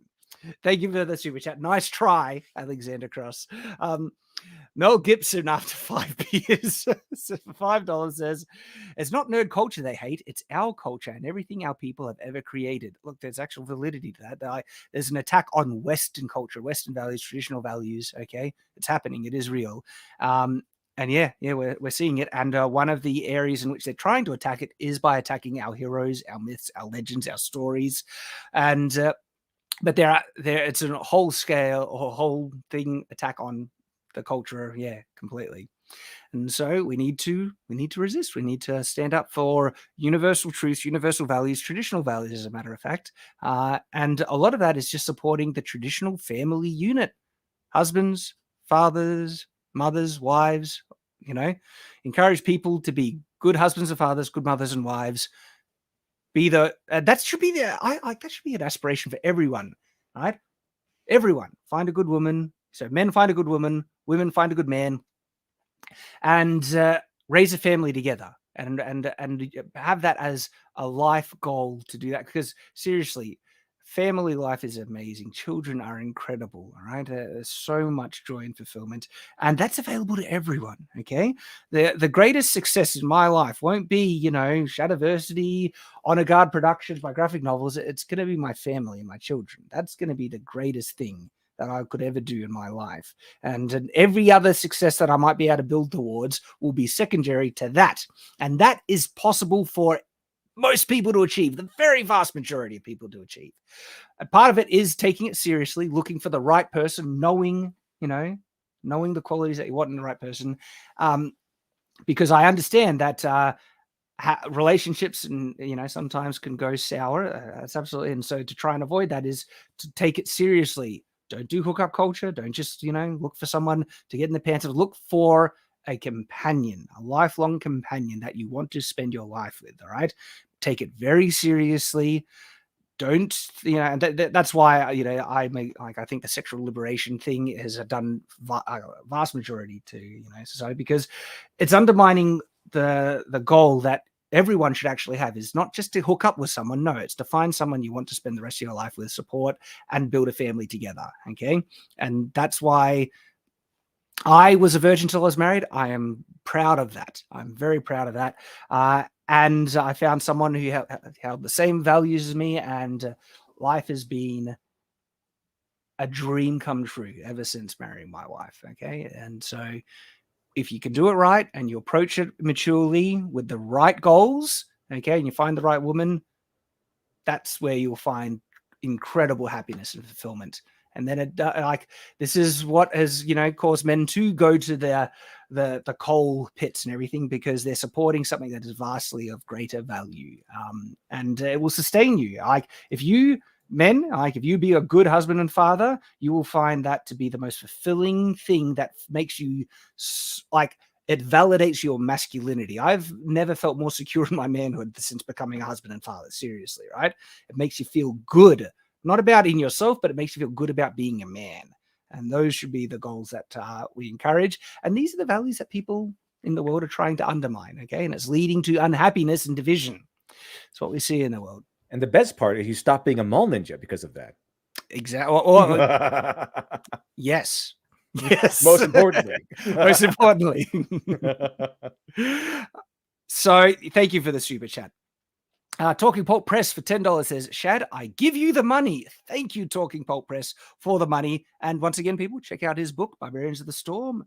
Anime Fan 3794 for $4.99 says, on the clock as a driver, will have to watch after my shift.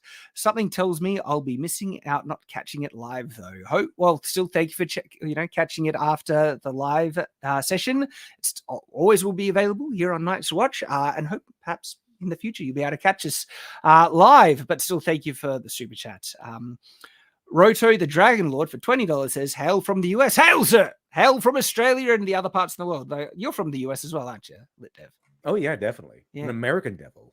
And man, like there are so many things I appreciate about the US and love about like seriously. I mean, the values that the United States was founded on are essential. And I am a massive believer in the US Constitution. It is an inspired document.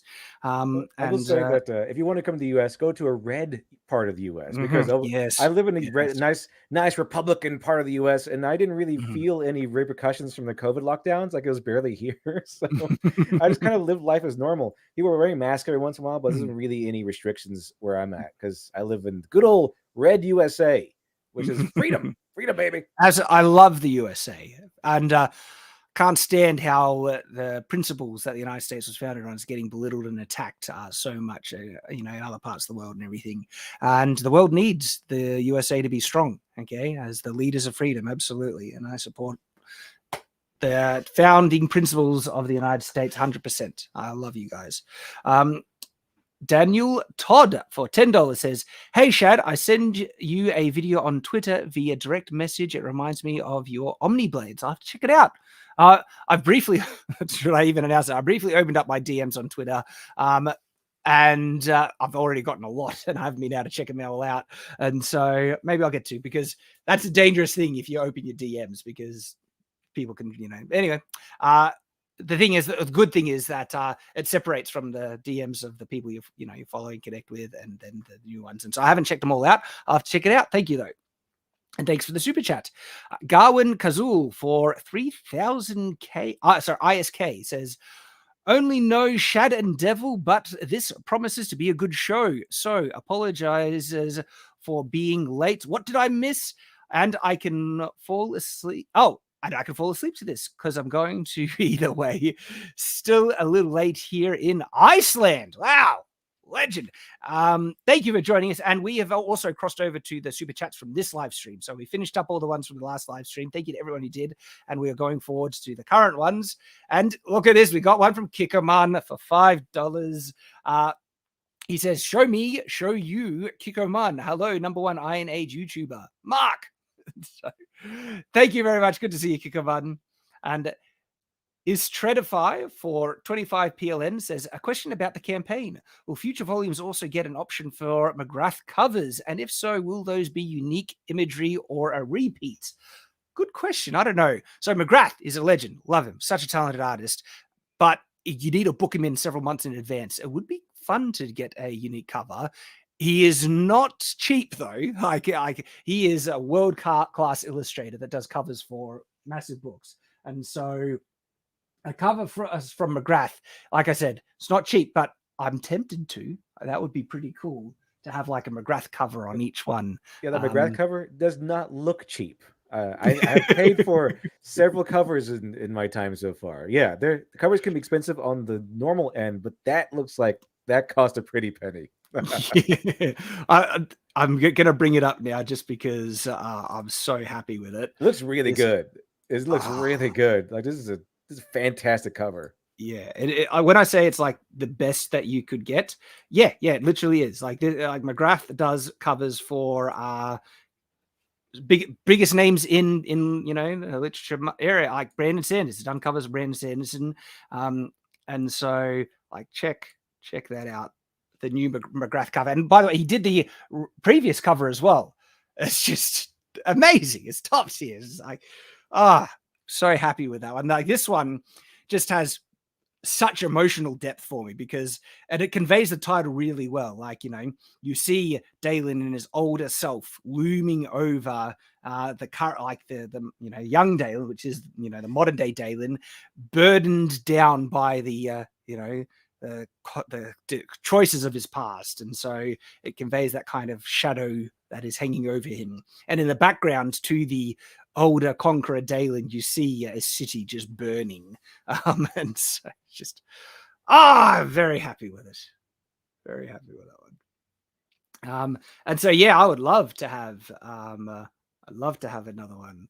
And so Mike has disappeared, but now it's kind of rejoined. And so I don't know what happened. My computer is just no longer playing nice. So I'm on my phone, which I probably sound terrible. I guess this has to happen to someone every stream, I suppose. Yeah. I guess it's gonna be not my turn next. Well, yeah, and I just noticed that David Williams was in the chat, the artist of Bass Reeves. So legend. Awesome. Yeah. Good to see. Hi, David. I look like I have a glowing hat.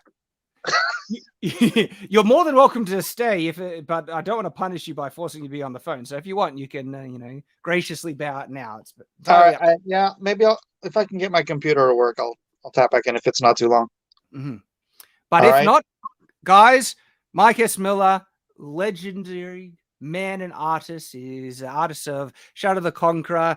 Check him out on Blacklist Universe. He has an awesome stream that he does, and it's Drawn and Quartered, where you get to see him and other like crazy artists. Remember that crazy good artist on Dragon Guard, Kevin? He's on Drawn and Quartered as well, and you can see these guys do awesome art. And wasn't the artist, who did Bass Reeves, was he there on Drawn and Quartered? Or yeah, that's David. He was there last night. He wasn't drawing, but he was there to root us on doing Bass Reeves. So Mike has connections to some amazing artists, and you can check him out on Drawn and Quartered. So go check him out. Okay, go subscribe to Blacklist Universe. Subscribe, share, do all that stuff, and I'll see if I can get back in. Okay. All right. We might see you in the future. If not, awesome, Mike. Good to have you. All right. Thanks, buddy. Catch ya. Alrighty, we shall continue on with the super chats. So thank you for the question, Istredify, and I would love to. I would, need to invest the money and book it early, and then concept the cover and stuff. And so we'll see. So Kevin Nuck 100 for 50 GBP says, Shad, which version of the Blackfire sword do you prefer, the show one or the book one? I haven't seen the book one, so I prefer the show one because that's the only one I've seen at the moment. But I loved the design of Blackfire in the show. It looked great. Thank you for the super chat. The Field for $10 says, good time zone, Shadicus Maximus. I was disappointed to find that the leather-bound cover designs were exclusive, and I liked them more than the others, but can't afford them. Still backed it, though. Thank you for backing it. Yeah, so the leather-bounds are exclusive for the campaign, and they're collector items. So grab them if you can. Look, my apologies if you're not in a position to be able to do so while they're available at the moment. but still, thank you for backing it on the other tiers. And the other tiers have great covers as well, so they're still available. And I'm very happy and confident that you will appreciate the other tiers as well. Can't wait to get them to you. Still, thank you for that, the field. I do appreciate you backing the campaign and also the super chat. Cameron Durant Cameron, I believe that is, $4.99 says, would the All Guard wear space cows made from space cows, or do space cows exclusively wear space cows not made from space cows? Read 5 times fast. I'm not going to try and read it 5. I think I did a pretty good job the first time, and I'll stick with that. Read it normally and then the speed up on the back play. I'll try and read it one more time really fast. Ready? Would the All Guard, would the All Guard wear space cows made from space cows, or do space cows exclusively wear space cows not made from space cows? Yes. It's kind of fast. And the answer would be no. Not yet. We'll see. But thank you for the super chat. Kikoman for $2 says, JDA is Puma coming to monetize. JDA? What's John De La Rosa? Okay. Is asking if one of his things is coming to. So unfortunately, I wouldn't be able to answer that at the moment because John's not with us. But still, thank you for the super chat. Maybe we'll be able to pass that on. Drake Tungsten for $5 says, "Hey, will this make Puma fist energy?" Hello, JDA John Del Rosa, I believe, and number 1 Iron Age. All righty, hello to you as well, sir. I'm sure John would say hello back if he was here. So West Britannicus for $5 says, Shad Brooks, crazy, and John Delarose on one stream, Iron Age in the house. Yes, sir, absolutely. Rosen Dragon 2140 for $10 says, hey Shad, on vacation and behind on your channel and streams. So on vacation. So hey Shad, on vacation and therefore they're behind on channel and streams that wanted to drop in for support. Stay on watch. We need you now more than ever. Thank you. Well, I'm trying to do my part. And not only, it's not just me. I want to see other independent creators flourish. Okay. I want the subversive people that have co-opted our great stories, our beloved properties. They deserve to fail. They don't deserve to prosper because they are making horrible stories with a destructive agenda that is attacking traditional values. And so, no, we will beat them. But to beat them, we need to support everyone who's working at that together. And that's what I want to do. And so with that, I think we can. Thank you for the super chat. Alex Halo for $2 says, Totally Spies and Martin Mystery were a French show. Interesting. There are interesting things. Wasn't the Ladybug from France as well? Do you know the Ladybug show? I know it's like something in Ladybug or something like that. A Miraculous Ladybug. Yeah. Cat Noir and the Miraculous Ladybug. So interesting show, that one. My kids have watched it and I've noticed it. And there are some things that I appreciated about it. It had good lighthearted humor. Okay. And there were things that they celebrated about French culture because she fights in a way in which she's like performing ballet. And so I kind of like that. I like that they didn't shy away from making her a beautiful character that young girls would be able to aspire to. And so there were, and the animation was actually really decent on top of that. And so, and I believe that is actually a French-based or French-made TV show that actually got popular because it has some decent, solid stuff in it. And so all power to them. And there we go. It looks like Totally Spies was as well. So there's some good stuff coming out from all over the world. And it's good to see, good to find as well. Anime Fan 3794 for $9.99 says, My Little Pony Friendship is Magic starts off its 5th season. If I'm remembering which season correctly, with a 2-part episode of the main 6 characters fighting a communist dictator. No lie. Based. I do like the fact that communists are bad guys. We need more stories where communists are bad guys. The thing is, communism is as evil. One could even argue more evil than the Nazi regime, where communism would attack all people. All right, and even their own people, and the deaths response. Oh my goodness. Yeah, it baffles me that people do not really associate the sickle and hammer on an equivalent level to the Nazi cross. Like the evil that communism has done in the world. It's pretty It's evil, insane. yeah. It's Horrific atrocities, and they kind of just defend it for some reason. I can't believe it. The communist people or the communist nations are also responsible for horrific atrocities. I mean, I don't know. You can, they're horrific. Like the millions and millions and millions dead relentlessly, needlessly. Horrific nonsense. And the reason why I think, I don't know, because there are people who like say, I'm a communist in the modern day, right? And they get fooled into by the false, kind of sales pitch they give. It's about equality to everyone given equally, to the tagline, to each given to their thing, according to whatever that is. And the fundamental philosophy, they try and hide behind this kind of charitable thing where, it's giving to the needy to make everyone have enough. The evil that comes in with communism is that the state takes the authority and position to enforce this supposed, benevolent standard of giving to all people equally by stealing and taking away freedom from everyone else. So much, and as a result, they destroy the prosperous in their society by taking away their means to be able to produce even more, redistributing it to everyone, making everyone equally poor. And then they get so what they did in the communist regime to pursue this ideal is insane, to the point where even someone who followed, one of the trucks from behind, picking up the grains of food that were fallen from the trucks, was like executed for the fact that they had more by picking up grains of food from the thing. So it's I think A. Campbell says something Daedalus the Conqueror would implement. Yes, something that evil.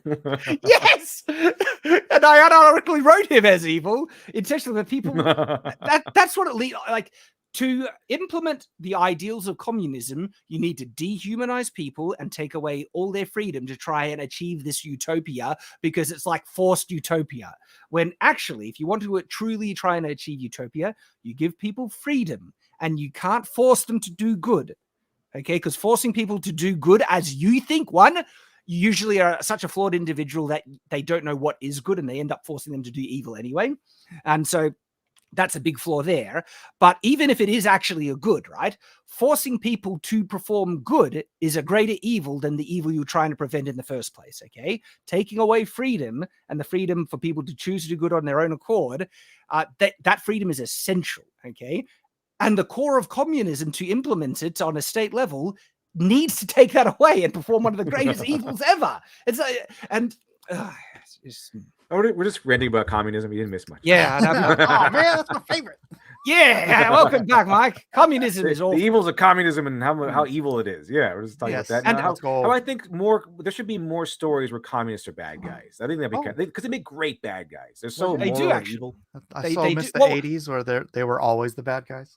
Yeah, we go back to the 80s. Yeah. One of the things that makes communist bad guys work, and it worked great for Dalen, is because if you wanted a bad guy to think that they're the good guy, okay, that was the thing. I ended up making Dalen a communist unintentionally. I didn't intend to make him like a communist. Yeah. It was accident. I was like, here is a character who was lived under the boot of an aristocracy. He led a revolution against them. What would his thought process be in establishing his his own empire based on certain ideals? And he wanted to give everyone equality, have everyone. And so he saw that the things went bad with the aristocracy because there's a couple of elites holding all the means of production and holding all the land, property, everything like that. And so his natural knee-jerk response is like, I'm going to do the opposite. No one will own anything and everything will be owned by all and it'll be equivalently distributed. And his knee-jerk philosophy was to take away the right to own property from everyone. And guess what? He's suddenly becoming a communist. But that logic, my sword is hanging sideways and it's OCD and it's triggering me. Anyway, that was the philosophy. Became a Native American. What was that? The Native Americans, they thought they were swindling the English for Manhattan because they didn't believe in owning property. And so the English were like, well, how about, we give you this $23 worth of glass beads? And they were like, yeah, sucker, give me those beads.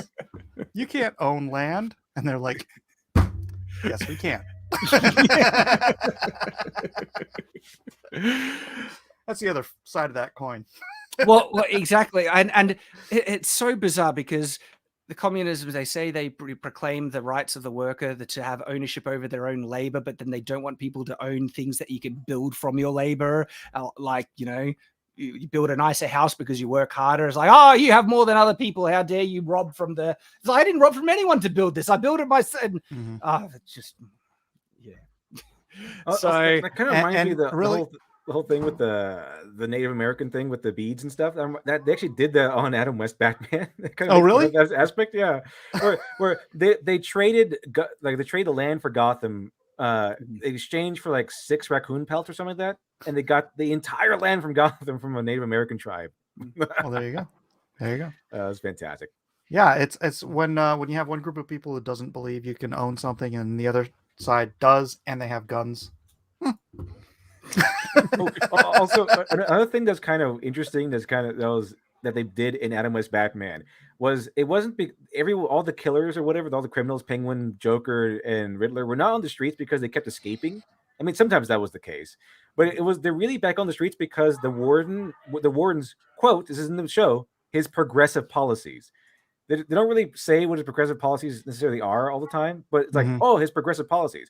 So the reason why they're always out on the streets is because of his progressive policies. Like, why do my progressive policies never work? He says this stuff. Like, that sounds very familiar. His progressive policies are keeping killers and criminals on the streets. Interesting. So, Matt Cause, to answer your question, no. So it's a very mature book. The graphic novel has graphic violence in it. In terms of sexual content, we keep that PG as much as we can. There's no going to be any private parts or anything like that. But there will be skin and mature themes, adult themes in it. And the book has some very mature stuff that it deals with, and so I wouldn't consider this kid safe. So, but thank you for the question. It's a grown up book. I probably would let my children read it when they're maybe 16 years old. Is probably the age I think. But that's my choice. You guys get to. Yeah, there's not even any swearing in it. It's just some heads getting chopped off, and in the next book it'll be. Yeah. Or in the next book. In this one, in the current one, there is a graphic, decapitation, just to give people forewarning, I guess. So well drawn. It's so boss. It's just, in Dr. Off a Dead Man's Lullaby, he castrates a guy with the claw of a hammer.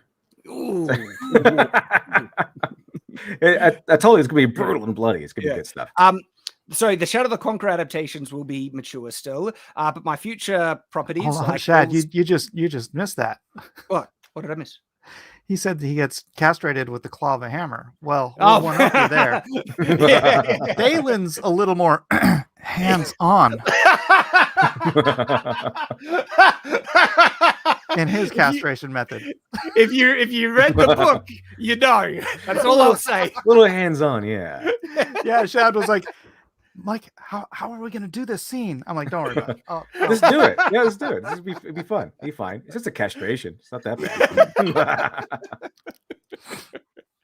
bad. So yes, there will be some violent stuff in it, but my future properties, all-star superhero ones, I'm going to make, child-friendly, but also written with a maturity and seriousness that adults can appreciate. I want it, accessible to more ages.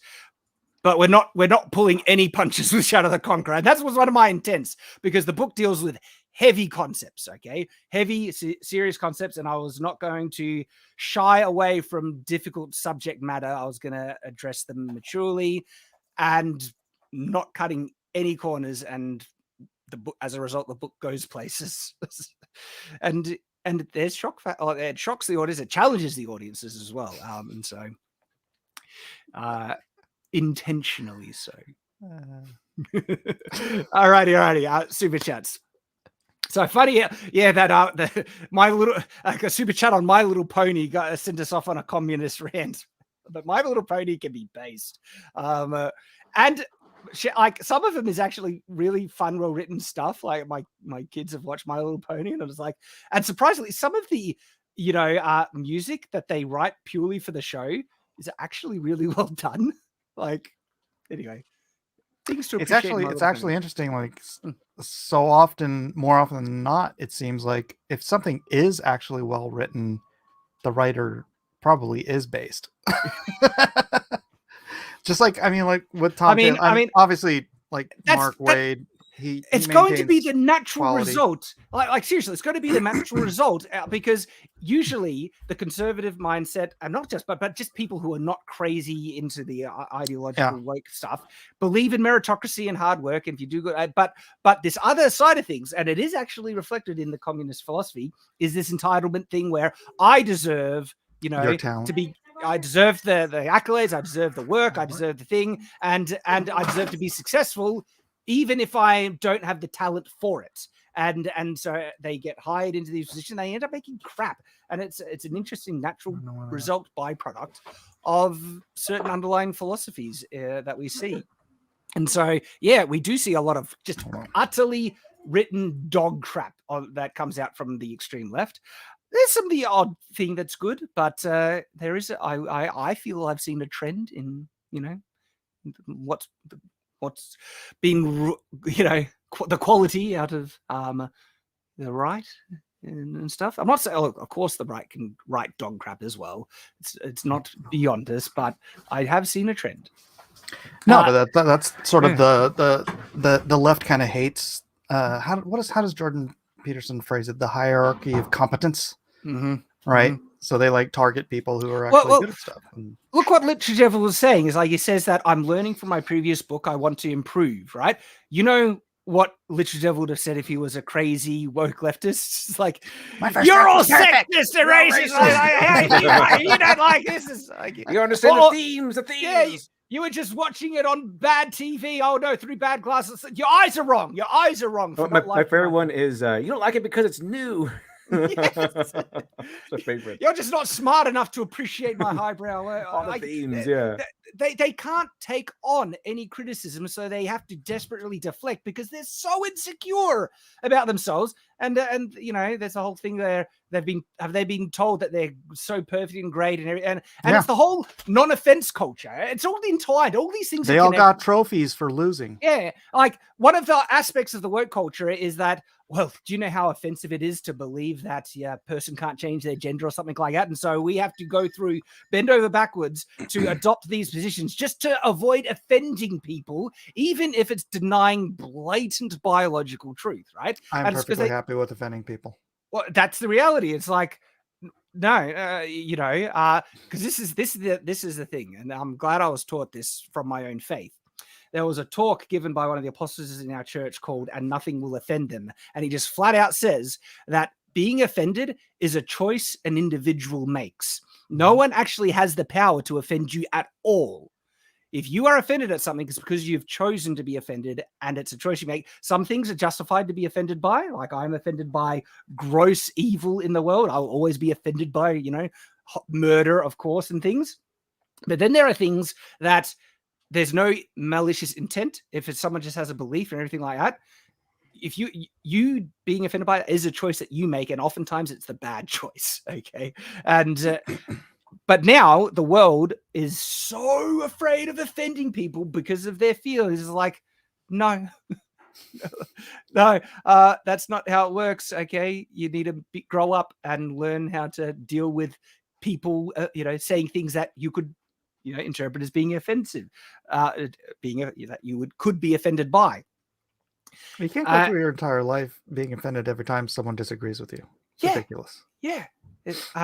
But it's crazy what is going on in the world to avoid, to again, protect people's feelings and stuff. And I find it so hypocritical because, throughout my entire life, nearly very few people, unless they're respectful people, has given a damn about offending me for grounds of my religion, for instance. Okay, and even if I voice that something upsets me based on my beliefs, they're like, screw you.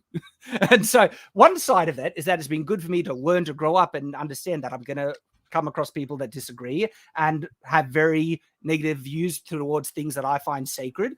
and that's a good thing to learn to grow up and deal with. But what I find so interesting in the modern day is that they're one side, they're so like precious about offending certain groups of people, yet they are happy to offend other people because they have their own hierarchy of, you know, oppression and who are the new protected classes and stuff. And so they actually don't care about offending people at all because they're happy to offend people and do horrible things that, you know, people like me would find grossly, you know, disrespectful. They don't care about that. And so no, all they care about is being praised for caring about the feelings of the new protected classes because they want a virtue signal. And they're usually, these people, they want to be seen as virtuous by, oh, look at me, I'm doing all these things that society says is good. When and most of those people are usually awful people, and it's all fake. It's all fake. Yeah, you know what? I was just trying to think of what actually offends me. Like I will get angry listening to it. It's never anything about what I believe personally or anything and that kind of stuff. But if you ever gone to libs of TikTok, and they will be posting these videos of like teachers talking about how they're basically grooming kids, and I just boil with rage, dude. I can't. I just I'm like, okay, Yeah. I don't know if it's offense or I'm just so freaking indignant that I just can't look at it, you know? Yeah, when things affect children, yeah. Because this is the thing, by the way, people say hate is bad. It's like, no. Hate is a neutral emotion. It's good to hate murder, okay? It's good to hate certain things. In fact, you would expect it. And so hate is neither good nor bad. It depends on what it's put into. What you're directing it at. Yeah. Exactly. Same with joy. It is very wrong to take joy in murder, evil things, okay, and stuff. So love, exactly. Also love. There are really bad things to love, and there are really good things to love. Love is not just oh, we should spread love. Hold up. There's 4 different Greek words for love. You don't want to replace one with the other. All right, love the tangents that we go off on, but I will get back to the super chats. So best name I can think of for $10 says, huge fan of you guys. Art question for Mike. I'm working on drawing comic pages on 11 by 17 paper and prefer that to digital. Do you have any recommendations for good scanning options for that page size? Yeah, go get yourself a Workforce Epson scanner. It's an all-in-one. I've had 3 different ones. They do fantastic. I mean, such a good job scanning and a phenomenal job printing. Holy cow! I mean, I printed one scan out on actual Bristol board, and I seriously had a hard time telling which was the original. It was that good. I think I have one of those. Yeah, I have an Epson scanner printer that does like in Australian size is A3, which is I think the size around that. Like this big, right? Yeah, it's about big A3. Yeah. And it can print A3 as well and scan A3. It's a great thing. Yeah. So Epson, there we go. Yeah, that's what I would suggest. This is funny because back in the old days, finding an 11 by 17 scan, you had to get what was called a Mustech because there were like very few people who used 11 by 17 scanners, and so it was like, but now it's like Office Depot. Sparta Chris 540 Echo for $5 says, I will like this video only under one condition. Shad has to reenact one of the duels in the story. That's the duels that like the easiest one would be Dalen versus Paradan. I could reenact that, but I'd have to set it up and stuff. So I can't do it right now. But the ending motion is that the pummel to Paradan's chin, and he gets laid out by an old man, and it's that's not even in the book. I know that was one of the things we did have to cut. We the condensing was needed, and so, but you can still there. Paradan does appear in the graphic novel, though. He's not forgotten. But still, thank you for the super chat. Sophie for 20PN says, since you mentioned manga, many famous mangas were done by women. Full Metal Alchemist, Inuyasha, Fruit Basket, Black Butler, Demon Slayer, well written. Then you see the Hollywood female writers. And TT at the end. Yeah, I like. There's some great stuff in manga. Full Metal Alchemist, great. I've watched a bit of Inuyasha. I don't know Fruit Baskets. Black Butler. I've heard of Demon Slayer, of course, and I might actually. I kind of like Black Butler. It's really interesting. Although I think I've mentioned this before, but I like Black Butler mainly because the not the main character, but the demon butler guy has an incredible work ethic, and I really like that. my daughter has the whole. Well, I don't know if it's the whole like this many Fruits Baskets. So I haven't read it. Wolfsbane for $4.99 says, how would you all reboot the DCEU? Personally, I would follow the 90s DCAU, but make good Batman and Superman trilogies and collaboration movies, then Justice League, Wonder Woman, etc. So interesting. One of the ways that I would suggest is the way that I'm kind of doing with my superhero universe is I would love to see a reboot done with these superheroes in the same time period in which they first were created. So Superman from what, the 19...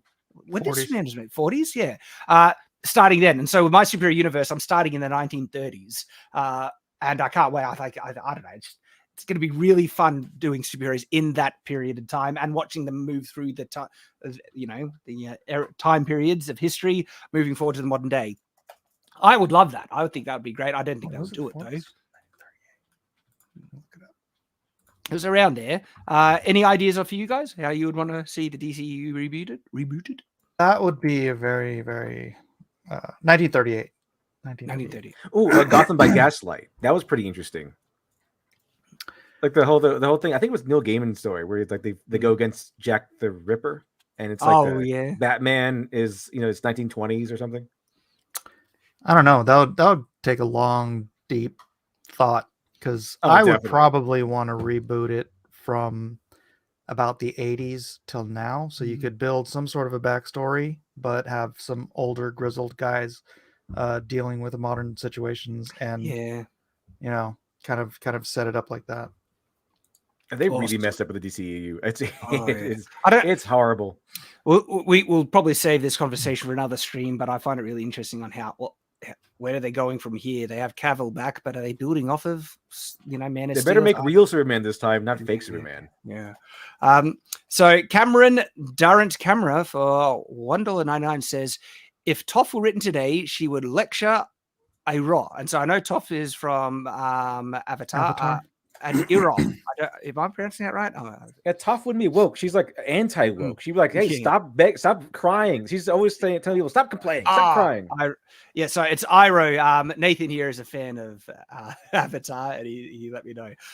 They'd probably ruin her. But totally agree. Like Toph, from what I've seen, she's just based basically in your face, just says things as it is. She'd probably be the most, if she were real and on Twitter, she'd be the most anti-woke character you'd ever probably meet.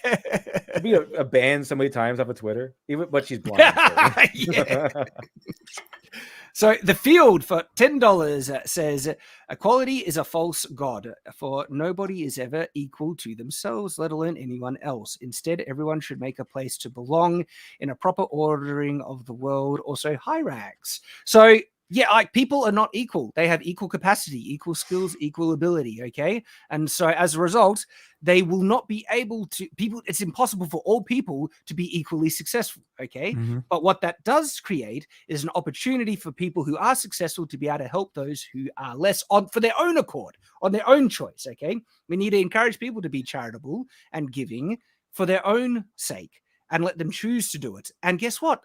There are remarkably charitable people and institutions in the past and that still exist and everything. And enforcing such a standard where you take away people's ability to be rich, okay, by redistributing everything, just makes everyone equally poor. So guess what? The world needs the rich, okay? They actually do.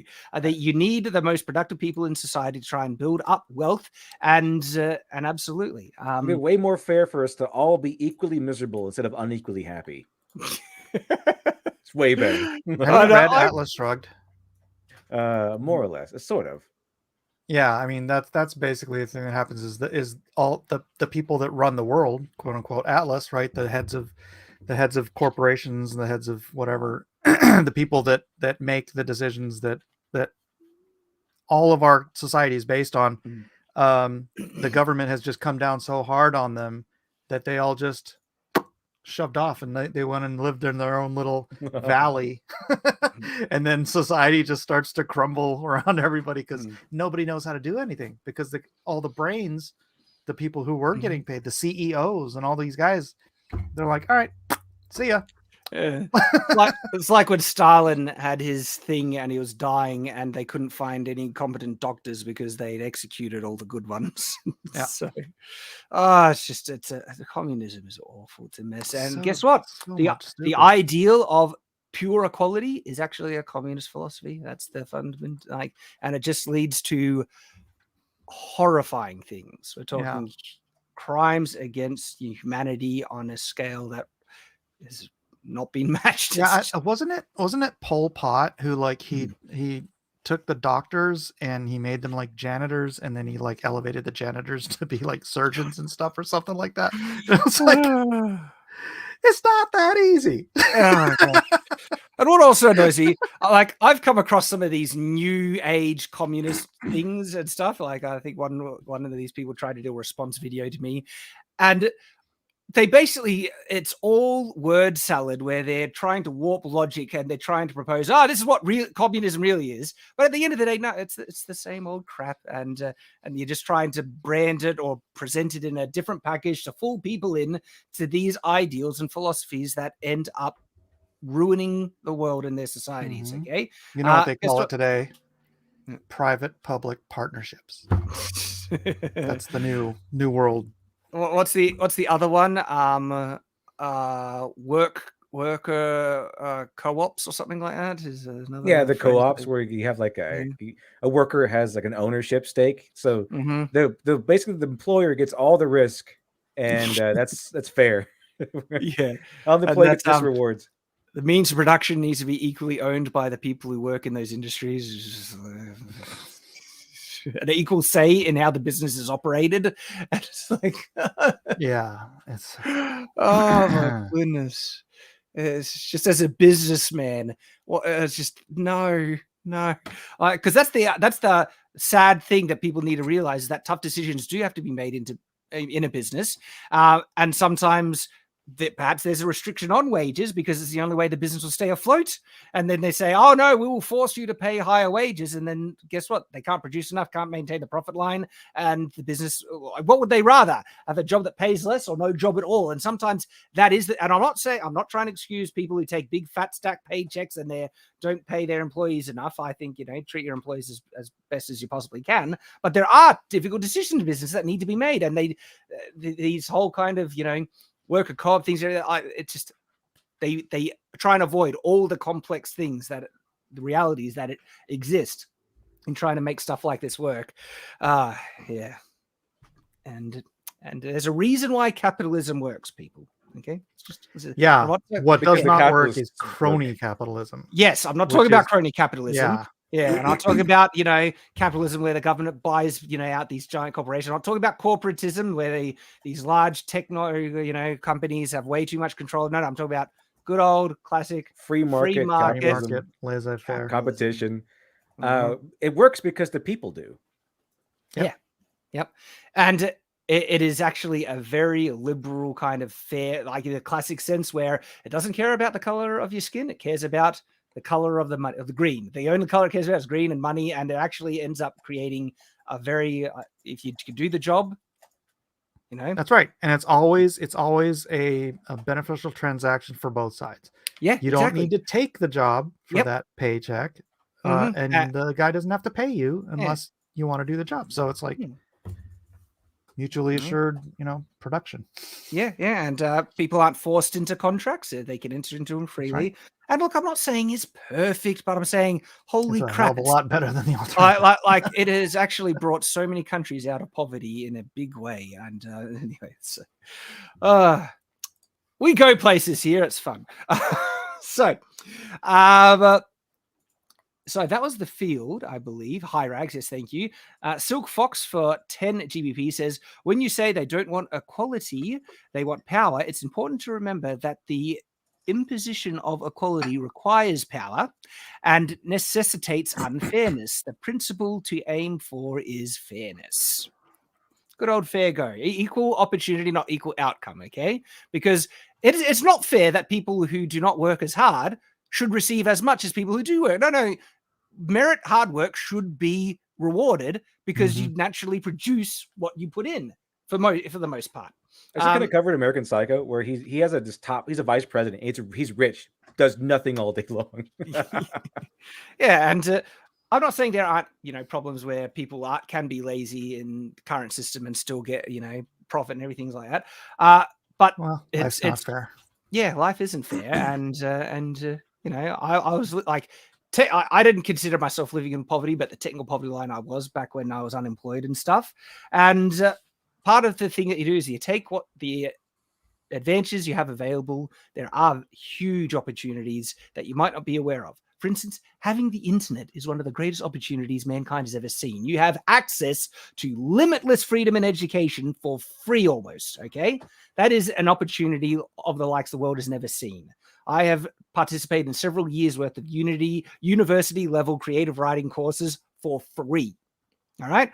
I was able to teach myself how to be an author for free. These are the opportunities, just one amongst many, that's available to people in the modern day. So there are huge opportunities, even if you're in more disadvantaged circumstances. There's crazy opportunities still available to you. And it's up to you to have the initiative to do something about it. Okay. Don't blame others for your lot in life or your circumstances. Figure out what you can do in those circumstances to improve them. And you absolutely can succeed and do it. It takes hard work and determination. And that is the empowering message. That's what I love to hear about He-Man. You have the power. Stop blaming other people for the bad lot in life. And guess what? What if there actually was someone else's fault for your bad lot in life? What good is it going to do complaining about it? It's not going to change, will it? Okay. Even if your poor circumstances is the result of other people's bad choices, you're not going to be able to force them, apart from taking away people's freedoms and you forcing government, other things like that. You need to take control of your life and figure out ways to improve it by seeing what opportunities are available, because you have control over yourself. You don't necessarily have control over other people, even though some systems would like to make it that way. But and this whole communist socialist paradigm, it's been tried so many times, and there's so many different people. Zen Strata is saying that if people want communism, set up your own commune. There's this funniest thing, because in Israel, there's this Chabad that they did exactly that, like in the 70s or 80s or something like that. These people, they set up a commune, and the government paid them, allowed them to live free, but they all had everything in common. It was perfect communist socialist utopia, and they all, they shared jeans and shirts and whatever and everything else, because they were all these communist idealists, right? You know what happened? Their kids grew up and they're like, yeah, we want nothing to do with this. You can't pass that kind of. It's like, I would like my own jeans, thank you very much. The concept of personal property is ingrained in people. It's just that it's natural understanding, and it's actually important. It says, right, people should have the right to own things that they make themselves. I have a right to own my intellectual property that I create. So the concept of ownership is like ingrained in reality. Okay. And so try and take away personal property and personal ownership. Nah. And in fact, even from a religious standpoint, it's, validated in scripture that property is something that God believes in, And so, yeah. So interesting stuff. We shall continue. Anime fan 3794 for 999 says, reminds me of the meme that goes something like, a little black girl sees black Ariel. I can finally be her. Little black boy sees original season 3 Goku. He said, he's literally me. Yeah. Which is literally me. I hate that idea where they say you can't identify with someone unless they look like you. That is an inherently racist. If that were true, then how did Martin Luther King Jr. identify with Gandhi? Like, how did he get inspiration from him? It wouldn't have happened. And you can identify with characters that are aliens and stuff. And so it's just, I can't stand that notion that people say that, you know, you need people. It's like, really? It's like, because that's racist. Like, we enjoy, like Nathan here, he loves Korean K-pop dramas and stuff like that. I love Asian martial art films and all that stuff. Never needed them to look like me. And you can I mean, we like Chewbacca, we like Yoda. Those guys are just aliens. Those guys are straight up aliens and stuff. Exactly. We like Watto and Dexter. Yeah. You know, I did have a Superman that looked like me, though. Yeah, at one point. Alrighty, so Maji Chan for $5 says, history has repeatedly shown the downfall or uprising of a society revolves around the arts and teachers. This is interesting. Yeah. You can see aspects where things start to fall apart in past societies, where it begins, and the art and also teachers, but also the view towards traditional kind of relationships and family is also an indicator for the beginning of the downfall. And history might be repeating, but I don't think they'll win. But they will take a lot of people down in the process. So thank you for the super chat, though. Frequency Studios for $5 says, couldn't think of something to say, so just take my money. Thank you. We will. Frequency Studios, we appreciate you. White Bear 2 for $5 says, so much based. I love this channel. Thank you. Welcome. We are the Night's Watch. That's what we do here. Like, subscribe, and share if you have not Exactly. Corey Castle for $20 says, hey guys, it's not only that they hate nerd culture, it's also very methodical. If you read completely through Amazon's inclusive policy, we have a video on that, right? Inclusive policy page and the playbook section, you can see a real applied social constructionist assault. Yeah, like it's unbelievably, truly racist and bigoted, the Amazon hiring practices. And they're trying to engineer society as a result. They'll fail, but they will do a lot of harm in the process. Yeah. Zachary Galloway for $5 says, I consult and aid board and card game creators for a living. Hit me up if you all want another pair of eyes. There we go. Zachary Galloway, hit him up, guys, if you want a consultant. Remy Rincon for $9.99 says, hey, Shad, I have a cool name for the infused in your all-star idea, the Altered. I also have an alternate name for the series, Always, based on the alternate name for the wormholes and FTLs. I could call them Always for the FTL things, but I wouldn't call the series that. Because All-Star. So you thought about All-Star? Have you thought about All-Star? Thank you for the super chat, Ruby. Vinny the D, $5 says, I'm currently writing my own novel. Would you guys recommend Amazon self-publishing? I would recommend Ingram Spark, but Ingram Spark distributes through Amazon, and so it's all good. It does that for you. And Amazon ebook gives you a pretty good royalty rate. Like you get 70% on the ebook. If you're sell it for under, I think, $10, you can make 70% on that. And so Amazon Kindle is great at the moment. There should be more competition, though, on that. And audiobooks. Well, I'm shelving that for another stream. There's stuff to discuss about audiobooks. Audible is done really well by me, but there are issues. There are things that need to be worked out on that front, and they need competition massively. So, ebook is still good, though. And in terms of, you can get your distributed print books through Ingram Spark on Amazon anyway, and potential getting in bookstores. I kind of talked about that. Thank you for the super chat, though. P.S. Penner for $1.99 says, happy anniversary to Gojira. Gojira. Long live the king. Very well said. Hail to the king. Simulation 115 for $5 says, in your opinion, what is the best way to publish independent story? Is there a digital form that you recommend? So like at the moment, if you're publishing literature, so trade novels, Ingram Spark seems to be the best thing in town still. Worldwide distribution, worldwide printing. Doesn't mean your book will appear in stores. It doesn't really work that way unless the bookstores directly order them. But the fact that they have the option to directly order them is still great. And they'll get distributed on Amazon. Kindle is the best rates for ebook, and audiobook. Audible's still the main main player at the moment. There's some competitions, but they're not as big. And the thing is, this is the crazy thing. So many people use Audible.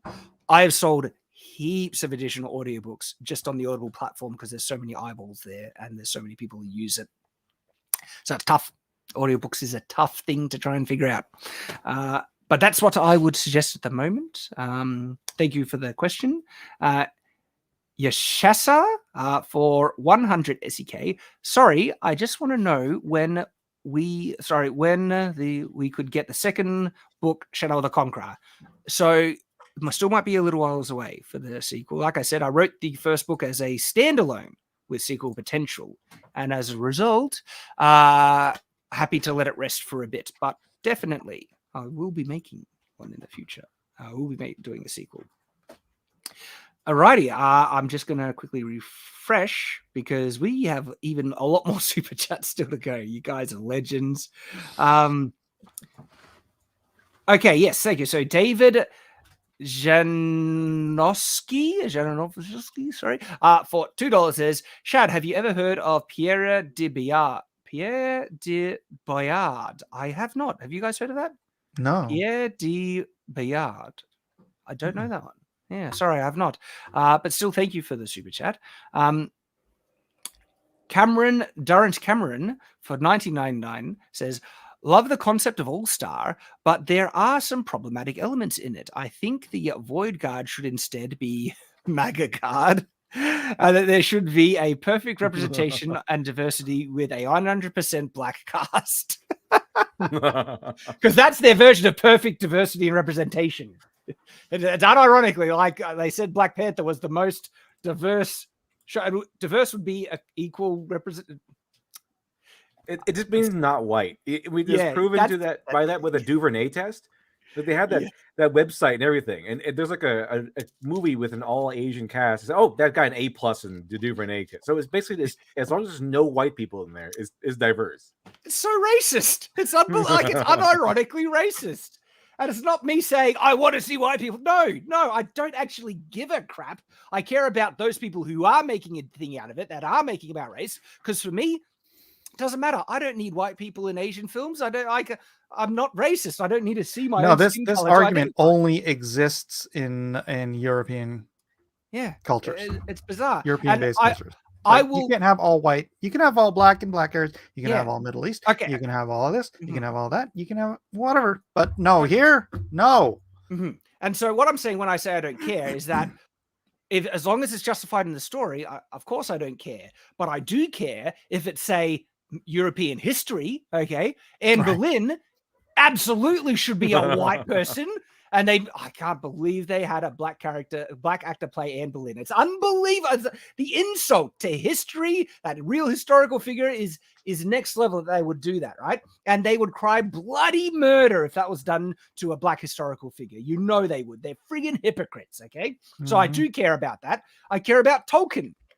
I care about the characters being depicted the way he described them. This was a folklore, a myth made for the English people. And so I have particular love for English history, English folklore, and European folklore and history, because that is part of my own cultural heritage, okay? This is the people who I am descended from. And so I do have a bit of a cultural connection in that regard. And absolutely, I want those stories and histories reflected accurate to the cultures that they come from, as I would expect for Asian history and culture, African history and culture. And the fact that it's okay to do it to white people is racist, and it shows them to be racist, and it's friggin' disgusting. You know why? It's because the European cultures are the only cultures that are willing to include everybody else. There's plenty of immigration into European cultures, but it's like, you go to Asia, good luck finding a black dude. Did you see the meme? China has some interesting views towards black people. Did you see the meme where they're going to make like a Barack Obama movie, and like someone said Ryan Gosling should play him? I thought it was funny. Yeah. Thank you for the super chat, and I get yes, well played. Also, Durrant Cameron for $4.99 says, serious question: did the Arknight Order start in one nation before spreading to other nations, or are there multiple Arknight Orders? There is one unified Arknight Order. It started off in one nation and it grew and spread to Grow because, well, there's mysteries about how they get their powers, which are explored in the book itself. I won't give spoilers. But yeah, the Arknight Order got some history there and interesting secrets. This is the big Kikoman $200 one. I'll read again because you're a legend for what a huge super chat. Thank you. Says We will not play the video again. I will not play the video again. Big fan Shad, can you please shout out a drink with crazy Gilded? Check out the Gilded people. #1 Iron Age YouTuber. Also, if you can play my theme, we already have. That was internet. Let me just say it was very internet. Fight Kikoman and Mike Sword. Hail the Iron Age. Yes, indeed, hail the Iron Age. Thank you, Kikoman, for your support. You're a legend. Yashasa for 50 SEK says, so Shadow the Conqueror was not meant to be the first book of a series. What? For me, it was a really good start for a series. Well, I did write it to have sequel potential. It's just that the main arc that Dalen goes through has a great solid conclusion, and that's what I was aiming for primarily. But I did want to keep the door open for sequel potential, and there are things that I do want to explore with this character. So the story of Dalen is not done, but it had a very solid conclusion in the first book. And so, yeah, I did always intend to write sequels, but not right away. Like I said, I was happy with how it ended. But the sequel will come out. It'll be there. Thank you, Yashasa. Connor Matthews for $20 says, hey, I found you on Friday Night Tights and started reading your book. It has inspired me to create my own fantasy world called The Tales of Eastgard, The War of Balance. Hope you continue to grow. Thank you, man. And hearing that I inspire people to do their own stuff, that means the world. I friggin' love hearing that. And so, dude, keep going. Best of luck with it. Hope you write a world-class book. Do it. You can absolutely do it. Legend, thank you. Yashasa for 20 SEK says, the Dundee tips for a good whiskey? So I'm assuming like the Aussie tips, my tips. This is the thing. I don't drink alcohol. I'm a good Mormon boy, okay? And never drunk alcohol in my life. And so I would have no idea what a good whiskey is. Any input, guys? It's delicious. Yeah, I think I can drink enough for both of us. So. But my main thing is beer, not really whiskey so much. Although I do like a good whiskey. Yeah, I drink like Jack Daniel's honey whiskey. Yeah. I'll mix some just straight bourbon in there, just because it's too sweet. But I'm not a connoisseur.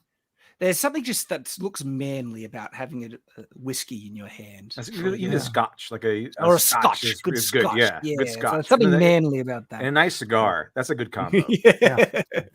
So I missed that, but I enjoy my juices. I enjoy fruit juices, orange juice, apple juice, all that juice. Love the juice. It is not gross, Lady Balefire.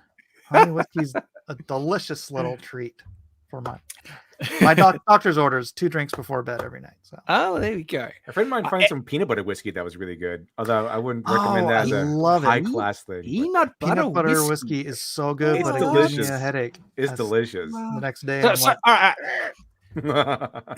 I have tried non-alcoholic beer, and it was confirmed by people who drank beer that it tasted completely equivalent to beer, and it was friggin' disgusting. Well, now hold on a second. Was it light beer? Saying it tastes like beer, that's like taste. Okay, like okay. Saying it tastes like This a is true. color of the rainbow. This Beer is true. is This such is a true. gamut. It's a broad thing. Of the type of beer, it tasted like it was disgusting. Not saying that. So it probably tasted like it one of those beers that Royce drinks. Maybe. It's like Bud Light or something. I don't know. Yeah. Bush Light. Alrighty, so Andrew Knapp for $5 says, love what you're doing. Between the crap from Hollywood and the explosion of indie work, I've been inspired to start my own sci-fi. That's awesome, man. We want more. Let's do it and practice. The key is quality. If we want to compete with mainstream, we need to make better than the mainstream. And not just practice, learn. Pick up some books on the craft. I would recommend Story if you want something fat that's going to take you a month to read. And if you want something real easy, but it gives you a great sense of rhythm and structure and everything you need, Save the Cat by Blake Snyder. It's a really good junior college level, but it'll give you everything you need for coming up with solid story structure. So my interpretation of the last super chat is corrected by the follow-up one from Yashara for 50 SEK says, drunk. Their new favorite whiskey is actually called the Dundee. I believe that's what they're saying. And so the tips for the good whiskey was the whiskey called the Dundee. There we go. Maybe you guys try it out and see if it's any good. Kikoman for $2 says Mike S. Miller, also known as Mark, is MVP. Love you, mate. Look at that. Spreading the love. Thank you and curse you. No. Scroll Typer for $10 says, hey, Shad, glad to see more good content coming out. Hope to see my own work meet your standards. On another note, how's the short film going? So I gave a big update on one of the live streams about the short film. I think it was the Fighting Back live stream on Shadiversity has a big in-depth update on that. So do go check that out and find up where in that stream where I mentioned it. And so it stalled a bit, but they're still mindful of it. They're still trying to get it done. And I've seen, I won't give the whole update, but you can check out that full update there. So don't worry, it's still there. Got a little, another suggestion from Pen Master. He says, on writing science fiction and fantasy by Orson Scott Card. Orson Scott Card is a legend. Check that book out. Brandon Sanderson has his lectures on creative writing that he teaches at BYU on YouTube. The early years are on different channels. So Write About Dragons has one of the year's lectures. Camera Panda has another year of lectures. The BYU YouTube channel has his lectures as another year of his lectures. And I think his own channel then has the other ones. And so these are, he's done multiple years posting the lectures online. They are masterclasses. Check those out, guys. Just don't read the Stephen King book on it.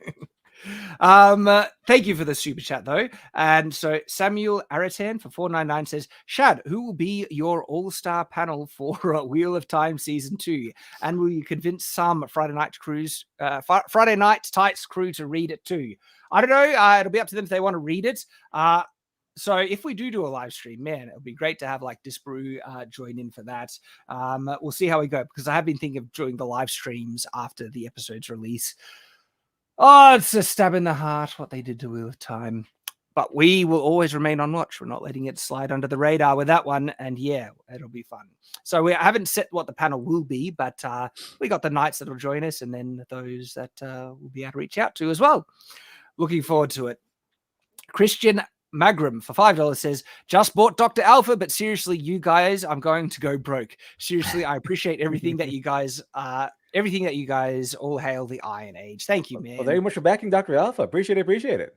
Legend. Awesome. Yeah, there's some great stuff being made in indie. Keep an eye on the indie scene, okay? And then also keep track of the stuff that you really do like. Watch them. Keep track of what they do next, support their future projects, and support the stuff that you particularly support, the stories, stuff that you personally enjoy, because they need your support as well. Why Not for $5 says, love you all. By the way, you should name Void Guard Void Heralds. Plus, I'm going to buy your graphic novel and novel, Shad. Thank you, man. That is awesome. Really appreciate the support. Hope you enjoy it. Can't wait to get it to you. Shy Mask for $5 says, Jaws the book was going to have a longer pretentious name, but like the author said, it's short and fits on a jacket. All-Star can succeed. Ah, yes! I feel the support. It can and will. Because thought about All-Star. Have you thought about it? It's short and it does everything that I want, and I'm happy with it. I like it.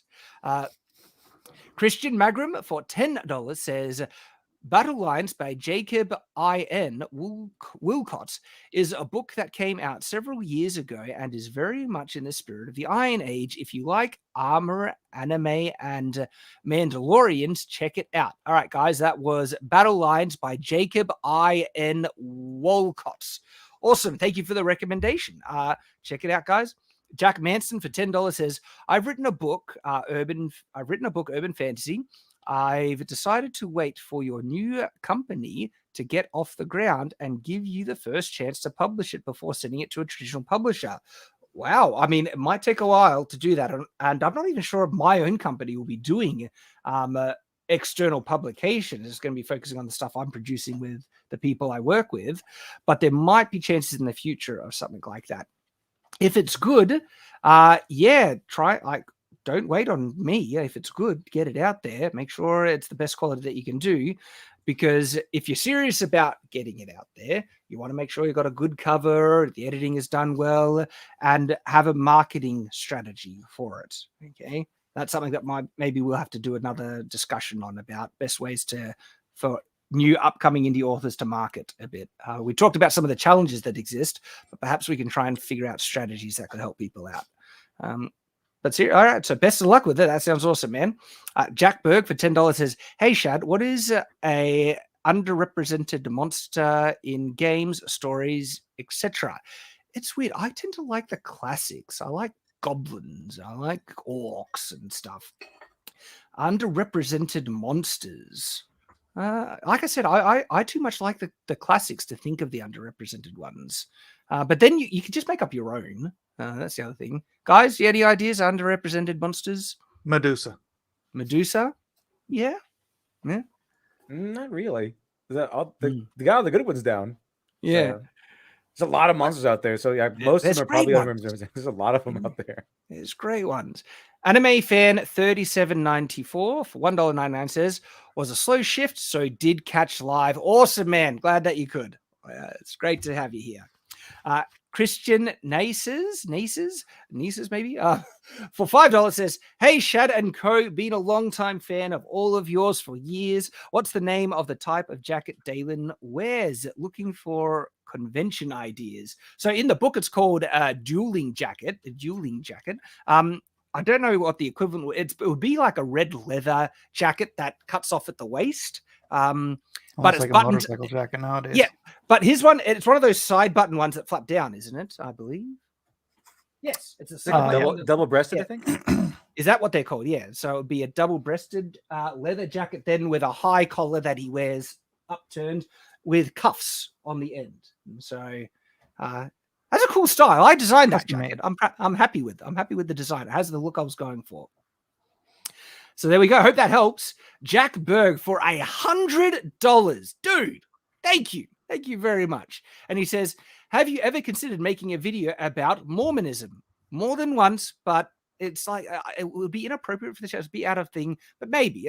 He says, "I know little about it, but you seem to explain things quite well in your videos. I do understand religion is a hot topic thing, so feel free to not answer if you don't want to. God bless." Well, as you probably notice, I'm very open about my own faith and beliefs and things. I go into some of the philosophy and underlining theology sometimes when it comes up naturally in the course of the conversation, like how one of the tellings of the pre-earth life council in heaven that comes from the scriptures that we have in our own faith actually basically makes Satan out to have the same philosophy as communism because he wanted to take away the free will of man. And so I accurate. Yes. Yeah, it's in the Pearl of Great Price. It's in the Book of Moses, where the Book of Abraham, I think it was, where Abraham is given a vision of the pre-earth life and is seen the Council of Heaven, where Satan comes forward as a counter propose the plan that that God had, and he says basically, it reveals that he will save all God's children by taking away their free will and forcing them to do good, essentially, which is essentially the fundamental philosophy of communism, forcing people to do good. And in our own belief, it's actually that's actually what contextualized as probably the greatest evil that you could imagine, and it's the philosophy that Satan had proposed to me. So, like I said, things come out, and I'm very open about it. In terms of, I have been tempted to do videos because there's a reason why I'm a Mormon, and proudly so, because I genuinely, have been thoroughly convinced by the doctrine and background and all that, and the fact that people have shown interest has been made me wonder about, hey, video could be interesting.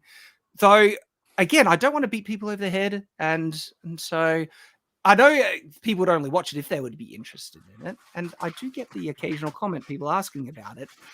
So I don't know. I just don't know. Yeah, but I have thought about it clearly. So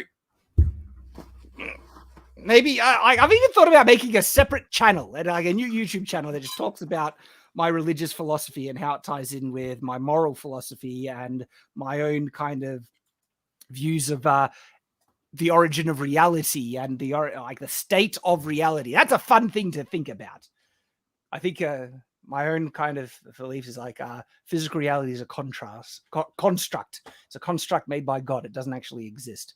Physical reality. We only, but the thing is, that's it's only, but yeah, it's essentially that because there's a reason why a lot of people in physics and science start to think there's credence to the hologram theory that reality is, because the mathematical underpinnings of reality is like it's a computer program, and the physical reality as we perceive it actually is a construct. I mean, matter only has interaction with matter because of the type of the particular behavior of subatomic particles, fermions and I forget the other ones. No, something. But anyway, the type of spin.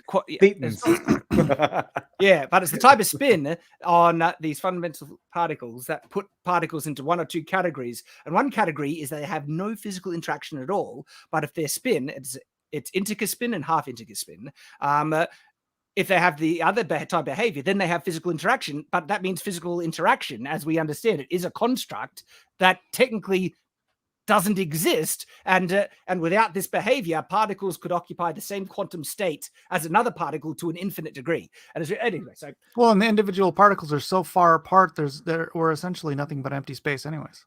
It's really interesting, and so yeah, and I actually, if you think I go deep on medieval subjects, writing everything like that, I have you have no idea how deep I've gone into my faith, my beliefs, my perspective of the origin of reality and what reality is. I've gone so much more deep on those subjects. And I have, a lot of things that I believe and have thought about that I probably could dedicate a whole YouTube channel to. And I've thought about it. So I don't know. Time is the other issue as well. Who knows? Maybe something, but dude, look, Jack, thank you very much for the very thoughtful question. And look, I really appreciate that you have, your own kind of questions and interested in my perspective on things. Perhaps one day I'd love to just, discuss this stuff, share my thoughts on it. But I really do appreciate the generous super chat as well. Thanks, Jack. And so Kickerman for $2 says, spread the soy sauce. We don't want there's a difference between soy and soy sauce, Kickerman. I get what you're saying there, but we don't want to spread the bad soy, the good soy. Maximilian Romani for $5 says, email on squad tactics in All Star should be in your inbox chat, although I wouldn't blame you if it got deleted. I'll take a look. Thank you for the email, and I'll try and get to it. Kickerman for $5 says, emotions are of Satan. God is emotionless, right and wrong, good and evil. No, God has many emotions. The scriptures are quite explicit about his emotions. Okay? Yeah, I didn't get that super chat either. Yeah, so I'm not sure about that one myself. I actually think emotions are a godlike quality. Absolutely. But look, I appreciate you sharing your perspective. Okay. Thank you for that. Wrecked the Hull for $10 says, question for you all. I'm making a tabletop RPG and a comic book for the lore, and it got me wondering, with there being so many video games and movies coming out, do you all think comic books are going to die? So I think comic books have been dying, not because it's a dying medium, but because they're being underserved by the original large main distributors of comic books. Marvel, DC have screwed the pooch on it, and they've been making crap. And that's why their sales have been dying. But manga has been exploding, because that's where a lot of the audience that love graphic novels have been going to, because that's where they can find still good quality stuff. And the medium itself, I feel, will be timeless, because it has qualities and benefits in it that you can't get from other mediums. Comic books are phenomenal, and they'll always be around. And I think there'll always be an audience and market for it if you just make good ones. And that's what we're doing. We're going to make good ones. Well, they won't die if you do them correctly. That's basically it. So, because as you'll find out, as I found out, firsthand, but I already knew this, but comic books are their own medium. And people tend to, in America, kind of evolved into the mentality of people think that comic books are a poor man's movie, or just a stepping stone or something. But they're not. They're their own medium. It's like books are their own medium. They're their own beast. And if you do it correctly, if you make a comic book correctly, it'll stand on its own as a proper medium, and they won't die out. Mhm. Yeah, I think the question though is like, will the marketplace die? Because there'll always be a niche market. People can always sell their stuff they create on Etsy or whatever. But will there be a healthy? I mean, there isn't one now. A healthy, robust comic book market. There can be. There can be. Mm-hmm. But somebody's got to do something to make that happen. Yeah, it's starting now. I think it's starting here. It's starting now. The new generation of comic books and creators are coming up. We'll see how it fares. But because there was once not a comic book industry. There was once not a comic book market, and then there was one. So I think it can be there again, or remain, or get stronger. Yeah, totally. And oddly enough, the comic book market was what started the death knell of comics. It was better when they were on newsstands. There was way more distribution. So so great super chat, and I completely agree with what the guys have said. Then the Wrecked Hull for $5 follows up with, sorry, forgot to ask if you think tabletop RPGs are going to die out. No, in fact, technically D&D is bigger than ever. Okay. And the fact that it's held by a really, a company that just so controlled by, woke ideologues. D&D has gone downhill in my opinion, but in terms, that's the quality of the product. I've heard good things about 5th edition though. Having said that, 5th edition, I've had fun with it. Yeah, I tried out for with a friend of mine. It's been pretty fun. Yeah, I things that I haven't liked in D&D is that they've tried to move away from inherently evil monsters. I think that's like a staple in fantasy. Don't get rid of that. Yeah, I see moving away from classic original kind of concepts in D&D fantasy. Like we see tieflings are everywhere now. Whatever to have the good old elves? No, they want drows. And so the critical rollification of D&D has kind of moved it away from some of its traditional roots. And I love the traditional fantasy elements of classic D&D. And so... But it's bigger than ever, though. That's the thing, and so I don't see it dying out. I see it's been growing in popularity because tabletop RPGs have, again, a unique thing that no other type of game can offer, and people love it, and I've loved it for ages. So it'll be around. It'll be around for a while. Alrighty, I am gonna refresh because all right. So David Jankowski for $10 says, Pierre de Biard was a French knight known as the Good Knight, and he was a paragon of Christian virtue and a real badass. But I have yet to hear anyone talk about him. I would love to see his story as a comic. All right, I'm going to check him out. Pierre de Biard.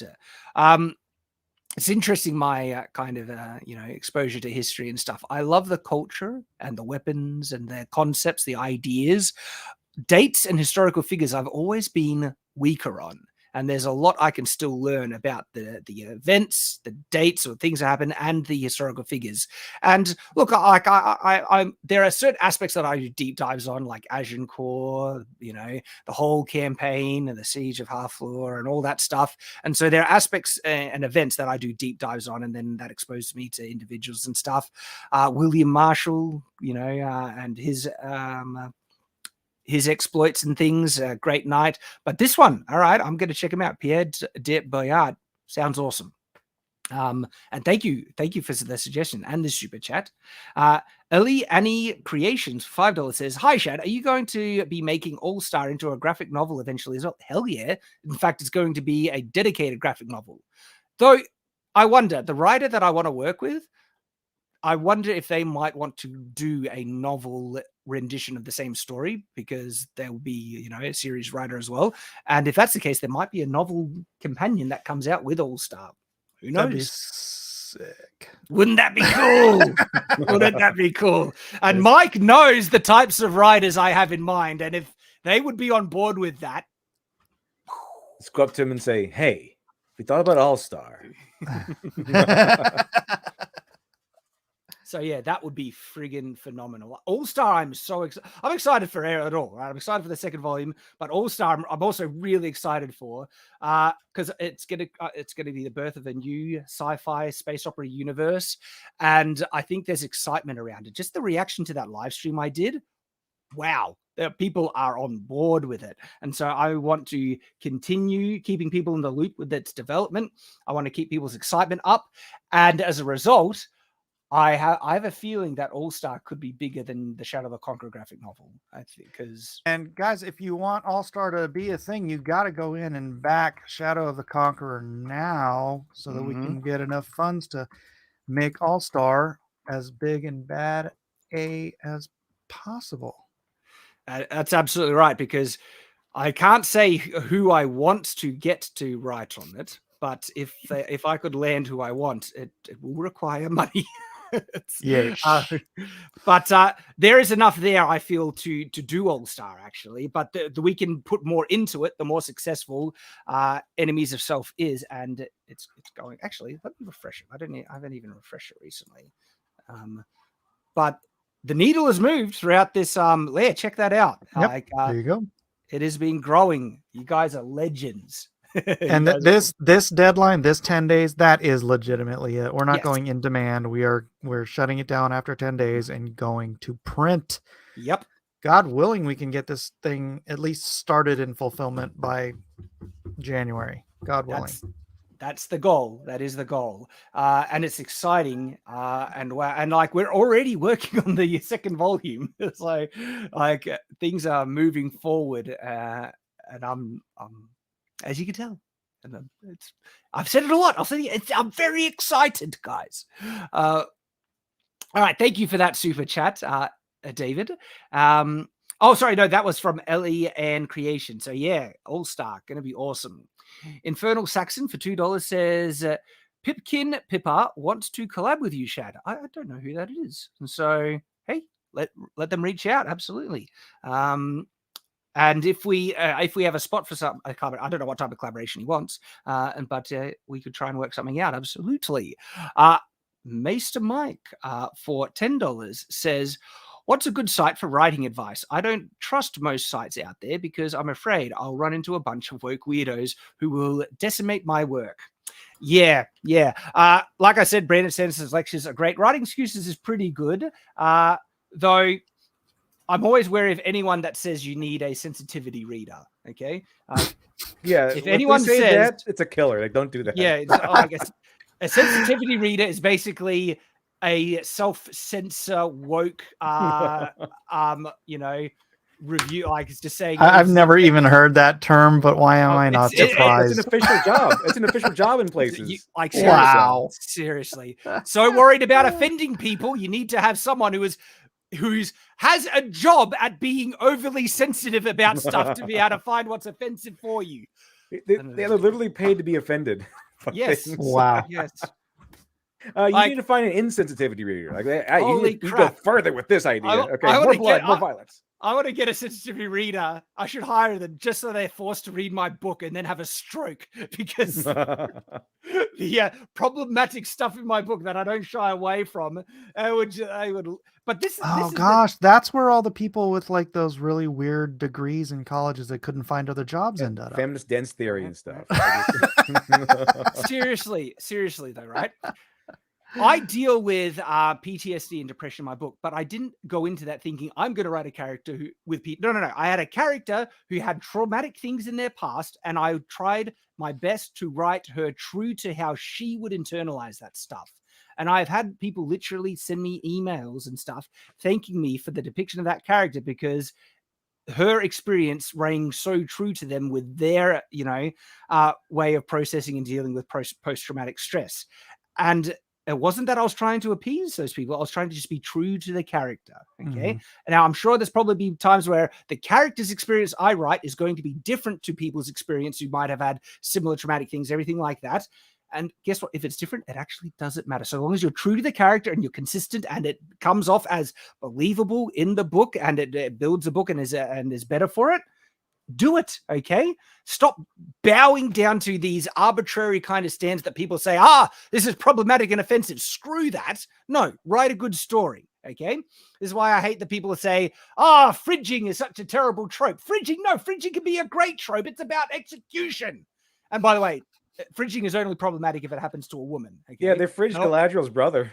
Exactly. They didn't care about no one cared. The recent media. No one complained about Galadriel's brother essentially being fridged.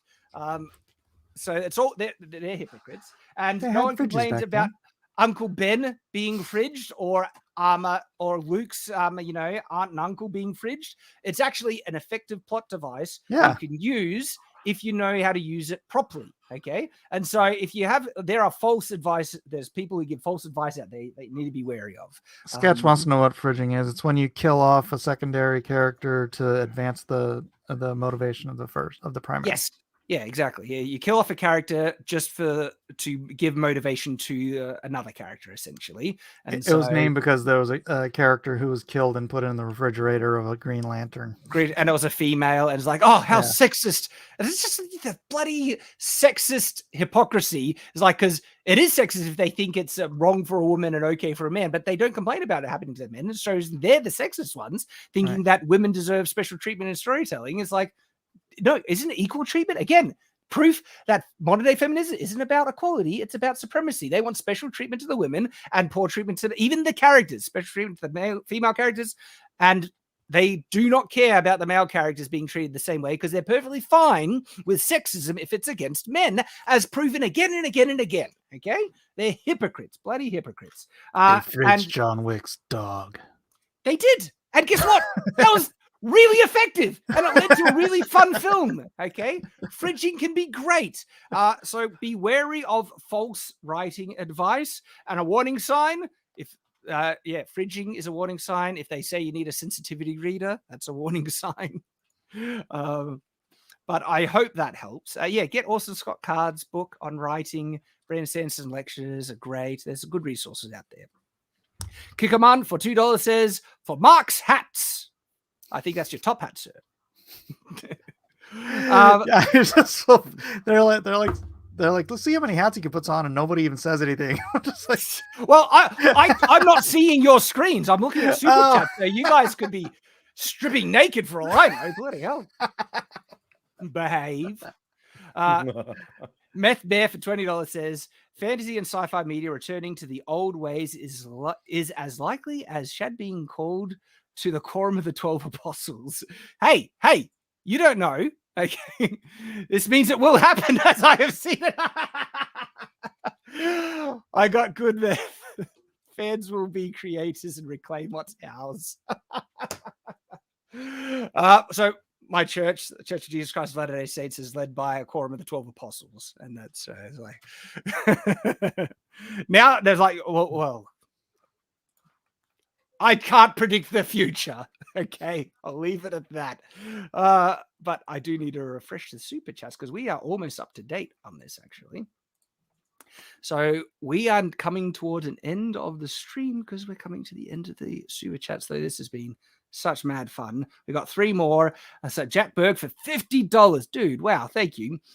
How can truly pure evil creatures be portrayed interestingly? If they are going on instincts, then fair enough. But how can something with higher thought be intrinsically evil and not redeemable? Oh, it can be done. And in fact, even just dealing with that question and concept is really, really fun. So my medieval fantasy series have intrinsically evil races for a reason. And the reason is a mystery that the characters might be able to find and discover later on. And so you can play it in the story. These monsters are actually really useful in storytelling because it can create effective conflict if you execute them correctly and integrate them well. They can create really effective conflict really easily, where you don't need to go into backstory to justify to. I mean, you want to do like the world building backstory, but just for the sake of the scene, you don't need to go into backstory to do a good villain. Like a human villain, usually you want to justify. But seriously, intrinsically evil monsters are great at quick, easy villains. And if you do it immersively, Wheel of Time's Trollocs, perfect example. They are such a great monster. And they create like such good conflict with like entire monster armies that they need to deal with, and they are horrifying. Like Trollocs will just like they have these massive pots where they just throw people in and cook them alive and eat them. Like Trollocs are horrifying and evil, and that horrifying monster can work great in a story. They can sometimes be what Robert Jordan said about my Trollocs, right? Yeah, that your depiction of. So, in case people don't know, Mike drew the Wheel of Time prequel, a New Spring graphic novel, and you told me he said that your depictions of Trollocs were the most accurate that he had seen. Yep. Jordan said that I was the closest to what he had in his mind of anyone who's ever drawn a Trolloc, and he was literally dead months later. So yeah, no one ever got closer than me. There you go. Mike's reading his mind. Mike has been around, man. Mike has worked with some, he's worked with George R. R. Martin and stuff. Like Mike is, he gets around, and working with Mike has been an absolute pleasure and joy. So thank you very much, Jack Berg, for the super chat. Evan Rogers for $2 says bookshelf tour. When, Shad? On the Shadlands. We want to do one for the YouTube channel, my third YouTube channel, the Shadlands. And so subscribe and check it out. And we do want to do one. 8-Bit Hero for $1.99 says, don't call it All-Star, call it the Crucible. Sorry. I think the train has already left the station on that one, because just say it, All-Star. And Anime Fan 3794 for $19.99 says, how can truly evil races be interesting? Lit Dev's friend Stuart can give an example from a game he's played recently where a succubus was going through a redemption arc, because if angels can fall, why can't demons ascend? Indeed. Like it's a Pathfinder. It's a Pathfinder game on Steam. Wrath of the Righteous. That's what it's called. Wrath of the Righteous. Oh yeah, I got Wrath of the Righteous. Yeah, seriously. Like, so with my intrinsically evil races in my own book, I have a goblin female that is born without the condition that causes them to be evil, and she's actually has the capacity to be morally good, but she's raised in this goblin society, which she gets caught into what is the normal and stuff. But there's fun, great stories that you can do with that concept of the redemption of this, Contrast is interesting. That's a lot of the contrast. Like the what was it? Like the idea of a powerful hero disappearing. Like I think everyone's excited about. Oh, Luke Skywalker disappeared at the beginning of the whole new Disney arc, and then of course that turned out bad. But that idea alone is interesting, because Luke Skywalker vanished. Why would he vanish? That's we're asking a question. This powerful guy is gone now. This leader is gone. The people who should be there are gone. People who shouldn't be there are back. That sort of thing. Powerful people are defeated. Weak people have defeated something strong. Contrast weird, illogical things happening. That is contrast that causes interest. It's a good way to do things. It's a very good way to do things. Yeah. We got one last super chat. I'll let you read it. Arafats of Set, I think it is, for $2 says, any plans for animated works based on your novel? Not at the moment, but if opportunities come up, hell yeah, absolutely. What were you saying, Mike? I found this piece that I totally forgot about. I was in contract with Jordan to do lithographs, and then just never really did them. So this is the first one I was going to do. It was Sing of Manetheren. Oh, dude, that looks wicked. Oh, man. That is so cool. Yeah, I did that. Not too long before he passed away. That's the Fall of Manetherons. That's Manetheren in the background. Yeah. Dude, that's so cool. Man. Wheel of Time. Love. Goodwill. The show. Oh, the show. All right, guys. Wow, what an epic stream. We've gone nearly like over 5.5 hours. That's epic. So, by the way, to thank everyone for the generous backing of Dr. Alpha, I have a little treat. I'm going to share. It's real quick. Okay. I actually got some voice acted lines from the comic book. Nice. Let's see. All righty. Here we go. Let's do it. These people. These spoiled little lambs will devour your joy and all the greatest parts of yourself. And then they'll forget. There's an old saying among the super criminal elite. Truth is a dead man's lullaby. Now, go remind the sheep why they need a shepherd. And that's basically it. Awesome, man. Like dialogue, good dialogue, right? There was just even the analogy, like truth is what was it? Truth is a dead man's lullaby.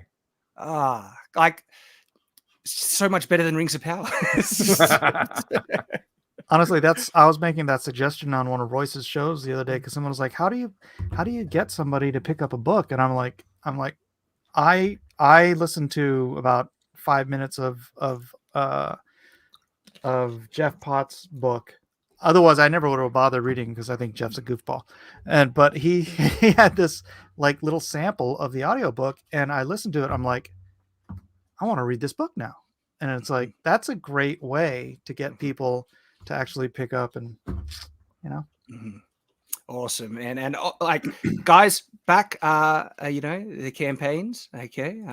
Back Dr. Alpha. And also, if you haven't grabbed Shadow the Conqueror, please grab that as well. And guys, thank you so much for joining us on the stream, and everyone who's joined us. This has been heaps of fun. We're going to be doing this regularly every week. Okay. The ALLSTREAM. I know we called it, it's in the title. It's the weekly watch. The ALLSTREAM. The ALLSTREAM. The ALLSTREAM. I love it. Okay. Have you thought about the ALLSTREAM? Have you thought about the ALLSTREAM? I love it. Guys, thank you very much for joining with us. We are signing off now. Hope to see you next week, but also on Night's Watch. Video coming out on Shadiversity tonight as well. Which will be tomorrow morning for the US. But thank you. Thank you, everyone. And we will be ending. Farewell. So long. Alvidas See you and next good night. time. Good night, everyone.